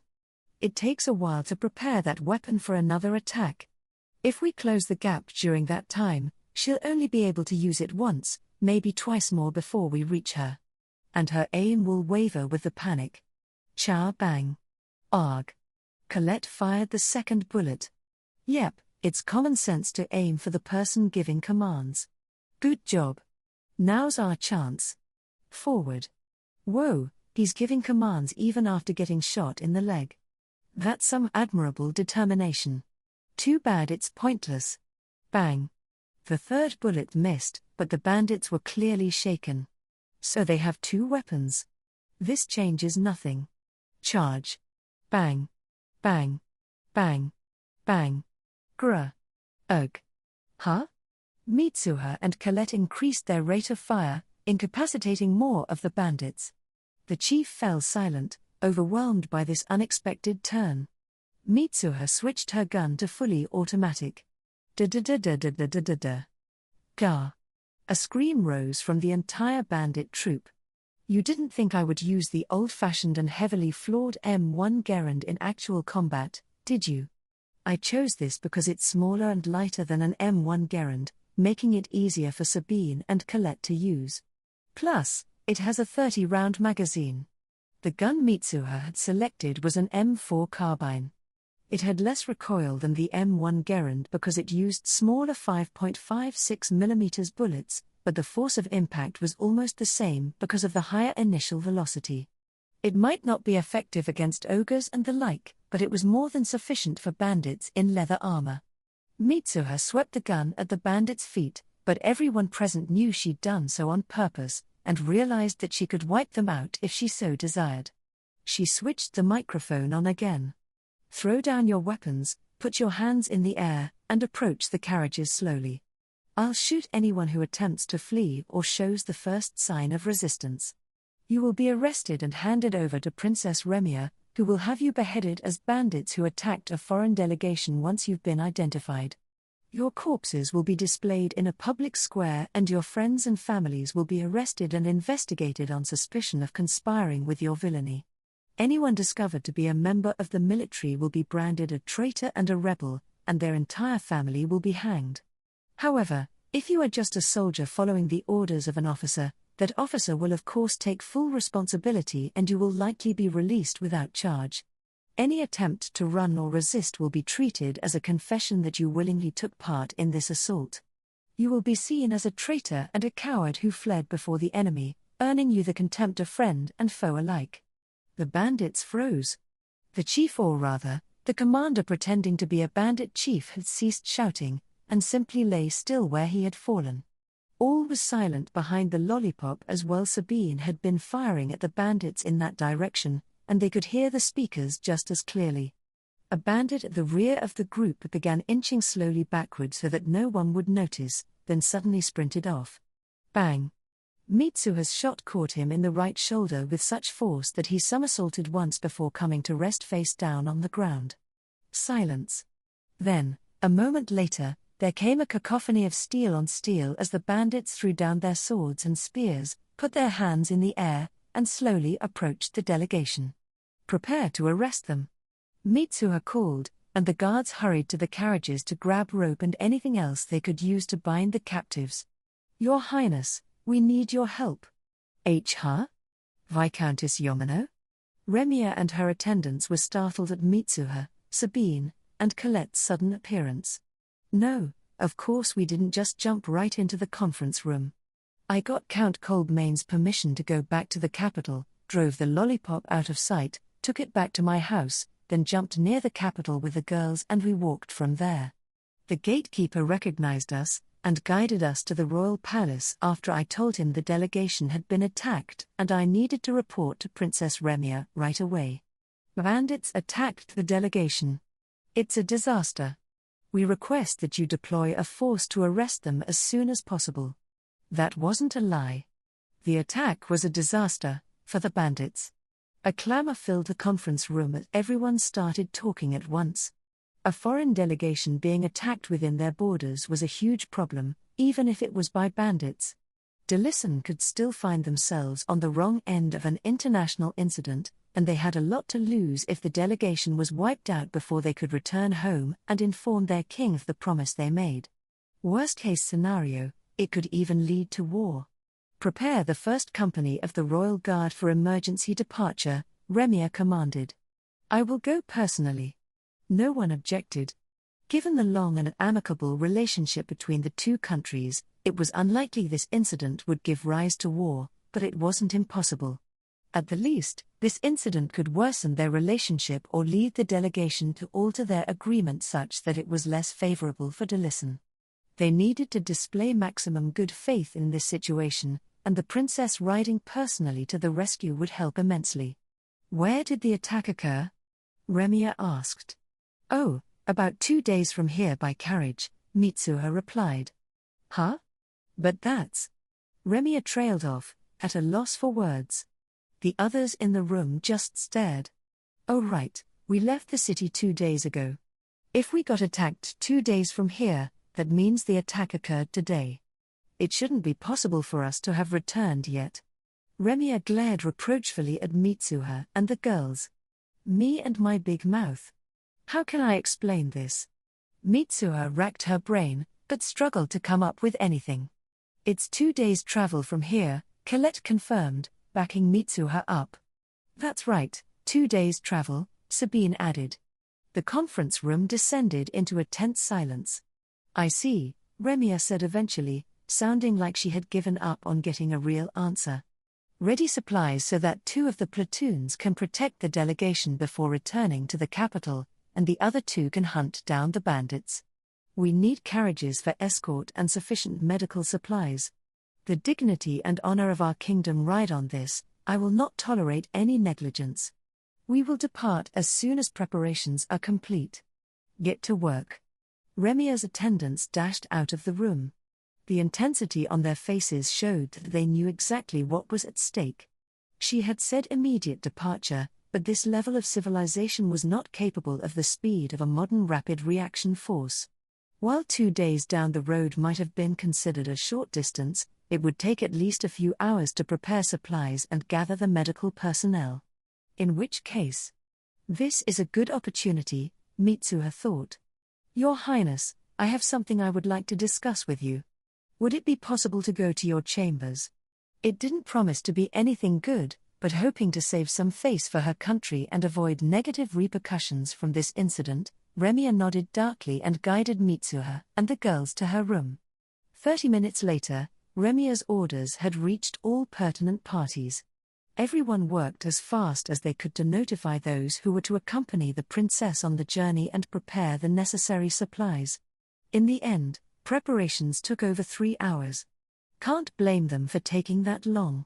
This was sudden, and while the 2 platoons that are to escort the delegation will be returning right away, the other 2 platoons don't know how many days or weeks their mission to capture the bandits will take.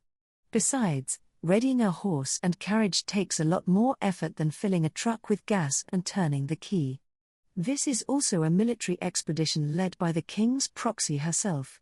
Well, Princess Remia will probably return with the platoons that are going to turn around immediately, but officially, this will be an expeditionary force led personally by the princess to save the delegation and eliminate the bandits. It'll be a great chance for Delicon to demonstrate its sincerity. And because the princess is coming, her personal entourage is coming as well, and they're even bringing a carriage with a canopy bed. It's actually pretty impressive that they were able to get all that done in just over 3 hours. The carriages, cavalry, and foot soldiers journeyed toward the site where the delegation had been attacked. The soldiers came from the 1st Company of the Royal Guard, an elite force that was absolutely loyal to the royal family and the kingdom. It was made up of 4 platoons of 40 soldiers each, plus the company command and a few dozen support staff, just over 200 people in all. They were well aware of the gravity of the situation and what was expected of them, and their expressions were stern, as were those of the transport and support squad members following behind. Mitsuha and the girls were riding with Remia, in an amply cushioned carriage that spared no luxury. Remia's maids, who would ordinarily have ridden with her, had been moved to a different carriage, leaving the 4 young women alone together. "So, is everyone we discussed accounted for?" Mitsuha asked. "Yes. Those who oppose me, who support me, those I'm unsure about, members of the neutral faction." "Okay, everything's in place," Mitsuha thought. "Then we'll proceed as planned. We have a lot of time to kill until we arrive. Care to play a game?" "A game?" Remia repeated. Mitsuha pulled a pack of cards out of her bag. "We call cards trump in Japanese, but I've always said cards. It sounds cool and foreign to my Japanese brain. I introduced them as cards to Sabine and Colette for that reason, and that's how they'll be known once I popularize them here. Unfortunately, this world lacks the technology to produce sheets of paper that are tough and uniform enough to use for playing cards, so it'll be a while before I can actually produce and sell them." Accordingly, the deck of cards Mitsuha pulled out of her bag was made in Japan, the kind that look like they're made of paper but are actually PET. PVC used to be more commonly used, but companies were switching to PET because it was better for the environment. Mitsuha didn't want to bring pollutants into this world, either. Now for the real thing. After explaining the rules and playing a few open-hand practice rounds, it was time for their first proper game of poker. "I'll raise you 3. Fold. Call. Call. Let's see your cards. I have a. What do you call this again? Oh yeah, a straight. Or man. Ha ha ha. Remia was having the time of her life.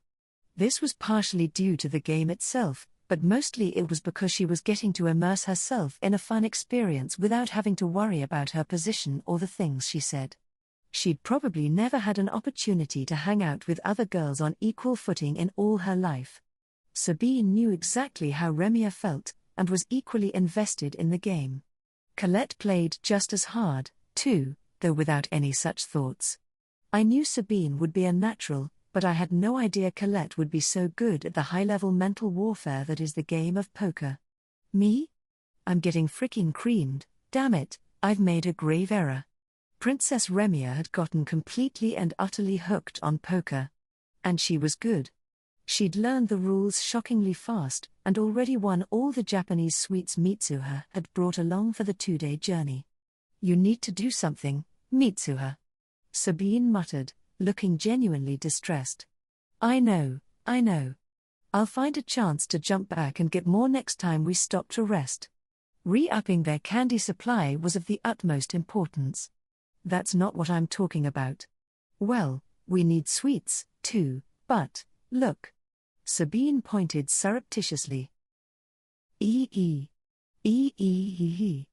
Hoo. Remia's cackle sounded more than half mad. I think we've broken the princess. She was more starved for fun than I thought. Or is it just getting to spend time with people as equals that has her so giddy?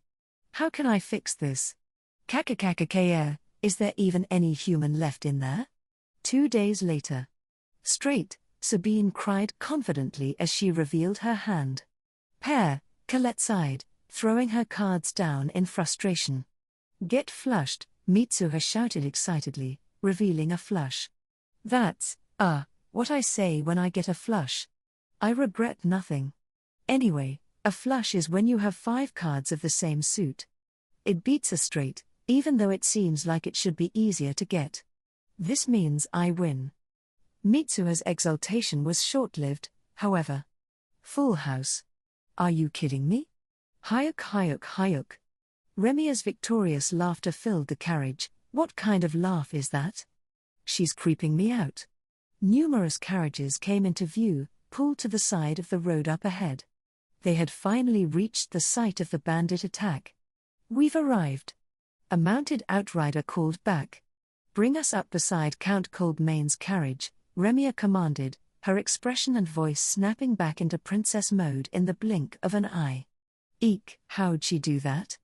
Mitsuha and the girls had ended up spending the full 2 days with Remia in place of her maids and ladies in waiting. Remia definitely had a fun time, but as for the others, well, it was certainly interesting. Mitsuha thought the princess had been totally broken, but she returned to normal the moment they arrived. Or so it seemed, anyway.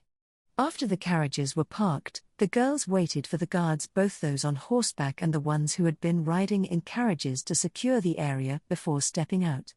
As befit their lower status, Mitsuha, Sabine, and Colette left the carriage first to make sure it was safe, followed by Princess Remia. The ministers, influential nobles, and military bigwigs who had come along gathered around her. Where are the members of the delegation? Remia shouted. Over here, Your Highness. Count Coldmane emerged from the most lavish of the delegation's carriages. Oh, thank goodness you're safe, Count Coldmane. I am pleased beyond words to see you unhurt after this terrible ordeal. Remia showed sympathy, but she did not apologize. That was very important. This incident was the work of bandits, who belonged to no nation and didn't pay taxes.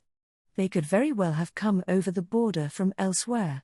An apology would have been tantamount to an admission that Delison was responsible for the incident, and could come back to haunt them politically. She needed to maintain the stance that this was an unfortunate incident to which her kingdom had no connection. Where are the wounded? And in which direction did the bandits flee? Remia pressed. Count Coldmane grinned. We suffered no casualties nor material harm. We crushed the bandits and took them all prisoner. He turned to the guards waiting behind him. Bring them here. 3 bandits were brought forth. The people standing around Remia gasped and turned pale. All it took was a glance to tell who these bandits were. Their clothes were worn, but while their beards had grown a little in the last 2 days, they had clearly been clean-shaven at the time of the attack, and their hair was perfectly trimmed. They also had matching swords and boots, the former of which had been left on their belts when they were tied up instead of being confiscated. They probably thought that simply changing their clothes would be enough to fool some frightened foreigners, and that they could get away with using the expensive weapons and boots they were most comfortable with after years of use.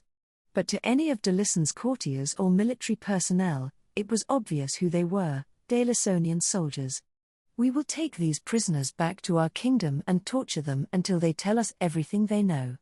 This we will share with your kingdom. Please use the information to eradicate the bandits once and for all," Count Coldmain said.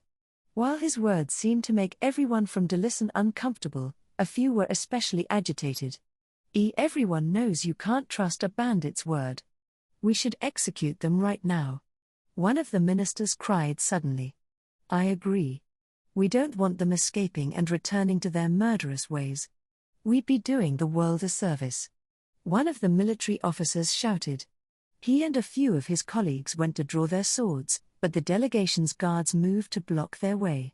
It was a natural reaction. The prisoners were positioned behind Count Coldmain, which meant that the Delisonian officers were drawing their swords at the leader of the delegation. "Cease this at once," Remia commanded in a sharp voice. A multitude of glaring eyes turned toward the officers, and they stepped back reluctantly. How could you be so foolish as to bear your steel in the direction of these foreign dignitaries? As the captors, it is their right to decide what to do with the prisoners. Why should their treatment of the bandits concern you, anyway? Are you trying to ruin our kingdom's reputation? Or are you afraid of what these bandits might have to confess? Those who had insisted they kill the prisoners trembled in the face of Remia's scathing words. "By the way, Commander," Remia began, addressing the leader of the capital army's 4th Battalion. "Yes, Your Highness?" he responded dubiously. "Why do these bandits wear swords and boots supplied by our military?" Beads of sweat formed on the commander's brow. The captain of the 4th Battalion's 3rd Company cut in, answering in his superior's stead. "Perhaps they're substandard products that the supplier deemed unfit for military use and sold on the open market instead." Remia glared at him, her voice dripping with sarcasm. "Oh, interesting. So you're saying all 3 of these bandits just happened to buy identical swords and boots from the same supplier? That's quite a coincidence. In that case, the rest of the bandits probably purchased theirs from the same supplier as well. This workshop certainly makes a lot of faulty products. I wonder how they stay in business." HRN. The 3rd Company captain had no response. "You don't suppose these men actually belong to our military, do you?" the princess asked. "Oh, out of the question." The commander of the 4th Battalion responded in a rush. "In that case, I take it you have no objection to these men and their families being punished as bandits and co-conspirators? You're absolutely sure these aren't our soldiers?" "Of course, Your Highness. There are no such men in the 4th Battalion." The commander insisted vehemently, his face turning red. Remia grinned a nasty grin. "Oh, that was not my question. I asked if they are our soldiers, and you answered by saying they are not in your battalion. To my ears, it sounds as if you just confessed that any men acting as bandits in the military could only belong to the 4th Battalion. Huh? You're also implying that you know every one of the hundreds of soldiers in your battalion, and can say for certain these men don't belong to it. And that we should investigate them and their families for the crime of banditry." That's right." Mitsuha called out to someone behind Count Coldmain, "Come on out." At her command, a bandit got out of the Count's own carriage, from which the Count himself had only recently emerged. "You hear that, Lieutenant?" Mitsuha asked, before turning to the assembled dignitaries.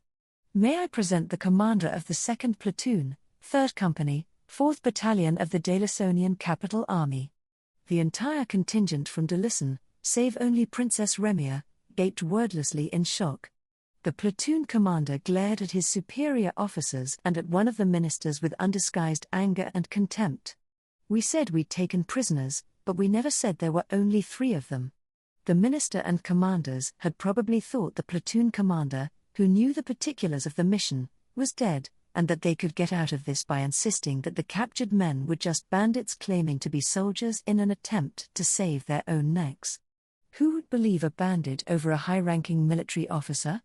It would also have been simplicity itself to kill the men on the way back to Mathrika, claiming they had been cut down trying to escape or had developed sudden and mysterious stomach pains. Remia had brought along a company from the Royal Guard rather than the capital army, so it was unlikely any of them would recognize rank-and-file soldiers from the 4th Battalion.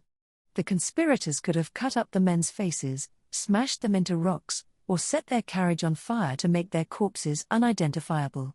And yet, their urge to silence them before they could speak was so great that they had tried to kill them on the spot, before the delegation's guards interfered. "Don't you remember me, sirs? I'm Lieutenant Neutson of the 2nd Platoon. You told me Lord Mounholtz, the Minister of Military Affairs, had given us special orders to attack the foreign delegation, take custody of the 3rd Princess, the delegation leader, and the Lightning Archpriestess, and seize the secret weapons. That was just a few short days ago. Can you really have forgotten?" The platoon commander's mouth was twisted into an approximation of a grin, but the smile did not reach his eyes. "Man, that look is terrifying." "Seize them," Remia shouted. Upon her order, the Minister of Military Affairs, the 4th Battalion commander, and the captain of the 3rd Company were all taken into custody. Soldiers of the capital army might have hesitated to obey such a command. There was no way of knowing how many among their number were loyal to the minister. That was why Remia had brought a company from the Royal Guard. They swore total fealty to the royal family, making her orders absolute. They had no qualms about arresting a government official or high-ranking military commander. The 3 captives struggled and hollered, so Remia ordered that they be gagged. "Listen, everyone," Remia said, turning toward the high officials and members of the Royal Guard. "We have arrested traitors who plotted a rebellion and tried to grind our national dignity into the dirt by attacking a foreign delegation. I assure you they will receive fit punishment. Further, we will root out their co-conspirators and punish them appropriately as well. If I am killed before that has been fully accomplished, I order you to behead all who have been captured up to that point, as well as their families, households, and everyone associated with their faction, and then to wipe out the rest of the traitors to a man. Once that is done, Lord Wembley, the Minister of Finance, is to become my brother's guardian and manage the kingdom until he comes of age. Have I made myself clear?" Brutal, but fair, Mitsuha thought. Those are the kinds of precautions she has to take to avoid assassination. The Delasonians stared at Remia with fear and awe in their eyes, but made no attempt to argue. Under the laws of Delison, punishments for most crimes did not extend to the criminal's family. Treason was another story, however, because a greater level of deterrence was necessary. If anyone argued that killing a traitor's entire family was excessive, you could just respond by saying, "Why should that matter to you? Are you planning on committing treason?" It was unlikely a traitor's entire family would actually be executed as long as Remia was alive and well, but if she were killed, the traitors truly would be sentencing their families to death. The extinction of their bloodline was a fate worse than death for anyone who prized their family name and lineage. It was the best way to prevent anyone from attempting to usurp the throne or overthrow the government. That said, I don't intend to be killed so easily. Also, on this occasion alone, I shall forgive those who were acting against their will on orders from a superior officer. From now on, however, military regulations will be revised such that any who participate in treasonous activities will be punished accordingly, whether they were following orders or no. If you receive orders that are clearly abnormal, confirm them with a higher officer. Any orders that run counter to the kingdom's best interests should be considered null and void. Remia focused her attention on the officials who had accompanied her. "I assume you have already realized this, but I chose an equal number of people who support me, who are neutral, whose allegiances fall into a gray area, and who openly oppose me to come along on his expedition. I did that partially to prevent those with ill intentions from making a move in my absence, but also because if I had apprehended them in the capital, their allies in the military might have taken action. When we return to Mathrika, We're going to keep it a secret that we arrested these men, then quickly capture the other key figures in the rebel force. I charge them with committing treason by attacking a foreign delegation and trying to drive our kingdom to the brink of destruction, and with rebelling against the royal family. I also suspect they could be in league with a foreign power. We will begin the return journey tomorrow morning. Until then, question the prisoners about their sympathizers and the nature of their schemes. Oh, and take them out of sight and gag them so as not to make our foreign guests uncomfortable. Geez, Remia is wicked. If she hadn't done anything, the Minister of Military Affairs and his co-conspirators would probably have just avoided any more open acts of rebellion and worked in secret to steadily increase their power by winning over the prince and the military. Remia used this incident to brand them all as traitors and make a clean sweep. Without this opportunity, she never would have been able to arrest them. She might be a princess, but that doesn't mean she can just detain or dispose of influential people without reason or proof. Nobles and politicians can hardly afford to play nice, and that goes double for the king's proxy. Remia was far from just a beautiful figurehead of a princess. She saw through her enemy's intentions and countered impressively, using her political adroitness to turn a national crisis into an opportunity to purge the rebels. She even had the charisma to shamelessly use the delegation to benefit herself while still gaining their trust and cooperation. Remia's supporters, the neutral parties, the moderates who valued stability above all else, even those with questionable loyalties and the opportunists waiting to see how things shook out, all had to be thinking the same thing: we must not go against Princess Remia. She will bring prosperity to this kingdom. That's exactly why she brought along an equal number of people from each faction. She used this chance to strengthen the loyalty of her subjects, which will save her from the effort of having to win people over when she returns to the capital. This was the plan we came up with during our secret meeting in her bedroom. I am sure you are all tired from the hurried journey, so we will camp here tonight. Please rest until dinner has been prepared. I must meet with the members of the delegation, so I leave you in charge, Lord Wembley, Remia said to the Minister of Finance. Then she turned and headed back to her own carriage, leading Mitsuha by the hand. Hey, you just want to play more poker? You can't call that a meeting. You didn't even invite the leader of the delegation. A little while later, an eerie laugh could be heard coming from Remia's carriage. Hayuk hayuk hayuk. Remia's maids and ladies-in-waiting, who normally would have been serving the princess in her carriage but instead had been crammed into uncomfortable carriages full of filthy men, listened with miserable expressions. The next morning, after a simple breakfast, the bandits, or rather, the soldiers who had carried out the attack, were loaded into the carriages that had been intended to carry casualties and survivors from the delegation.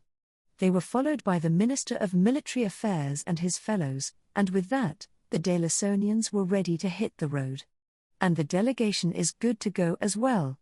Until we meet again, Your Highness. Take care of yourself, Mitsuha said. Huh? Remia responded, looking puzzled. Aren't you all returning to Mathrika? What? Mitsuha didn't understand. What? This was Remia, now. Huh? They exclaimed in unison. No, our business here is done, Mitsuha explained. We're moving on to the next country on our itinerary.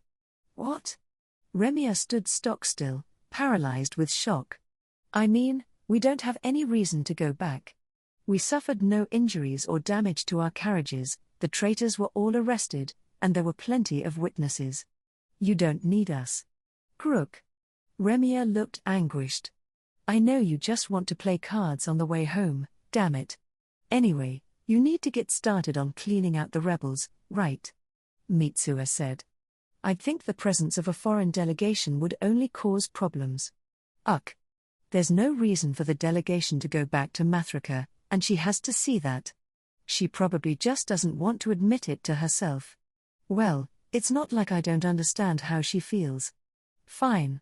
Your Highness, follow me. Mitsuha beckoned Remia toward the princess's carriage, and they piled into it along with Sabine and Colette. A few minutes later, a terrifying voice resounded from within. Hayuk hayuk hayuk. A short while later, The delegation and the expeditionary force from Delison were preparing to go their separate ways. Mitsuha was going to ride in Count Coldmane's carriage for a bit, but it was unlikely they would be attacked again, so she would switch to the lollipop when they took their next break. She planned on camping in the RV tonight, so the delegation would be able to call her if something happened. Wait a second, it wouldn't make sense for the lollipop to be up ahead. I made it look like we drove it back to Mathrika, and then we rode here with Princess Remia. The lollipop should still be in Mathrika. The integrity of my story is crumbling. What do I do? Sorry, but can I please ride with you back to the capital, Your Highness?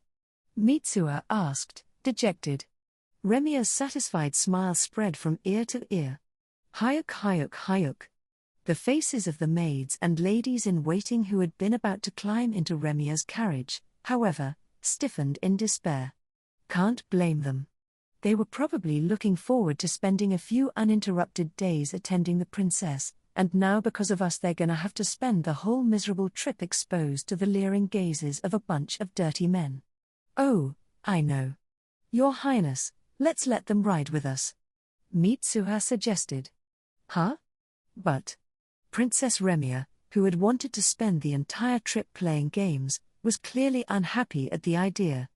In the face of this disapproval, her attendants tensed up even more. But Mitsuha had something up her sleeve. I'm going to send you a pack of cards and a couple of board games from my domain to show my appreciation for all you've done for us. If we teach your maids and ladies in waiting how to play on the way home, you'll be able to play with them even after I command you all to ride in my carriage on the way back. What are you waiting for? Go and get your things. Yup, worked like a charm. This'll be a nice break for Princess Remia until I'm able to fulfill my promise. She has a brutal job ahead of her, and spending a couple of days having fun will help her get through it. Being a princess isn't easy. Mitsuha looked over at Sabine, who appeared carefree as ever. Or maybe not. Yes, everybody's different, even princesses. They camped one night on the way back and arrived in Mathrika before sunset the following day. Remia ended up losing about half the candy she had won from Mitsuha and the girls on the outbound journey. She told her attendants in no uncertain terms that she'd be angry if they lost on purpose, so they played for keeps. They understood her temperament better than anyone, and knew it was the right choice. Remia's maids and ladies in waiting were all smart. No fool would be chosen to serve a princess. Even the maids were daughters of high-ranking nobles, and all possessed great talent and an advanced education in addition to their social standing. Every one of them could be trusted to protect Remia in an emergency and help her escape to a friendly country if need be. Besides, intelligence wasn't the only factor that determined how good one was at these games. Guts, bluffing, a willingness to play dirty, and luck were important, too. And Remia's attendants had her beat in some of those areas. She's getting frustrated, but winning every time wouldn't be any fun. She should be glad to be blessed with so many worthy opponents. Remia's mood improved as soon as Mitsuha pointed this out. Yes, you're right. I knew she'd catch on quick. Once they reached the royal palace, the prisoners were covertly transferred to the dungeon, and the lieutenant who had led the platoon of bandits was brought to an isolated room to be kept out of sight until the rebels had all been rooted out. They didn't want to tip off anyone who had known about the attack. Next, Remia moved to quickly round up the conspirators whose names they had gotten out of the prisoners on the way back. Knowing it wouldn't take people long to notice that the Minister of Military Affairs and 2 military commanders were nowhere to be seen, she quickly and secretly summoned the Royal Guard and any officers she could trust implicitly, explained the situation to them, and arrested all the remaining conspirators in one fell swoop. Without their leaders, the rest of the conspirators were helpless.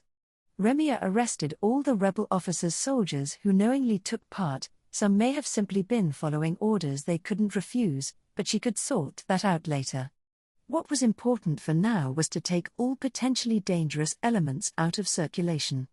In the end, not all that many people were arrested. The leaders may have wanted to keep their faction small in order to keep more of the spoils for themselves. and these rebels didn't necessarily want to kill Remia or stage an armed uprising. That would turn the nobility, the military, and the majority of the kingdom's citizens against them, making it unlikely they could hold on to power even if they succeeded. Recruiting enough people to join their rebellion would have been a near impossibility, anyway. They probably just wanted to weaken Remia's authority and curry favor with the young prince so they could control him after he assumed the throne upon his father's death. If the king died now, however, the eminently capable Princess Remia would be chosen as regent, limiting what they could do. So they staged the attack to strike a blow against Remia's reputation, learn how to make the new weapons for themselves, and get a hold of Princess Sabine and the Lightning Archpriestess. Once the platoon obtained the new weapons and secured the prisoners, soldiers loyal to the Minister of Military Affairs would have killed the bandits to silence them and rescue the delegation, making it look like they had saved Sabine and Mitsuha.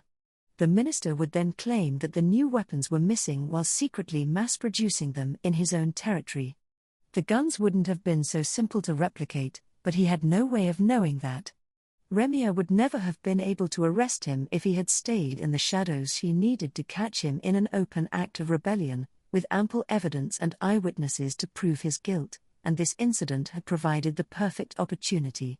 Not only was the attack against the delegation part of a treasonous plot, it was essentially a declaration of war against a friendly power. The Minister of Military Affairs couldn't talk his way out of this one. Seriously though, this incident would have been a political disaster for Delisson under any other circumstances. They would have been deeply indebted to our kingdom. They're super fortunate that part of the delegation's goal from the beginning was to strengthen the princess's position, and that Count Kolbmain placed more importance on strengthening our country's relationship than on his own ambition. Heck, I played a pretty big role in it, too. Talk about lucky.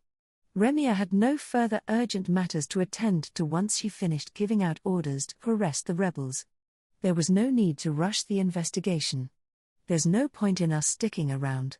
I'm just gonna check Princess Remia's room, her balcony, and her roof, then say goodbye.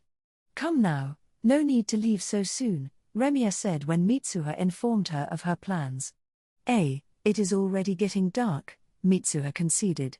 She doesn't know about the lollipop, so it makes sense she'd try to stop us from leaving. I don't feel great about driving on unpaved roads in the middle of the night anyway, so might as well accept her hospitality. Remia didn't ask to play games that night.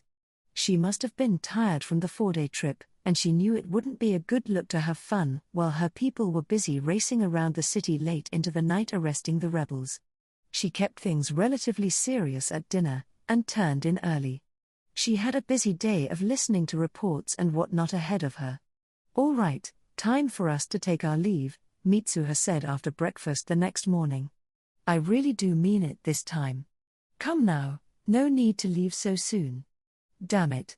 She won't let me go. Stay at least a few more days. I have some matters I want to discuss with you. Hayuk. That's the most obvious lie I've ever heard.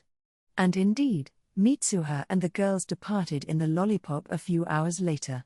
The delegation was already way ahead of them because of the 2 days it took to get back to Mathrika, so it would be a little while before they caught up. It had been no easy task to escape Remia's extremely strong request that they stay a few more days. Why should we have to stay and deal with the aftermath of this pathetic little failed rebellion? A member of her government attacked us as part of his plot. It's crazy asking us to help with that. Left with no other choice, Mitsuha turned to her last resort. I'm counting on you, Sabine. I won't let you down, Mitsuha. Sabine replied. There's no surer hand I could have played. Okay, the winner of this game of reversey will decide whether we leave right away or stay a few more days. Begin. They had played nothing but cards on the way to the site of the attack. Mitsuha introduced shogi and reversey on the way back, but they could only play those when they stopped for a break. Even Remia's luxurious carriage shook too much for board games.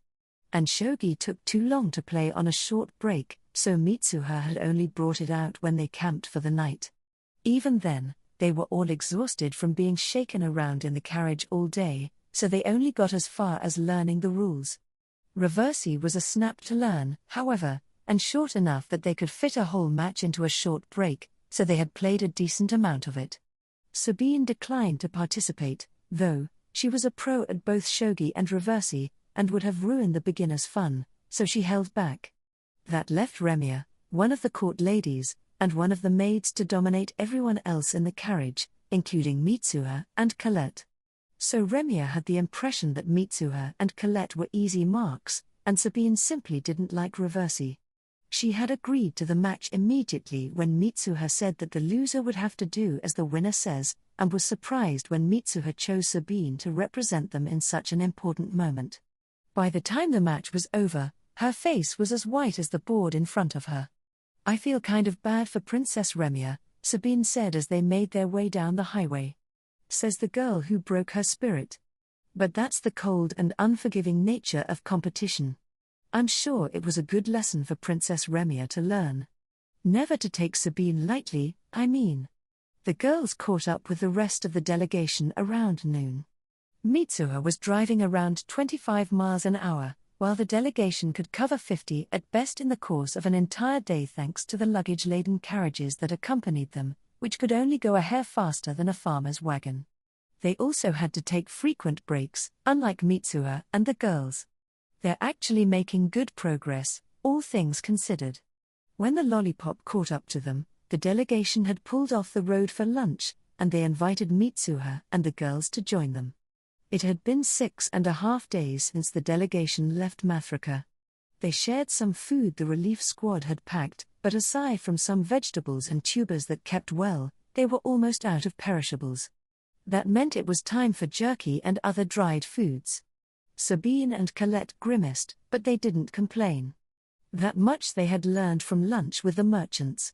The delegation would normally have stayed in towns overnight or stopped in villages to procure food, but they had done neither to try to make up for the 2.5 days they had lost.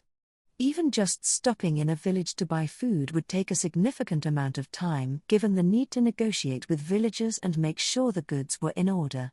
A sales war could very well break out among the villagers as they tried to attract the delegation and make some easy money by hiking their prices or trying to push inferior products on them, knowing they were foreigners who would never come back to complain. The village mayor might even show up and complicate matters. So the delegation was better off skipping small villages and only visiting larger towns. "Viscountess Yamano, how would you like to travel with us for the rest of the journey?"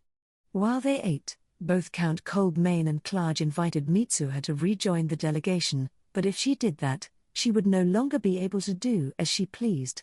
It would be too much of a constraint sticking with them in town and not being able to world jump when she wanted to. It was obvious they just wanted more opportunities to get something out of her, anyway. "The lollipop will break down if I drive too slowly. Imagine how irritated and unruly a horse would get if you made it walk 1/10 its normal speed for days on end." "It's the same thing," Mitsuha told them. "I don't actually know if that's true about horses. They might actually be thrilled by the chance to take it easy for a few days." Seems like Count Coldmane and Clarge got the point, though, loath as they are to let me go. Admittedly, driving slowly probably wouldn't have all that much of an effect on the RV. There's a much more important reason I can't travel with the delegation. I'd lose my mind. Forget the horse, I'd be the irritable and unruly one. Seriously, who could stand to drive 5 miles an hour all day? There's no way in hell I'm putting up with that. And think of all the time I'd waste. It'd be way more constructive spending that time exploring foreign towns and hanging out with Sabine and Colette. I need time to take care of business in my domain and back on Earth, too. I can't go months without visiting my house. My neighbors and the neighborhood police officer would worry about me, and someone might file a missing persons report. I have to go back every now and then to show everyone I'm doing fine." Count Coldmane and Clarge were persistent, but Mitsuha was eventually able to talk them down and make her escape. The Count didn't even try to make the argument that Mitsuha and the girls would be safer with the delegation. He could hardly do so after they were the ones who saved everyone from the fake bandits. His pride as a man and a noble wouldn't allow him to ask them to stay in order to protect the delegation, either. Afterward, they made arrangements to meet up in the next country on their itinerary. Mitsuha asked when they were planning on reaching the capital, broadly speaking, and promised to contact them on the radio a few days before that. If she had trouble reaching them, she would leave a message with the royal palace instead. The palace had power to spare thanks to the solar panels, and they had someone monitoring the radio all day long. It wouldn't be a surprise if there was someone monitoring it all night, as well. I'm not gonna contact them at night unless there's a major emergency, though. Which is exactly what they're preparing for, I guess. Carry on, then. Once they were done discussing business, Count Coldmane, Clarge, and many others struck up small talk with Mitsuha as a pretext to try to get information out of her or offer her various deals and proposals. Each attempted to obstruct the others as they tried to get Mitsuha to accept their overtures, and while they carried themselves with unfailing politesse, their ulterior motives were all too apparent. The whole ordeal was exhausting. Some of the proposals were actually quite advantageous for Yamano County, but most of those were made only to gain Mitsuha's favor, without an eye to profit. Deals like that would be revoked the moment Mitsuha was gone or the other party no longer benefited from the connection. She wanted nothing to do with people who cozied up to her while she was prospering but would turn their backs when she needed them most. The proposals that genuinely benefited both parties were worth considering, however, and she told all those people that she would get back to them about it later. They wouldn't be able to move forward with anything until the delegation returned home, anyway. Everyone other than Count Coldmane and Clarge, who figured they would get another chance to ride in the same carriage as Mitsuha just as they did when they left Mathrika, was extremely persistent in their efforts to approach her. It wasn't every day you got a chance to speak to the Lightning Archpriestess and Princess Sabine. Count Coldmane was visibly displeased with their behavior, but he couldn't complain. They were all simply working for the benefits of their families, same as he was. But that's got nothing to do with us. After finishing their decidedly unappetizing meal, Mitsuha and the girls departed without taking time to rest and digest. Like I'd be able to relax around these people anyway. All hands on deck. The good ship Lollipop departs now. Chapter 37. W2W2. Mitsuha, Sabine, and Colette arrived at the capital of the next country on their itinerary. Did that feel too fast? That's only because I skipped ahead. We stayed in a few rural towns, but they're all the same, no point in getting into the details. We're not gonna get kidnapped by little girl snatchers or harassed by delinquents everywhere we go. The only people we really need to be careful of are kidnappers, and they're not too likely to risk targeting a group of three. Too much chance of a loud struggle. A kidnapper would only target a girl by herself, which is why I won't let Sabine and Colette out of my sight. Anyway, we reached Saquon, the capital city of Corsos, country number 2. That's all you need to know. When the city came into view in the distance, Mitsuha jumped to empty the sewage tank and remaining drinking water as per the usual, then left the lollipop at her house in Japan and jumped the three of them to Wolf Fang's base. She wanted to take care of her business on Earth while they were a good distance ahead of the delegation, and there was no way she was going to leave Sabine and Colette behind. It was a little dangerous taking them to Earth, but far less so than leaving them in the other world on their own. "We're here," the three girls announced in unison. "So you are."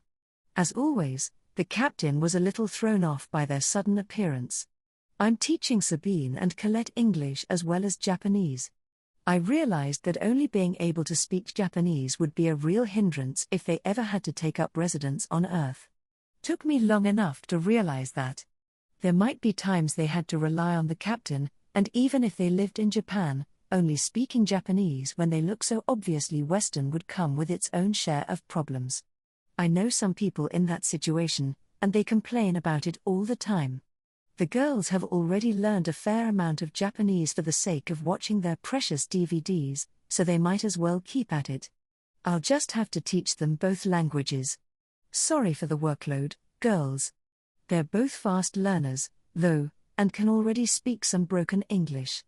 I guess it was a good call giving them all those Disney DVDs. But I had to work my ass off in English class, damn it. Mitsuha had come to the mercenary base this time to hold a meeting with representatives from Earth's countries. It had been a while. Very few of the representatives would actually be the leaders of their respective countries, most would be boots-on-the-ground officials. Really, it was more of an informal get-together, an unofficial event with the goal of exchanging information and coming to a mutual understanding. Any promises made would be binding, but no one was going to be signing any treaties. "Is everything ready?" Mitsuha asked. "Yep. The attendees are already at the hotel in town. Nothing suspicious so far, but I hired another mercenary group we're friendly with to help with security just in case. Even if some country decides to send their special forces, we shouldn't have any problem repelling the attack," the captain said confidently. Who would be foolish enough to attack a hotel full of dignitaries from all over the world, anyway? Even if it was me they were after, they'd have a hell of a hard time catching me. Like trying to catch an eel bare-handed on your first try. Or something? The meeting was the next day. Which meant, let's go get some sweets at the cafe. Yay! That night, Mitsuha and the girls had terrible tummy trouble. We all ate too much. Again. When will we ever learn? All right, it's time to begin the Second World Round Table, W2W2 for short. Mitsuha's declaration was met with a round of applause. I know they're just being polite, but it still feels good. Unlike the last meeting, which had been held on short notice, it seemed like most of the attendees this time around were diplomats and high-level ministers. The captain had drawn up a list for Mitsuha, and she'd made sure to go over it before the meeting. There's a representative here from Japan. A certain country that wanted someone sympathetic to their stance must have leaked the invitation. I have to be careful they don't find out I'm Japanese. We'll start with the right of tribute, Mitsuha continued, once again conning the countries into giving her gifts. The representatives seemed to have learned their lesson from last time, as most brought practical items instead of jewels and other riches. I wouldn't mind getting jewels, actually I can sell them for good money, which is plenty practical. Her first few gifts included a prefabricated boat and a solar panel system. They're on the right track, but I already have those. Well, I might be able to find a use for them. She also received a treadle sewing machine and a piano, and much, much more. The piano's nice, but no one would be able to tune it, let alone play it. The Japanese representative gave her a set that included a Japanese sword, kimono, and traditional doll. Seems like they're assuming the traditional Japanese aesthetic will go over in the other world as well.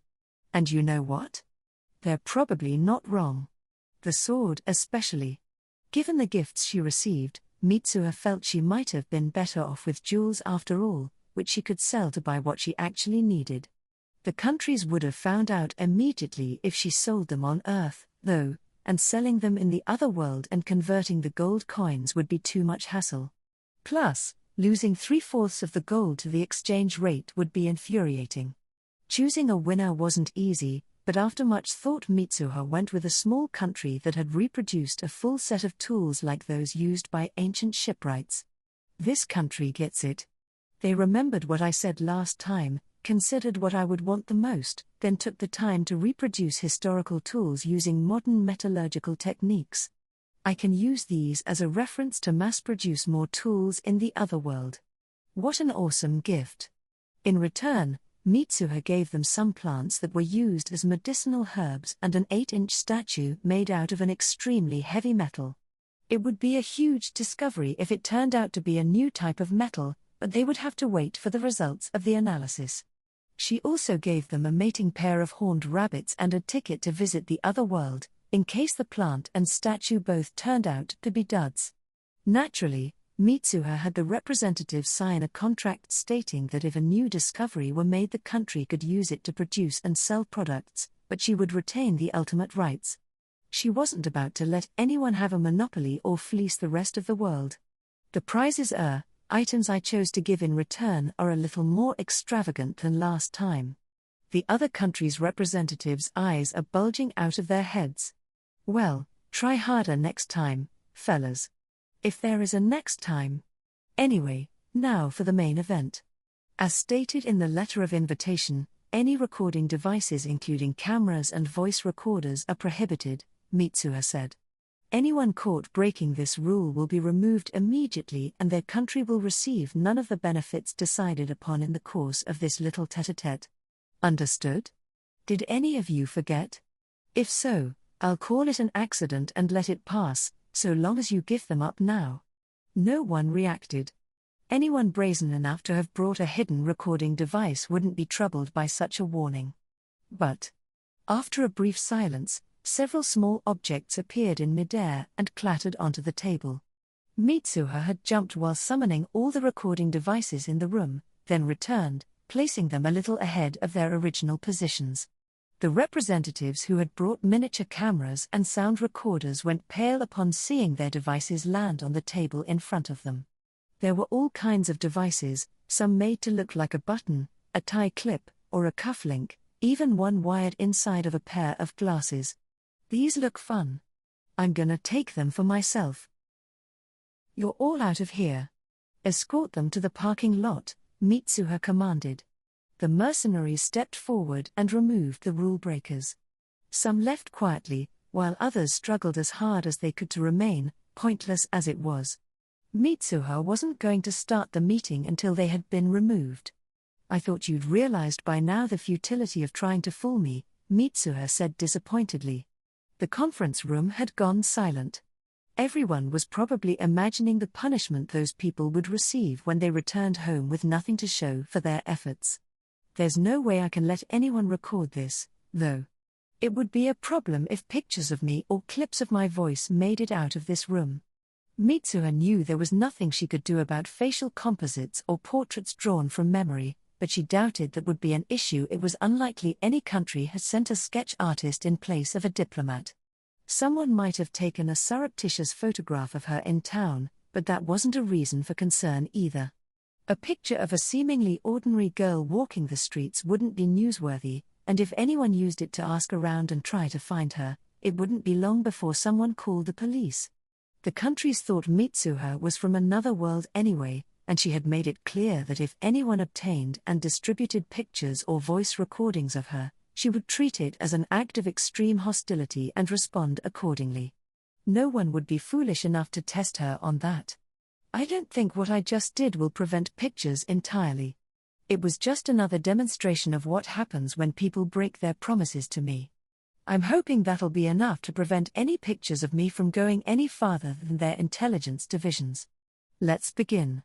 Does anyone have any questions before we get down to business? Mitsuha asked. A number of representatives put up their hands, and she pointed at one. Who are they? The representative asked. Whoops, I forgot to introduce the people sitting on either side of me. This is Sabine and this is Colette. They're my bodyguards, Mitsuha replied. Bodyguards? The representatives exclaimed in shock. That was clearly not what they had expected her to say about two preteen girls.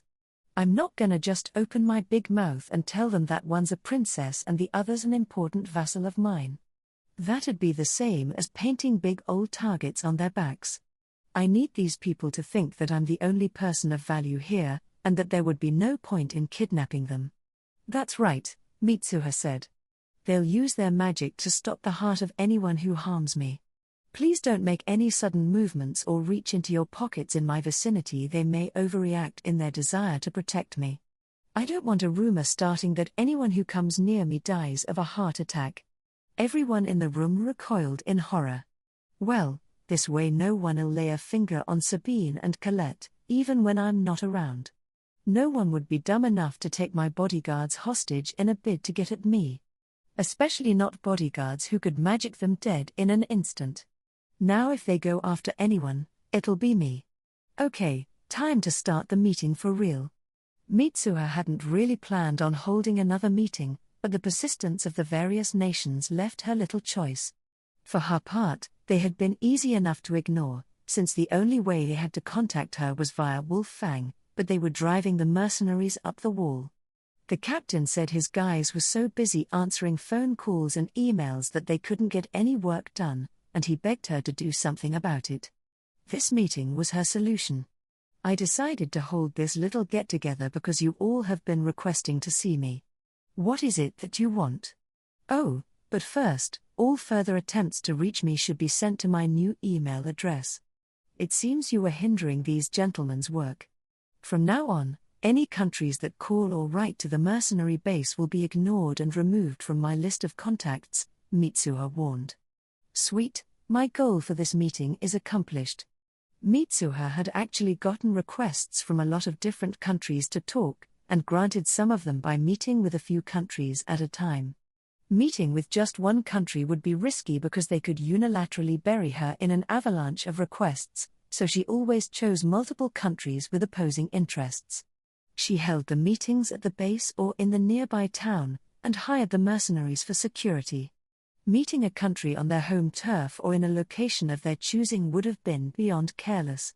The meetings always went according to plan. The representatives would step on each other's toes with their demands, and Mitsuha would escape without making any promises.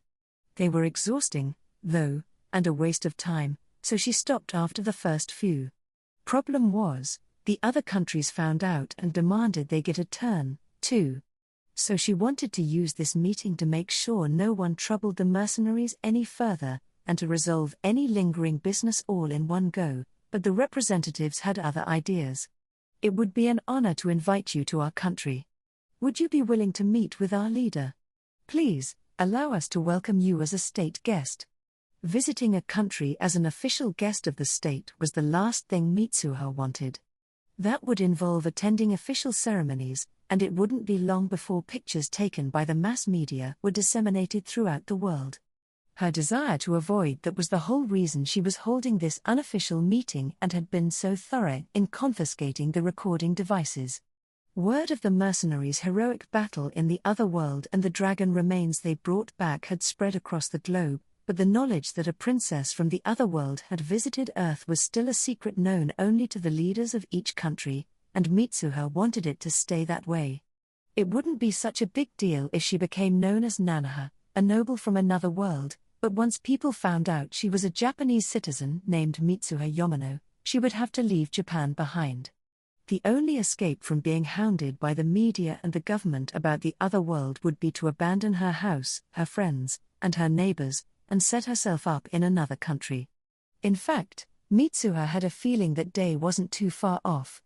Information always got out, and even if it didn't, she only had about 10 or 15 years before people started to think it was weird how little she had aged. Before that happened, she'd have to tell people she was moving abroad for work and vacate the house. My friends will all be married with kids by then. They'll fall out of contact with their friends from middle and high school and forget all about them. Their circle will shift to college friends and the other moms in their neighborhood. Oh, damn it, I'm crying. What's wrong, Your Highness? A representative asked. Do you feel all right? Asked another.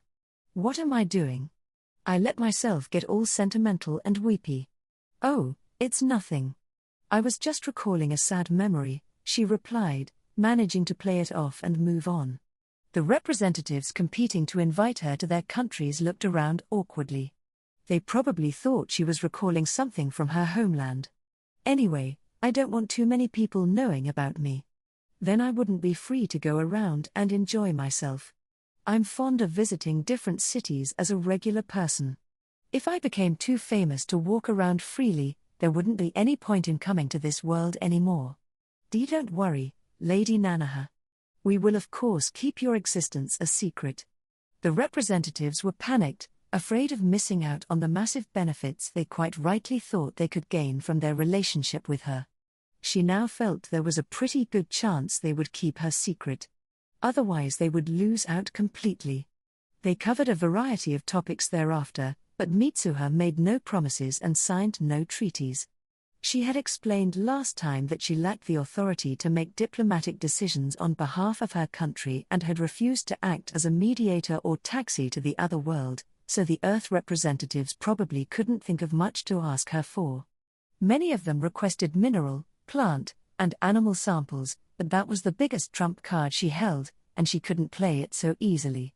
Virtually everyone invited Mitsuha to visit their country, but she wasn't that naive. It would be like walking into a bear's den wearing a vest made of steaks.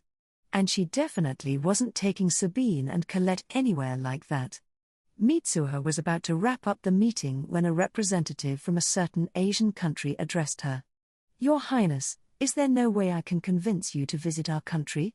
"I thought I made my blanket refusal clear," Mitsuha replied. "How many times will I have to say no before they all get the message?" "I knew it. You are from my country. That means you have a duty to obey our government's commands," he shouted. "Oh, give me a break. This guy probably calls up drinks companies to complain that the water isn't wet enough." "Hun? What are you?" The other representatives looked just as exasperated as Mitsuha, but the representative in question didn't seem to mind. "Your hair color, eye color, and skin color are precisely those of someone from my country. Not to mention that I asked that question in my native language, and you accidentally responded in kind. That's definitive proof," Mitsuha sighed. "What do you think of his claim? It's laughable. He's wasting our time." "Huh?" The pain in the ass stared in shock. Mitsuha had spoken with a Middle Eastern representative in their native language as well. "What do you all think? I think you may be better off not inviting that country next time." This exchange had been with an African representative in their native language. "Wah. As you can see, I have a translation spell that allows me to speak with anyone in their native language. And my world has people of many different races, just like this one. There are people who look like me, people who look like my bodyguards, and black people as well," Mitsuha said. "I don't actually know if there are Asiatic or black people in the other world. I haven't seen any yet, but there might be some on the other side of the continent or on another continent altogether. I'll ask Sabine later." "A translation spell?" came the mingled cry. "Well, that sure got their attention. I thought some of them had already noticed I can speak the language of any country, but apparently a lot of people hadn't. Spells aside, we can't be more than a few years away from simultaneous translation devices small enough to put in your pocket. Oja. Give me back those 6 years I spent hitting myself over the head with an English textbook." Mitsuha needed a moment to collect herself. Anyway, a translation spell shouldn't be that surprising. There are already instant offline translators small enough to wear. "Huh?" The Japanese representative looks pale. I wonder if he was thinking of saying the same thing? Good thing for him that other guy went first. I doubt Japan'll ever approach me about it now. How lucky was that? I have a blog in Japanese, but I only call myself Viscountess Yamano there. Here I'm only Nanaha, so I doubt anyone will make the connection. I've never mentioned my domain in these meetings, and my blog readers think I'm just playing make-believe. Except for the 4 people I invited to the other world, that is. After finally coming to a good stopping place, Mitsuha brought the meeting to a close.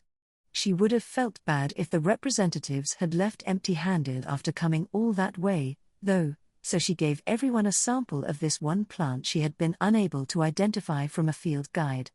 The countries wouldn't feel compelled to come back if she didn't give them a little something. And if she didn't pique their interest in attending the meetings, they were that much less likely to follow her ground rules. "Sorry if this plant exists on Earth too. If it does, I'll make up for it." Mitsuha didn't give the pain in the ass a plant sample. She wasn't going to invite his country next time, either. He went deathly pale when he heard this. He was likely to lose his job when he returned home and gave his report. I'll pray that's all he loses. And so W2W2 came to an end with very little gain for anyone. That night, 3 young girls appeared at a hotel in the town near Wolffang's base. "No, we're not wearing leotards, and we don't have calling cards with a cat on them. This isn't Cat's heart, eye." The girls knocked lightly on the door of one of the rooms, and it opened just wide enough for them to slip through before closing again. Naturally, there were Wolffang mercenaries stationed outside the door, at both ends of the hallway, and in front of the elevator. "Sorry to keep you waiting. Please, don't apologize. Thank you so much for choosing us." And so Mitsuha began a secret meeting with the representative of a certain country. Mitsuha repeated the process many more times that night, holding top-secret meetings with different representatives in different rooms. And, sweet, I'll be able to get citizenship in a bunch of different countries. And I'll be treated as an honorary citizen who doesn't have to pay taxes or serve in the military. The first step toward preparing safe houses in case I ever need to flee is hereby complete.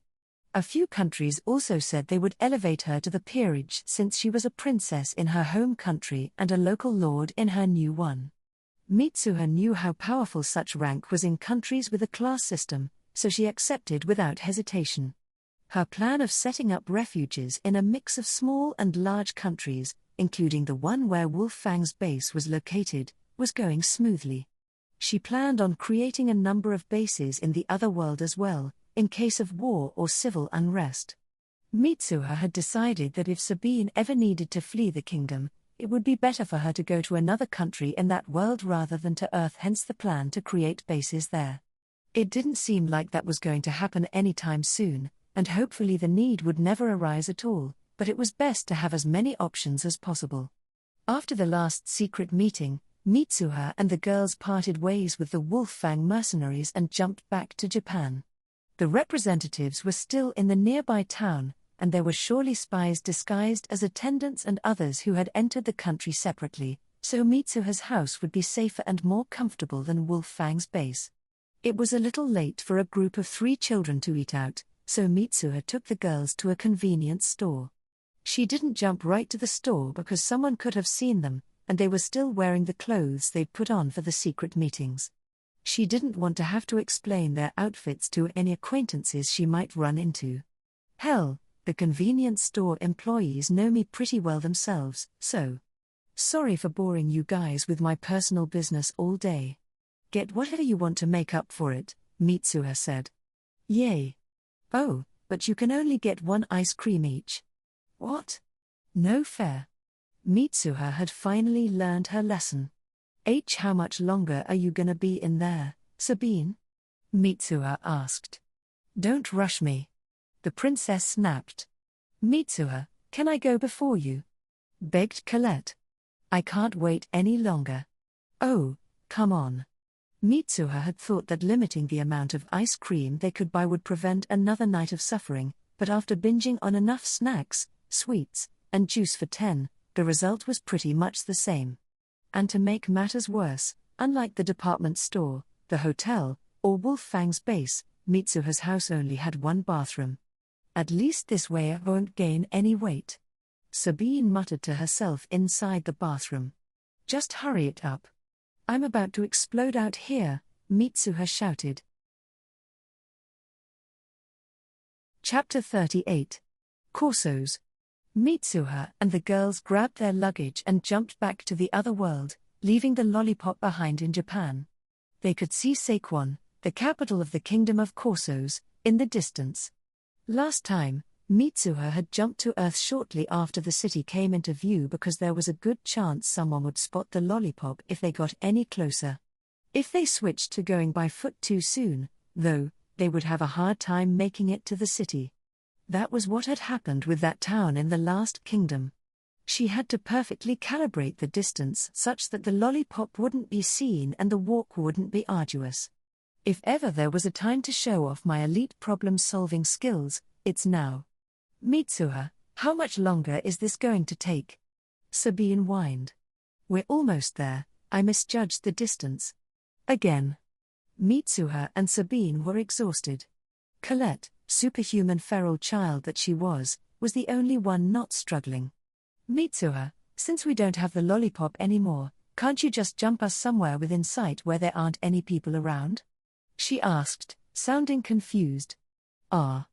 Mitsuha and Sabine exclaimed together. Mitsuha had told the 2 of them that her world jumping placed absolutely no burden on her body, and that she had only ever said it did to save herself from political pressure. There was no way the girls would have let her jump around willy-nilly otherwise. She also told them a little about the particulars of her world jumping ability, including that she could jump anywhere she had been or seen before. She'd done it plenty of times during this trip to avoid other carriages, lollipop and all. Why, Mitsuha, Why? Sabine cried. Sorry, it never occurred to me. The previous evening, after their stomachs were done with the royal rumble, Mitsuha and the girls had eventually taken a nice bath and gotten a good night's sleep. So today, feeling refreshed, they finally arrived at Saquon, capital of Corsos. Well, it doesn't feel quite right to say we arrived today when we'd already been in sight of the city before I jumped us to Earth, but whatever. We'd been way ahead of the delegation at that point, but the time we spent on Earth should have allowed them to close the gap a fair amount. Damn it, that reminds me. I need to call them. Change of plans. We're going to Yamano County for a few. Mitsuha announced. Seriously? Mitsuha jumped to Yamano County with the girls, and this time it was the 4-year-old Leah who spotted them first. No, she's 5 now. I keep forgetting that. Welcome back, my lady. Leah managed a proper greeting once she calmed down from the initial shock, then scurried off to tell everyone of Mitsuha's arrival. She's so precious. While the maids hurried to make tea, Mitsuha went to her office with the girls, changed the radio's frequency to the one she used for the royal palace, and pushed the PTT switch. Checkmate King 1, checkmate King 1, this is White Rook, over. The person waiting by the radio in the royal palace raced off to summon the king. When he arrived, Mitsuha informed him they had arrived in the capital of Corsos, and left a message to be passed on to the delegation. She would have to come back tomorrow to confirm their estimated time of arrival. After she was done, Mitsuha let Sabine speak to her father for a bit. No matter how together Sabine was for her age, she was still a 10-year-old girl. Father, I formed a close friendship with Princess Remia. As per our contract, that gives me 10 points. I'm spending those to reject the study friend and playmate we discussed. I have no interest in spending time with that duke's spoiled son or that marquis's selfish daughter. I don't know what just happened, but that was scary. Later on, Mitsuha put out tea and sweets so that Sabine and Colette could have a social with the Yamano Munchkin maids. I say social, but they just played like normal kids. Meanwhile, Mitsuha used the time to meet with Anton, Willem, and Miriam, checking on things in the domain and giving directives for her continued absence. Mitsuha planned on returning to Saquon after a slightly late lunch at her residence. They still needed to find lodging, and they'd learned last time that there was no guarantee that would go smoothly. Plus, if they waited too long, all the best inns might fill up, and they needed a safe place to stay. Right then, let's head back, Mitsuha said. Oh, okay. Colette responded reluctantly. Sure. Sabine, on the other hand, seemed unbothered.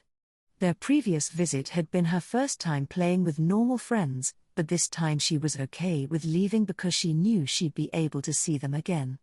Either that, or she felt at ease because her friendships with these girls were now firmly established. We're gonna be back tomorrow anyway to check on the delegation. I don't want to jump the lollipop outside the city every time I have to contact them, and coming here is the only other alternative. Seems like I'm gonna be back a lot more than I thought. Mitsuha didn't mind jumping in front of her servants, but she decided to return to her room first because she didn't want to startle them unnecessarily. She also needed to lock the door from the inside and set up the security system before she left because absolutely no one was permitted in her room except Sabine and Colette, and then only when they were with her. Ready? Here we go. Are you 3 unaccompanied by a chaperone? Could you come with me, please? Not this again. Another lecture from another gatekeeper. Corsos, here we are at last, Mitsuha yelled energetically. Yep, that wasn't Sabine or Colette. It was me. What's with these indulgent, not to say tepid, looks I'm getting? Mind your own business, people. After enduring nearly 30 minutes of questioning and lecturing from the gatekeeper, the master and her servants had finally entered Saquon, capital city of Corsos, Sabine being the master, and me the servant. Colette's a servant of a servant, I guess. Anyway, we're in a new capital in a new country. Time to find an inn. Do you have a 3-person room available? Mitsuha asked. Just like last time, she chose a luxurious inn on the main thoroughfare in the center of the city. As an elite establishment and the face of the country in a sense, they could be sure an inn like this would at least be clean and free of shady customers. A handsome fellow who looked to be about 20 greeted them with a smile. "Yes, that's no problem at all. Will anyone else be joining you? Awesome. He's not belittling us because we're children, like the guy at the first inn in Mathrika did. This is how the employees of luxurious establishments ought to behave." Mitsuha couldn't go around putting inns out of business in every city they visited, so she had dressed Sabine in lavish clothing to convey beyond a shadow of a doubt that she was a lady from the upper echelons of society. Anyone who saw her would assume she was a noble or a wealthy merchant's daughter. That was the kind of high-class aura she projected. Colette and I could put on the nicest clothes in the world, but there'd be no way to hide the common aura dripping from our every pore. Once again, Mitsuha refrained from mentioning that Sabine was a princess or that they were part of a foreign delegation. She didn't want special treatment, and she didn't want word of their presence getting out and bringing all kinds of unwanted attention. "Yes, they'll be arriving in the next few days," Mitsuha replied. "I won't make any reservations for them now because I can't say for sure whether they'll be staying in the same inn, but if there are open rooms when they arrive, I suspect they'll stay here. I don't like making promises I'm not sure I can keep. It's part of the Yamano family creed, along with never lend money and never serve as the guarantor for a loan. We don't lend money because long ago, when my ancestors operated a prosperous lumber business, they lent money so readily that they angered the manager of a bank who felt they were stepping on his toes. Apparently they signed a non-aggression pact stating that my family wouldn't lend money, and the bank wouldn't sell lumber. I don't know if that's true, though, or just a story my forebears made up to teach their descendants a lesson. And I hardly think I need to explain the part about the loans. Anyway, Mitsuha and the girls successfully secured a room for their stay in Sekwon. Every room had a bath, as was to be expected of such a luxurious inn. Unfortunately, it was just a simple bathtub that the employees had to fill with buckets of hot water. There was a drain pipe to empty the tub, at least. The inn strictly prohibited spilling the hot water, and naturally there was no shower or other method of reheating what was in the tub. "Yeah, let's just bathe at my house." Mitsuha and the girls took a bath at her house, then returned to the inn for dinner. It was easy to take a long bath when you got in with 2 other people. Though I already take long baths when I'm alone. I like to get out and stretch, maybe do a little strength training, then get back in and soak some more. 2 hours can really fly by like that, you know. I lose about 4 pounds in the process, too. The long bath meant that it was already dinner time, even though they had checked in on the early side. It would have been too much trouble to go out and look for a restaurant at this hour, and the inn was sure to have quality food, so they decided to eat in. Price was no object, since Mitsuha could just expense it. She made a note of the cost so she could invoice the king later. And the meal was just as lavish as she had hoped. Unfortunately, lavish does not always mean delicious. Don't get me wrong, it's not that it's bad as such. The amount of spices they used shows they definitely aren't cutting corners or cheaping out on ingredients. It's just difficult to enjoy this food when I'm used to contemporary earth cuisine, which has been laboriously refined over the years. The comparison isn't fair, but still. Even Sabine, who had eaten and enjoyed this world's luxurious food all her life, could no longer be satisfied by meals like this after getting used to Earth's food.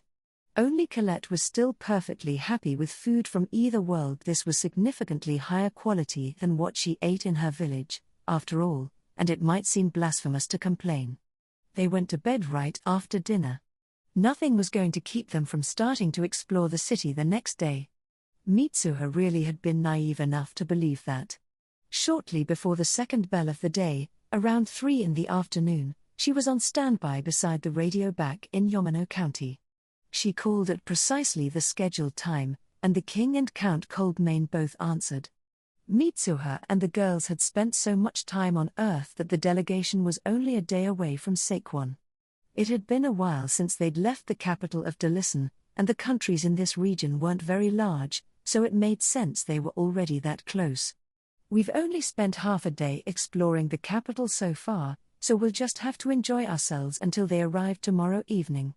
Mitsuha told them the name of the inn they were staying at, then cut the connection. She had spoken with the king for a while the previous day and would be seeing the count in person shortly, so there was no need to spend any more time on the radio. Afterward, Mitsuha met with her brain trust while Sabine and Colette played with the Yamano Munchkin maids. "Ugh, I want to play with Leah, too." Mitsuha and the girls ate dinner at her residence before returning to Saquon, where they spent the next day exploring and eating street food until the afternoon. They returned to the inn on the early side in case the delegation arrived before evening, and while they were relaxing in the first-floor lobby, an official from the delegation walked in. He spotted the girls, stopped to bow his head in acknowledgement, and went straight to the reception desk. The clerk saw the exchange and naturally assumed he was the companion they had spoken of. "I am here with the diplomatic delegation from the Kingdom of Zeglius. I want to reserve some rooms." "Yeah, Zeglius is the name of our kingdom. Did I forget to mention that before now?" "Why yes sir, we would be honored to have you. How many will be staying with us? Do you have any requests for your room allocation?" The fellow was thrown off for a moment, but he held it together. He wasn't manning the desk at a classy establishment for nothing. But Count Coldmain didn't send anyone ahead this time, did he? He must have skipped it because he was planning to stay wherever Sabine was staying. Or did he think we were going to tell the inn about them and take care of the reservations? Whoops, did we blow it? The clerk called over the manager and some extra help to handle the large delegation. After that, the check-in process went about the same as last time. Mitsuha figured it would take them a while to settle into their rooms, so they would see one another at dinner. As per the usual, Mitsuha spent dinner doing her best to fend off overtures from Count Coldmain, Clarge, and the other members of the delegation. She focused on her food, talked to Sabine and Colette, and managed to eat in peace for the most part. This is always so exhausting. There has to be some way to get out of it. "Now then, let us prepare for our meeting tomorrow," Count Coldmain announced once they had finished eating. After everyone but the key members of the delegation had left, they discussed their strategy over tea. The King of Corsos is in good health. There are 3 princes and 4 princesses, so he does not want for heirs. I can't tell if that's a good thing or a surefire recipe for discord. All except for the 4th princess are fully grown, and the crown prince, 2nd prince, and 2nd princess are all children of the queen, so there should be no fear of conflict over the succession, he continued. "Oh, that's good. They probably won't have any political trouble, then. So this should go smoothly if we just play it by the book," Mitsuha said.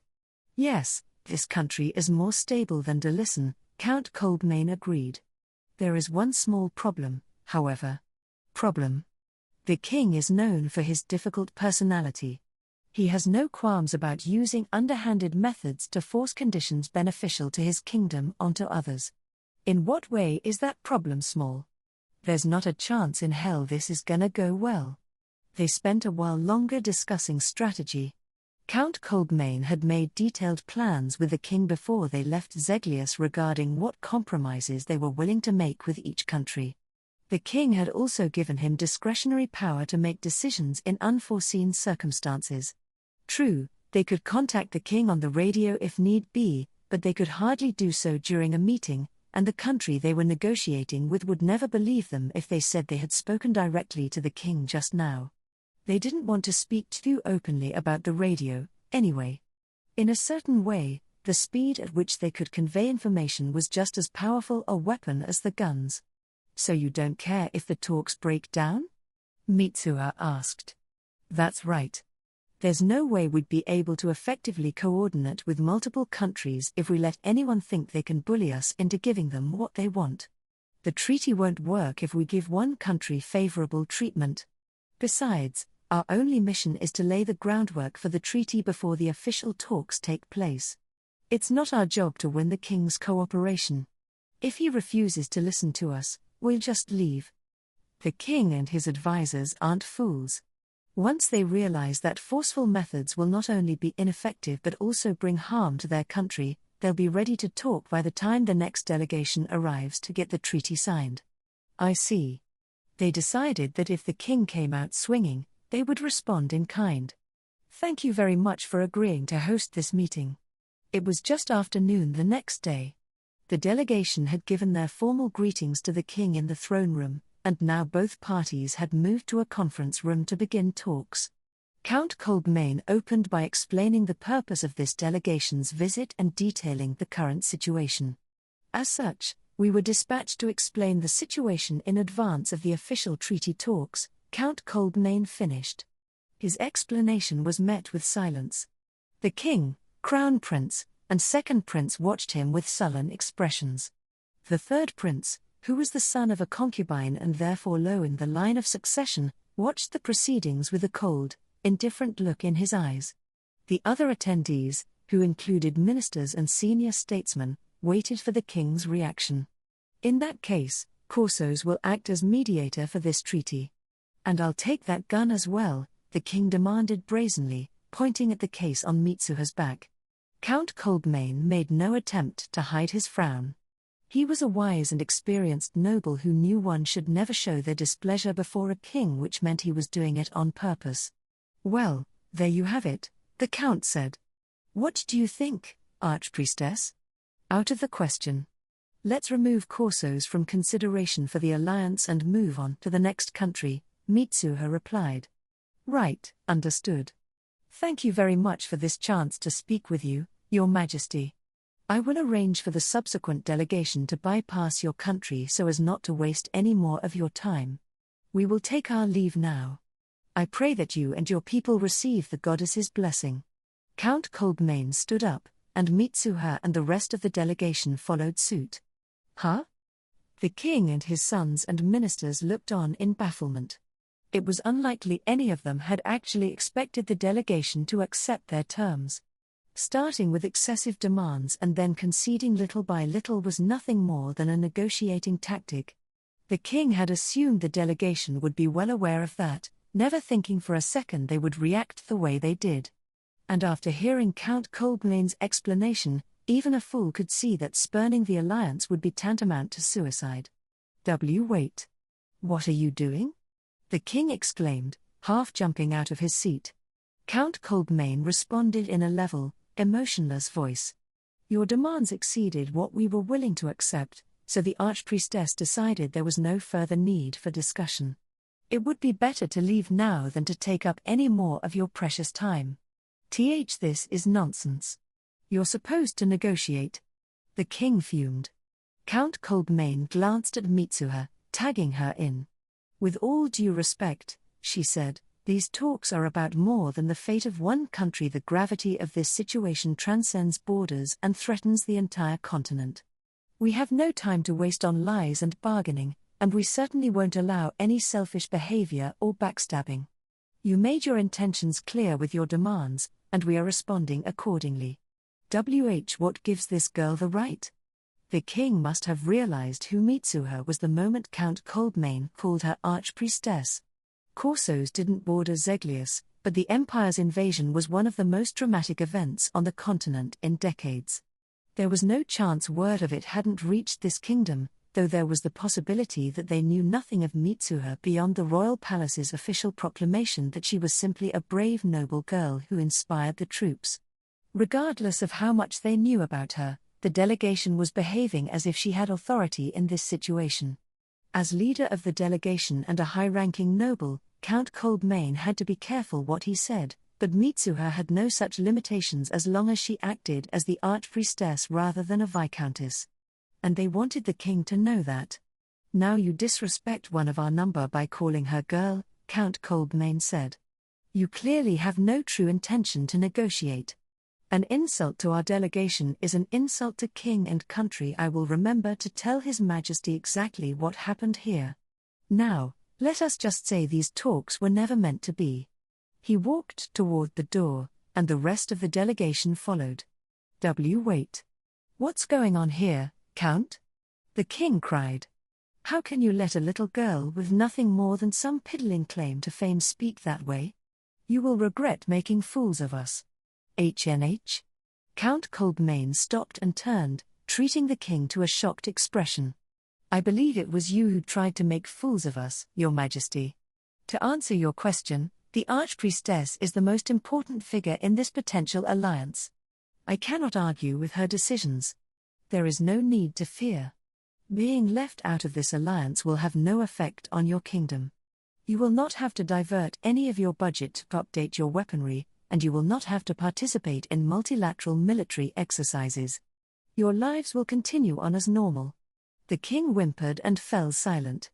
No one in his position could be too thick to realize what Count Kolbmane was implying, that Corsos would be stuck with outdated weaponry, surrounded by countries that had joined the alliance. Corsos had always been aggressive in matters of diplomacy, but not, it seems, because they actually thought of themselves as a strong country. The king adopted this haughty pose to make up for his kingdom's lack of excellence in any particular area, hoping to prevent other countries from taking advantage of them. He played hardball to eke out what small victories he could. Be that as it may, the delegation had no reason to give them favorable treatment. Please wait. One of the senior statesmen called out in the tongue-tied king's place. That's not how negotiations work. Both sides are supposed to give their terms and work together to find a compromise. To reject our demands outright and leave is unheard of. That's your angle? Faye, I'll handle this one. That's only when both sides are on more or less the same page from the outset, Mitsuha began. Trying to find a middle ground between your outrageous demands and our reasonable ones is unfair to us. You're behaving like a merchant who sets exorbitant prices for their products and expects people to haggle. Customers who don't like to haggle end up paying the full, ridiculous price. I don't deal with merchants who operate that way. They should sell to everyone at the same reasonable prices. I feel the same way about diplomacy. We're not going to negotiate with a country that plots to give itself every possible advantage rather than trying to reach a fair agreement. Why should we agree to terms that are disadvantageous to us? There are plenty of other countries out there ready to negotiate in good faith. Anyway, that's where we stand. Find a country that's content to accept your demands and make a pact with them, because it's not going to happen with us. The delegation finally left the room, leaving the stunned Corsons sitting silently in their wake. Was that too much? Mitsuha asked. No, it was perfect, Count Kolbmane replied. They're not fools. They will surely realize that their usual methods won't work this time, and change their approach. We were a little rude, but so were they. We are representing His Majesty and our country. We cannot allow anyone to insult us, not even a king. They cannot blame us for our response. Besides, it was the Archpriestess who broke off the talks, not the delegation. This wasn't my fault. Hey, that's not fair. Mitsuha pouted. She was joking. Of course, they had discussed it all beforehand. His Majesty said he didn't mind if the talks with Corsos broke down. He expected that if we failed to reach an agreement in the preliminary meeting, their king would panic and rush to concede. Passing on the alliance would leave them isolated and doomed to destruction, and they are not foolish enough to oppose us with their limited military strength. Their position would only worsen, until they had no choice but to humble themselves and asked to join the alliance. Now, I wonder how long it will take them to change their attitude. Will they dispatch an emergency courier to Zeglius after we depart their borders? I feel a little less sure about this, but what do I know? The king and Count Kolbmane are pros when it comes to international diplomacy. Compared to them, amateur isn't a strong enough word to describe me. And I can't apply Earth logic to this. The culture, history, and importance of information are all fundamentally different in this world. I have to trust the Count. Anyway, our work's done for the day. Now I can go back to exploring the capital with Sabine and Colette. What do we do, Your Majesty? Back in the conference room, the Corson ministers looked anxiously to the king for guidance. Despite being his most trusted advisors, not a one of them had any suggestion to offer. There's no need to panic. The delegation has already accepted our invitation to this evening's party. They will not go back on their word simply because of how this preliminary meeting went. To do so really would be an insult to our kingdom. We'll work this out somehow, the king declared. Yes, Your Majesty. His subjects responded. Admiration and relief showed on their faces. You fools. You're supposed to come up with solutions in situations like this. You serve me, not the other way around. At this eminently reasonable outburst, the king's ministers hung their heads in shame. Anyway, I'll overlook it this time. We had only planned on a banquet tonight, but we'll hold a ball afterwards as well. Get together some good-looking lads between 12 and 22 from the households of the counts and marquises, regardless of whether they're betrothed. If we can just charm that girl, we may be able to fix this mess. The king didn't pay the third princess of Zeglius any mind. She was low in the line of succession, and he figured she had only been added to the delegation to lend it the prestige of being accompanied by a royal. He thought that meant they regarded her as window dressing. As such, the king greeted her in the throne room but proceeded to ignore her during the meeting. Doing so wasn't particularly rude. He had a higher position than her, and Count Coldmain was the delegation's leader. He and his vassals were right to think that the princess had little to do with the meetings. But they couldn't have known her tremendous influence over the Lightning Archpriestess. Huh? I'm not going to any stuffy parties, Mitsuha said. Hasta la vista, baby, Sabine added. Man, Sabine's getting good at these movie quotes. Mitsuha had been teaching Colette a few as well, but she'd have to wait to bust hers out. You're joking. Count Coldmain looked shocked. The invitation specified the members of the delegation, right? Which we're not, Mitsuha explained. They may take our lives, but they'll never take our freedom. Sabine proclaimed. One is enough, Sabine. Anyway, I have a bad feeling about the party. Don't you? Count Coldmain smiled bitterly. He must have been thinking the same thing. They went through a lot of trouble to prepare this party for us, though. We can't very well ignore it altogether. Man, he's a nicer person than I am. But he should be nice to me, not them. They're the enemy. All right, I'll call the king. Count Coldmain is giving me up to Corsos, so I may very well be staying. Don't you dare. The count interrupted, a blood vessel bulging in his forehead. Thank you very much for your invitation, Count Coldmain said. It's our pleasure. Please, enjoy yourselves. The Prime Minister of Corsos responded formally. The banquet had supposedly been planned so that the members of the delegation could relax and speak candidly with Corsos's bureaucrats in an informal setting, no royalty present. It was supposed to be a small, quiet event. Yet there were far more attendees from Corsos than advertised, many of whom were good-looking young men definitely not old enough to be bureaucrats. And for some reason, the king, first prince, and second prince were seated at the head of the table. Count Coldmain sighed. I knew it. This is exactly what the Archpriestess and I predicted. The Corson attendees craned their necks, searching among their foreign guests with puzzled expressions. Eventually, one of them addressed Count Coldmain. Is the Archpriestess? She is out sightseeing with Princess Sabine, the Count replied. Huh? The man didn't seem to understand. Even though she was invited to our soirée? The Count put on a puzzled expression of his own. The invitation was extended to the members of the delegation, correct? This only included the official members of the delegation, of course, not the maids and guards and so forth. Why yes, my point exactly. So the Archpriestess should be here, too. Count Coldmain smirked.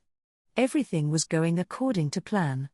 I assure you, everyone from the delegation is here.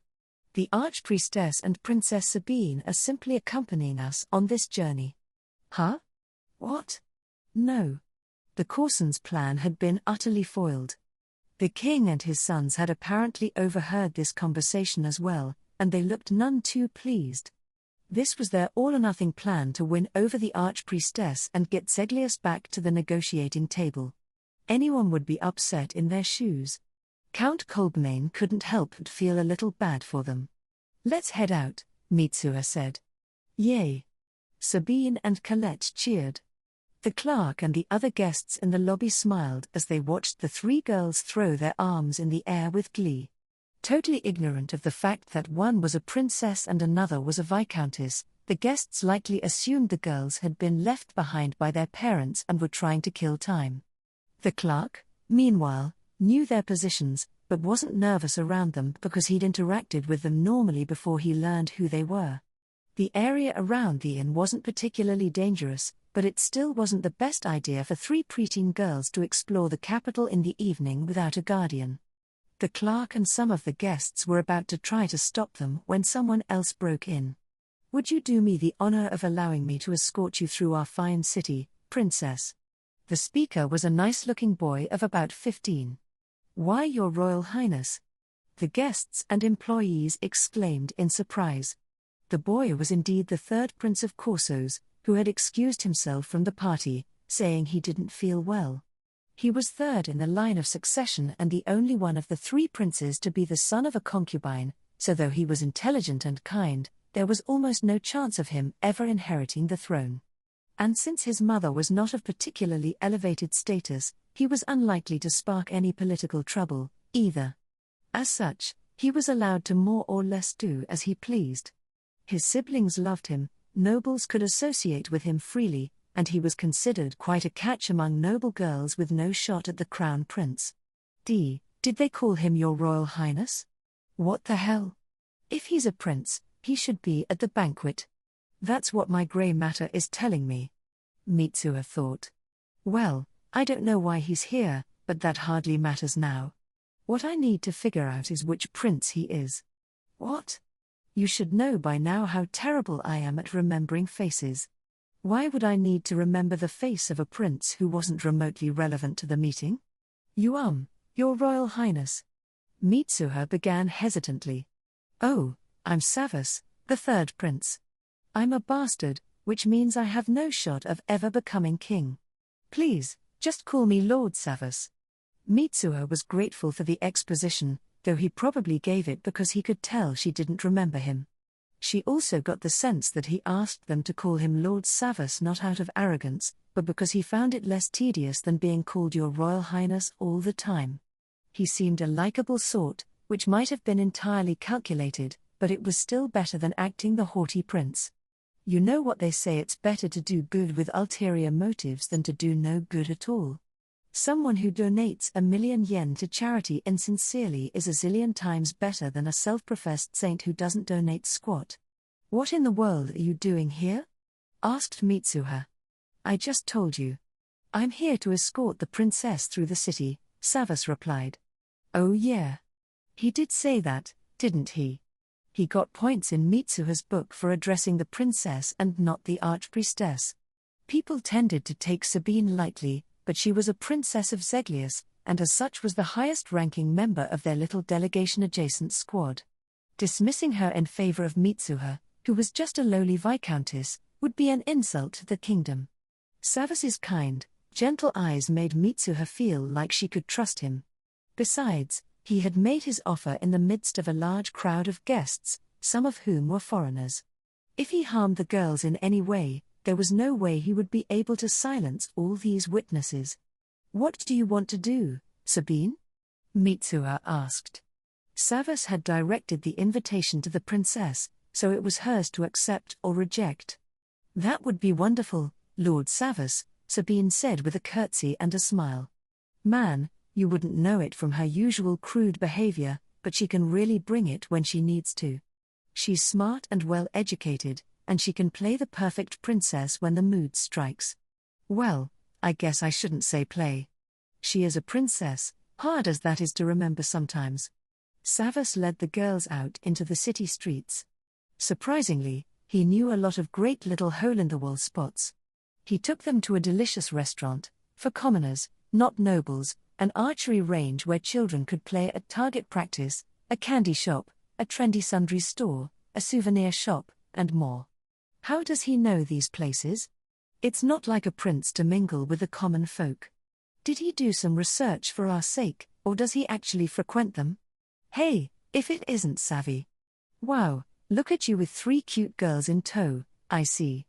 He's clearly a regular. Thank you for showing us such a good time, Mitsuha said. Sabine curtsied again, and Colette bowed her head. Savas had been just as much a gentleman to Colette as to the others, so while she was timid around him at first, she grew steadily more comfortable and ended up having a lot of fun. Oh, fine. This all might have been part of some scheme to win us over, but it worked. We had a great time. Guess I should give him something by way of thanks. He showed us real sincerity, and we needed to find common ground with the Corsons anyway. It doesn't matter to me who gets the credit, so it might as well be this clever, interesting prince. But giving it to him straight would be boring, so let's make a game of this. Today was a lot of fun, so I want to give you a gift as thanks. You can choose one of three options. First, our promise that the delegation for the official treaty talks will come to Corsos. Second, a demonstration of the new weapons in our possession. Or third, permission to kiss our hands. Mwahaha, he has no choice but to shame three pretty girls. I wanna see him squirm. Why, that's not even a question. I will kiss your hands, Savas said. Huh? He didn't even have to think about it. And he picked the one he definitely should not have as a prince. Having her hand kissed didn't seem to bother Sabine at all. She was only 10 years old, but she was a princess. People probably kissed her hand every day.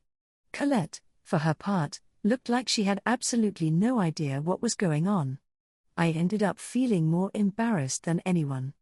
Damn it, that really backfired. I've decided to perform a riflery demonstration tomorrow, Mitsuha said. And if Corsos's king desires it, I want the delegation for the official treaty talks to include this kingdom as well. Huh? Just back from the banquet, Count Coldmain looked startled for a moment, but he quickly regained his composure. Clarge was still staring at her open-mouthed, though. The difference in their experience is obvious. Make sure to work on yourself so you become a refined older man, too, Clarge. Where is this coming from? Count Coldmain asked. It made sense. He was surprised. All of Corsos's leaders had been at the banquet. It turns out not all of their people are idiots. The third prince is an intelligent guy, and he did his best to make up for what happened at today's meeting by showing us around the city. I think he did it of his own accord, too, not at the king's command. What? Why, you haven't made any other promises, have you? Huh? What's he so flustered about all of a sudden? Oh. Don't worry. I won't let anyone marry Sabine until she's older. Mitsuha assured him. No, that wouldn't be up to. That's good to hear. Count Coldmain's response was somewhat muddled. Sabine looked at Mitsuha exasperatedly. Colette didn't seem to be following the conversation and was barely paying attention. Yep, the demonstration and the delegation. My little game failed completely when he chose to kiss our hands without hesitation, and I ended up promising him the other two options as well. I'm such a sucker. But he has basically zero chance of ever becoming king. I wanted to give him at least some kind of accomplishment so he doesn't develop an inferiority complex. I'm sure it'll make him happy when his sisters and brothers tell him what a great job he did. And so, the following day, they headed out for the demonstration. Savas had agreed the previous night to coordinate the time and place and make the necessary arrangements. Mitsuha slung the case containing the M1 Gerund over her shoulder and joined Sabine, Colette, and the members of the delegation on their way to the royal palace, where Savas was waiting for them. The prince led them straight to the yard where the demonstration was to take place. There was an armored dummy set about 50 yards away in front of an artificial hill, just as Mitsuha had requested. Without that, she would have been too scared to shoot. There would be no telling where the bullet might ricochet. They had also constructed a wooden shooting rest according to her specifications. In the yard stood a crowd of spectators, comprised of everyone who had attended the preliminary meeting, government ministers, military personnel, the king, and the first and second princes. All right, I'm going to give you a demonstration of what these new weapons can do. Watch closely, Mitsuha said to Savas, indicating that he should back up a bit before unslinging the gun case from her shoulder and opening it. What about the king and the others, you ask? I'm ignoring them completely. Their very presence is triggering me. Get it? Mitsuha was performing this demonstration for her friend Savas.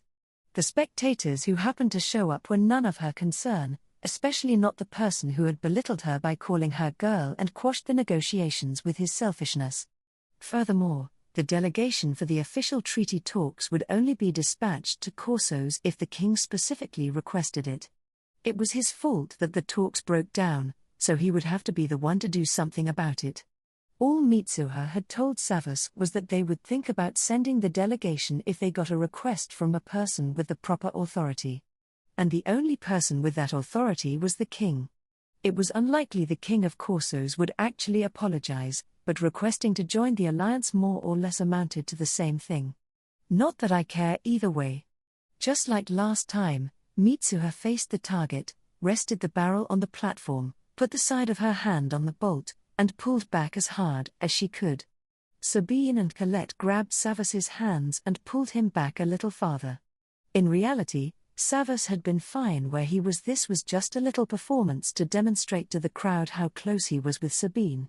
Becoming close with the third princess of Zeglius and the Lightning Archpriestess was sure to raise Savas's stock at least a little. The king might even overlook his escapades into the city, though he was basically in the middle of an escapade right now, so perhaps his father simply didn't care. Mitsuha took a single 7.62mm NATO bullet out of her pocket, loaded it into the chamber, pulled the bolt slightly with her thumb on the follower, then closed the slide forcefully when she felt the lock release. Next she engaged the safety. Resting the barrel on the platform, she took aim, released the safety, aimed again, and slowly pulled back her finger until bang. "Please check the dummy, Your Highness," Mitsuha said. There were two other princes in the yard that she could have addressed as Your Highness, but they were irrelevant. Today, Savas was their host. The third prince nodded and walked toward the armored dummy, Mitsuha following with gun in hand. Incredible. Some of the other spectators also confirmed that the bullet had pierced the armor, but they remained stubbornly silent, so it was Savas who spoke up. "Yup, Lord Savas really knows how to treat a person right. So anyway, the countries in the alliance are gonna produce these weapons and distribute them to their soldiers to be carried in addition to swords. Coastal countries will also build warships that'll carry cannons, which are like guns but hundreds of times more powerful. It's all gonna be pretty costly, but I guess Corsos won't have to worry about that. What a relief, right?" Mitsuha said with a wide smile, which no one returned, for some strange reason. The M1 Garand slide remained open because Mitsuha had only loaded a single bullet instead of a clip, leaving the chamber empty after one shot. She closed it and put the rifle back in its case, and just as she was slinging it over her shoulder, someone called out to her from behind. "Wait, I want to talk." It was the king. Mitsuha had been sure he would just send one of his ministers. "I have nothing to say to you," Mitsuha responded curtly. Huh? This was probably the first time in his life anyone had spoken to the king that way. "If you have business with the goddess, go to a church and pray. If you have business with me, find a mediator. You are no longer welcome to speak to me directly." Wah! The princes, ministers, and even Savas were just as dumbfounded as the king. The tension was palpable. I doubt they're gonna strike me down on the spot. And if they do attack, I can just jump away. Count Coldmane would hopefully distract them from my disappearance by yelling, "How dare you try to harm the Lightning Archpriestess?" Or some such. The king's unlikely to go that far, though. Mitsuha and Count Coldmane had of course discussed beforehand how they would present her role to Corsos. She was separate from the delegation, and her status as a messenger of the goddess meant they had no authority over her. This in turn meant that the delegation could not take responsibility for her actions, no matter how hard a line she took with the king. The count could use this to demonstrate that taking a hard line with Zeglius would only worsen Corsos's position. I opposed this plan, just so you know. It seemed a little too risky to me, but I couldn't do anything about it once Count Coldmane made his decision. I may not have to obey the delegation, but the king told me that when it comes to the negotiations, I can't ignore the count's decisions. Mitsuha turned to the king of Corsos and pointed at Count Coldmane. That should be enough for him to figure out what to do. "Thank you very much for everything, Prince Savas. Until we meet again. Mitsuha and the girls walked off at a steady pace. No one moved to stop them. "Ah, it's finally over," Mitsuha exclaimed back at the inn, giving in to a full-body stretch. "You went way too far, Mitsuha. I thought I was going to faint." Sabine chided her. She looked upset. "Your father said he doesn't care if talks with Corsos fall apart, remember?" Mitsuha replied.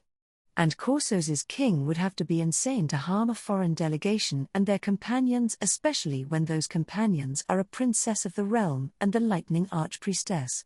He'd be dooming his kingdom to destruction. And I'm saying, I thought you were going to make him so angry that he went insane and attacked us anyway. Royals don't just allow people to insult them in public like that. Especially not kings. I'm impressed he kept it together," Sabine said knowingly. "Huh? But Count Coldmane, I think that he truly intended to anger the king, and figured you could just jump us to safety. I don't know if he was trying to bait the king into attacking a messenger of the goddess in front of a crowd of witnesses, or if he planned to throw himself in front of you to shield you from harm, but either outcome would have been very advantageous for us. And assuming I'm right, I think he's figured out that you can use traversal without harm to yourself. When the delegation was attacked in Delisson, we made it to the capital and back way too quickly to have traveled by normal means." "Ha! You're so naive, Mitsuha. That's why you need me by your side always. So let me get this straight. Count Coldmane tried to get me attacked and he knows my secret?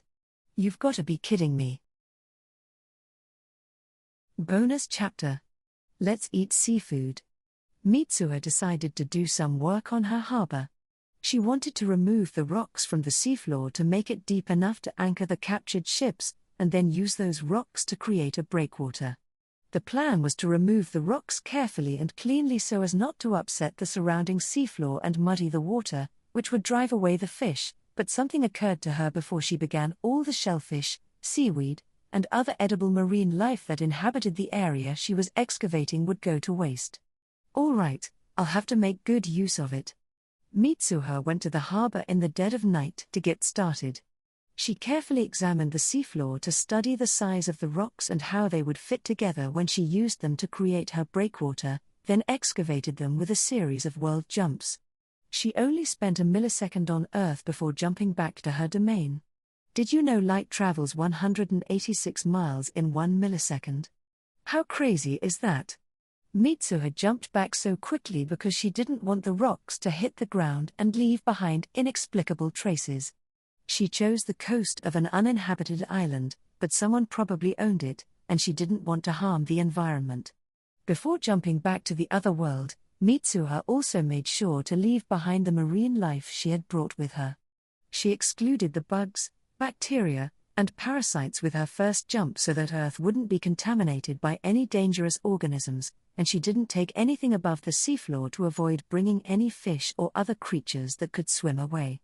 After she jumped back with the rocks, the marine life sank gently in the ocean. She made sure to deposit it over water so the shellfish didn't fall to the ground and break or die on impact. Mitsuha put the rocks in place to form her breakwater, then jumped right back to the beach on Earth. From there she jumped to the rear garden of her county residence with the marine creatures in tow. Ah! I wish I could tell you that scream was from someone who saw me appear out of nowhere in the middle of the night, but no. That was me. I was not ready for just how big this pile was going to be. The mountain of grotesque creatures, many of which she had never seen before, squirmed in the starlight. What the hell are these? How are there so many? Windows lit up throughout the residence in response to her scream, and a stream of people dashed out the back door. Willem led the pack, clutching his sword in its sheath. He hadn't even taken the time to buckle it at his waist. Sven and the other former mercenaries were next, followed by Anton and a group of maids and chefs holding mops and kitchen knives. Everyone other than Willem and the mercenaries is in their pajamas. That's indecent, but I'm touched they were so concerned about me. Mitsuha faced everyone, got down on her hands and knees, and said, "I'm so sorry. As a noble and their employer, prostrating myself like that might have been a bit much. I need to act the part." Anton gave her a long scolding afterward. You'd think he was my boss. Ugh. I see, Anton said. So you were using divine power to construct the harbor, and decided to bring these sea creatures back with you. Yeah, I thought it would be a shame to let them go to waste. Great idea, right? Mitsuha's explanation only brought on more scolding, though. Oh, come on. But, I guess I can't blame him for telling me to take better care of myself, and insisting I consult him about things like this. I did lead them all to believe that using divine power consumes my life force, after all. I really am sorry. Those who were carrying lamps held them up to illuminate the mound of strange, wriggling creatures, the sight of which caused some of the maids to collapse. After the others made sure they were okay, everyone got to work sorting the creatures into piles. Mitsuha told them they should go back to bed and do it in the morning, but they snapped at her, "After you woke us up like that? We couldn't go back to sleep if we tried." Sorry again. The next morning, the villagers who went to the harbor were surprised to find that a breakwater had appeared overnight and the coastal ground had been leveled. It was hardly a mystery who was responsible for this, however, so they just offered a prayer toward Mitsuha's residence, then went about their business. Yeah, it's gonna take more than that to shake them at this point. It's scary what you can get used to. Well, they'd be more surprised if they could see what I did to the seafloor. I'll have to tell them I excavated it at some point. Afterward, Mitsuha sent her maids to the fishing village to announce that she was hosting a thank you party for them at her residence that evening, and that the villagers should bring their families, and come hungry. The maids also delivered the message that Mitsuha wanted a few experts on undersea creatures and seaweed to come right away, and that they would be paid. 4 fishermen arrived at Mitsuha's residence shortly thereafter. I want you to sort these into 4 categories: those that are harmful and should be tossed, those that can't be eaten but should be returned to the ocean, those that are edible but gross, and those that are edible and delicious. I also want to know the best way to cook them, and I'd like your help with that, too. The flabbergasted fishermen stared at the mountain of sea creatures and seaweed, still largely unsorted, and at the row of boxes containing everything that had already been gone through. The edible ones everyone knew, like turbosazi, abalone, sea urchin, kombu, and wakame, had mostly been separated out the previous night, but Mitsuha's household staff had avoided anything they didn't recognize. There was no way to know if they were poisonous or dangerous. To touch this job required specialists. The heck is this? Beats me. Let's throw it back. What about this one? Don't see those too often, but my old man used to eat 'em. They're nice and chewy, and damn tasty. Bah, this here's lethally poisonous. This seaweed'll give you the runs. These look like gooseneck barnacles. How'd you get so many of these little guys? They're making quick work of this pile. I was right to entrust it to the pros. There were creatures even the pros didn't recognize, of course, but these they put in the return to the ocean section. They were also going to put back the creatures that were poisonous but vital to the ecosystem. Shellfish could survive about half a day on land, and Mitsuha had brought the seaweed roots and all, so there was no need to fear them dying as long as they poured seawater on them or kept them immersed in barrels. Lady Mitsuha, this is way too much for the people of the fishing village alone to eat. It's too much to preserve, either. What do you think of having some tonight, saving some to eat over the next few days, leaving some to be processed and sold to the town and the other villages, and putting the rest back in the ocean? One of the fishermen asked. I had a feeling this would be too much for the party. Huh? You're wondering why I don't just invite people from the town and the other villages to the party? Holding that large of an event on such short notice would be impossible. We wouldn't be able to prepare all the food in time.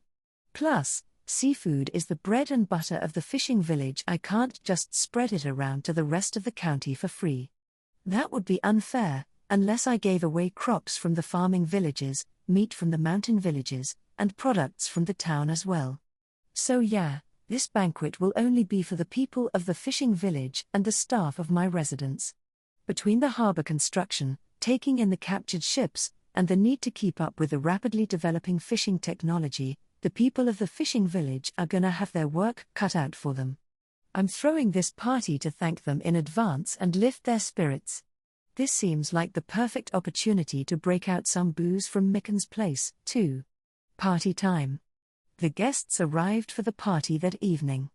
The population of the fishing village was 47 actually. It had dropped to 46 when Ninette moved into Mitsuha's mansion to work as a maid, and there were 28 people in the residence including Randy and the children he employed, which added up to 74 guests in total.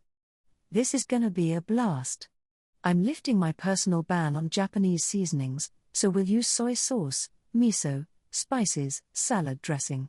I don't like to overuse products that weren't made in this world, but I can give myself a pass today, though really I'm just afraid I wouldn't be able to make seafood that tastes any good without them.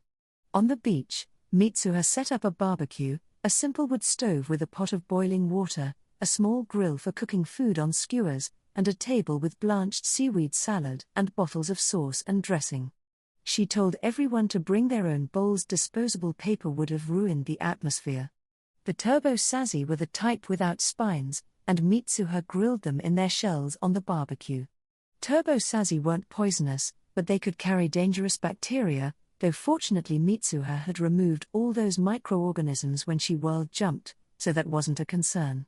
She didn't know if it was true or not, but she had also heard that turbo sazi from more southerly climes consumed poisonous coral, and so eating their internal organs would give you diarrhea.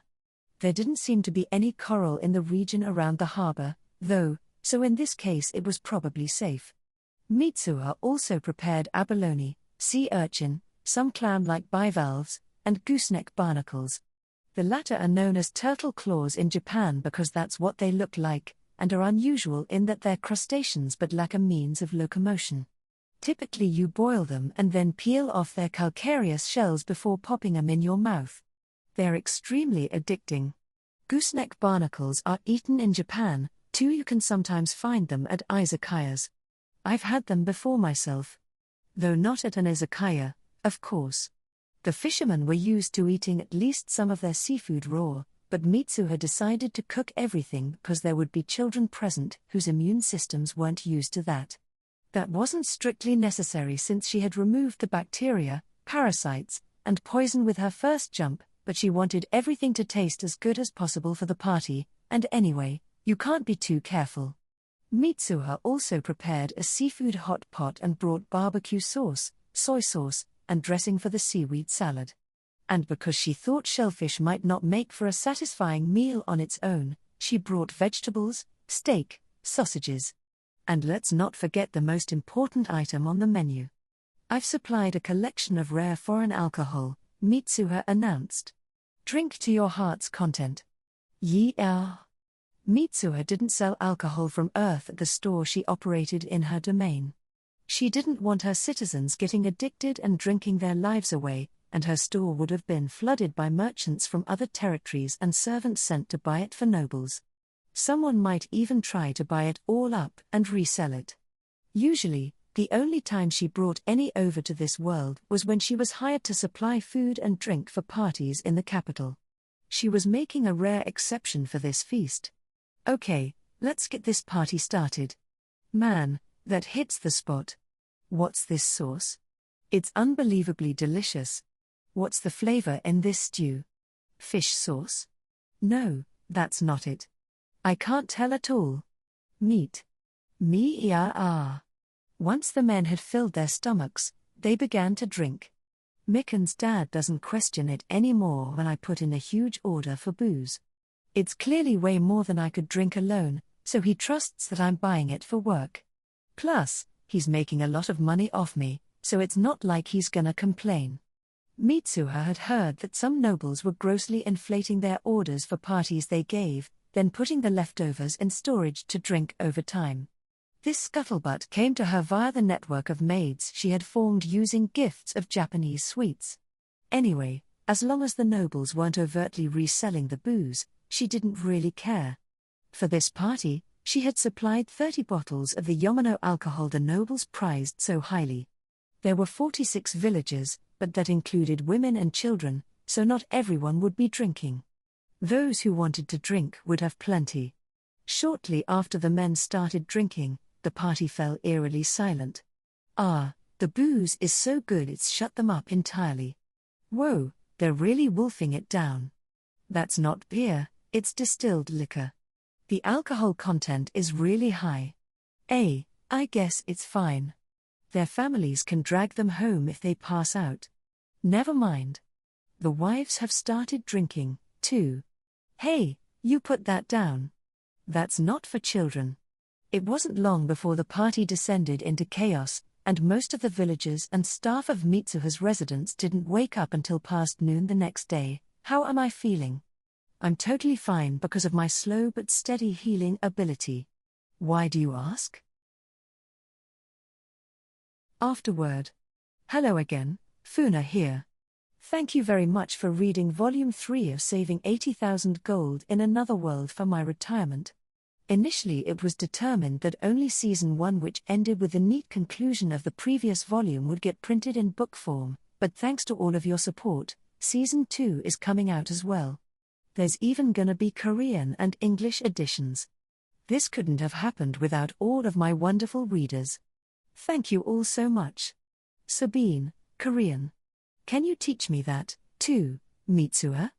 Mitsuha, isn't learning Japanese and English hard enough already? Mitsuha traveled to new countries in Volume 3, and Volume 4 will take her to a whole new continent as she invades the country with which the Kingdom of Zeglius is at war. Not that the country in question even knows that yet, she also finally opens a business on Earth. And there's something strange about her new employees. Mitsuha, the enemy is too strong. I don't see how I'll ever beat them. Damn you, tax office. The third volume of the Saving 80,000 Gold manga, and the fourth novel and third manga volume of I Shall Survive Using Potions, are coming out on the same day as this book, in Japan, anyway. It's a Funa festival, and the people are loving it. I'm gonna go look for the fourth volume of Potions. And then it's off to the comic book store. Colette, how does he know people are loving the Funa festival? Those volumes haven't even been released yet. Sabine, we're not supposed to point out things like that. It's in our contract. Check out the newest chapters on the webcomic magazine, Suiyobi no Sirius, http://sega.nakovedeo.jp/manga/official/w_Sirius/. The release day has been changed to every second and fourth Friday. Hey. That's a promotion, not a demotion. Anyway, 80,000 Gold has broken through the third volume barrier and attained further publication. Sales for the series have also received a bump thanks to the anime adaptation of another one of my works. Didn't I say to make my abilities average in the next life? One step closer to my dream.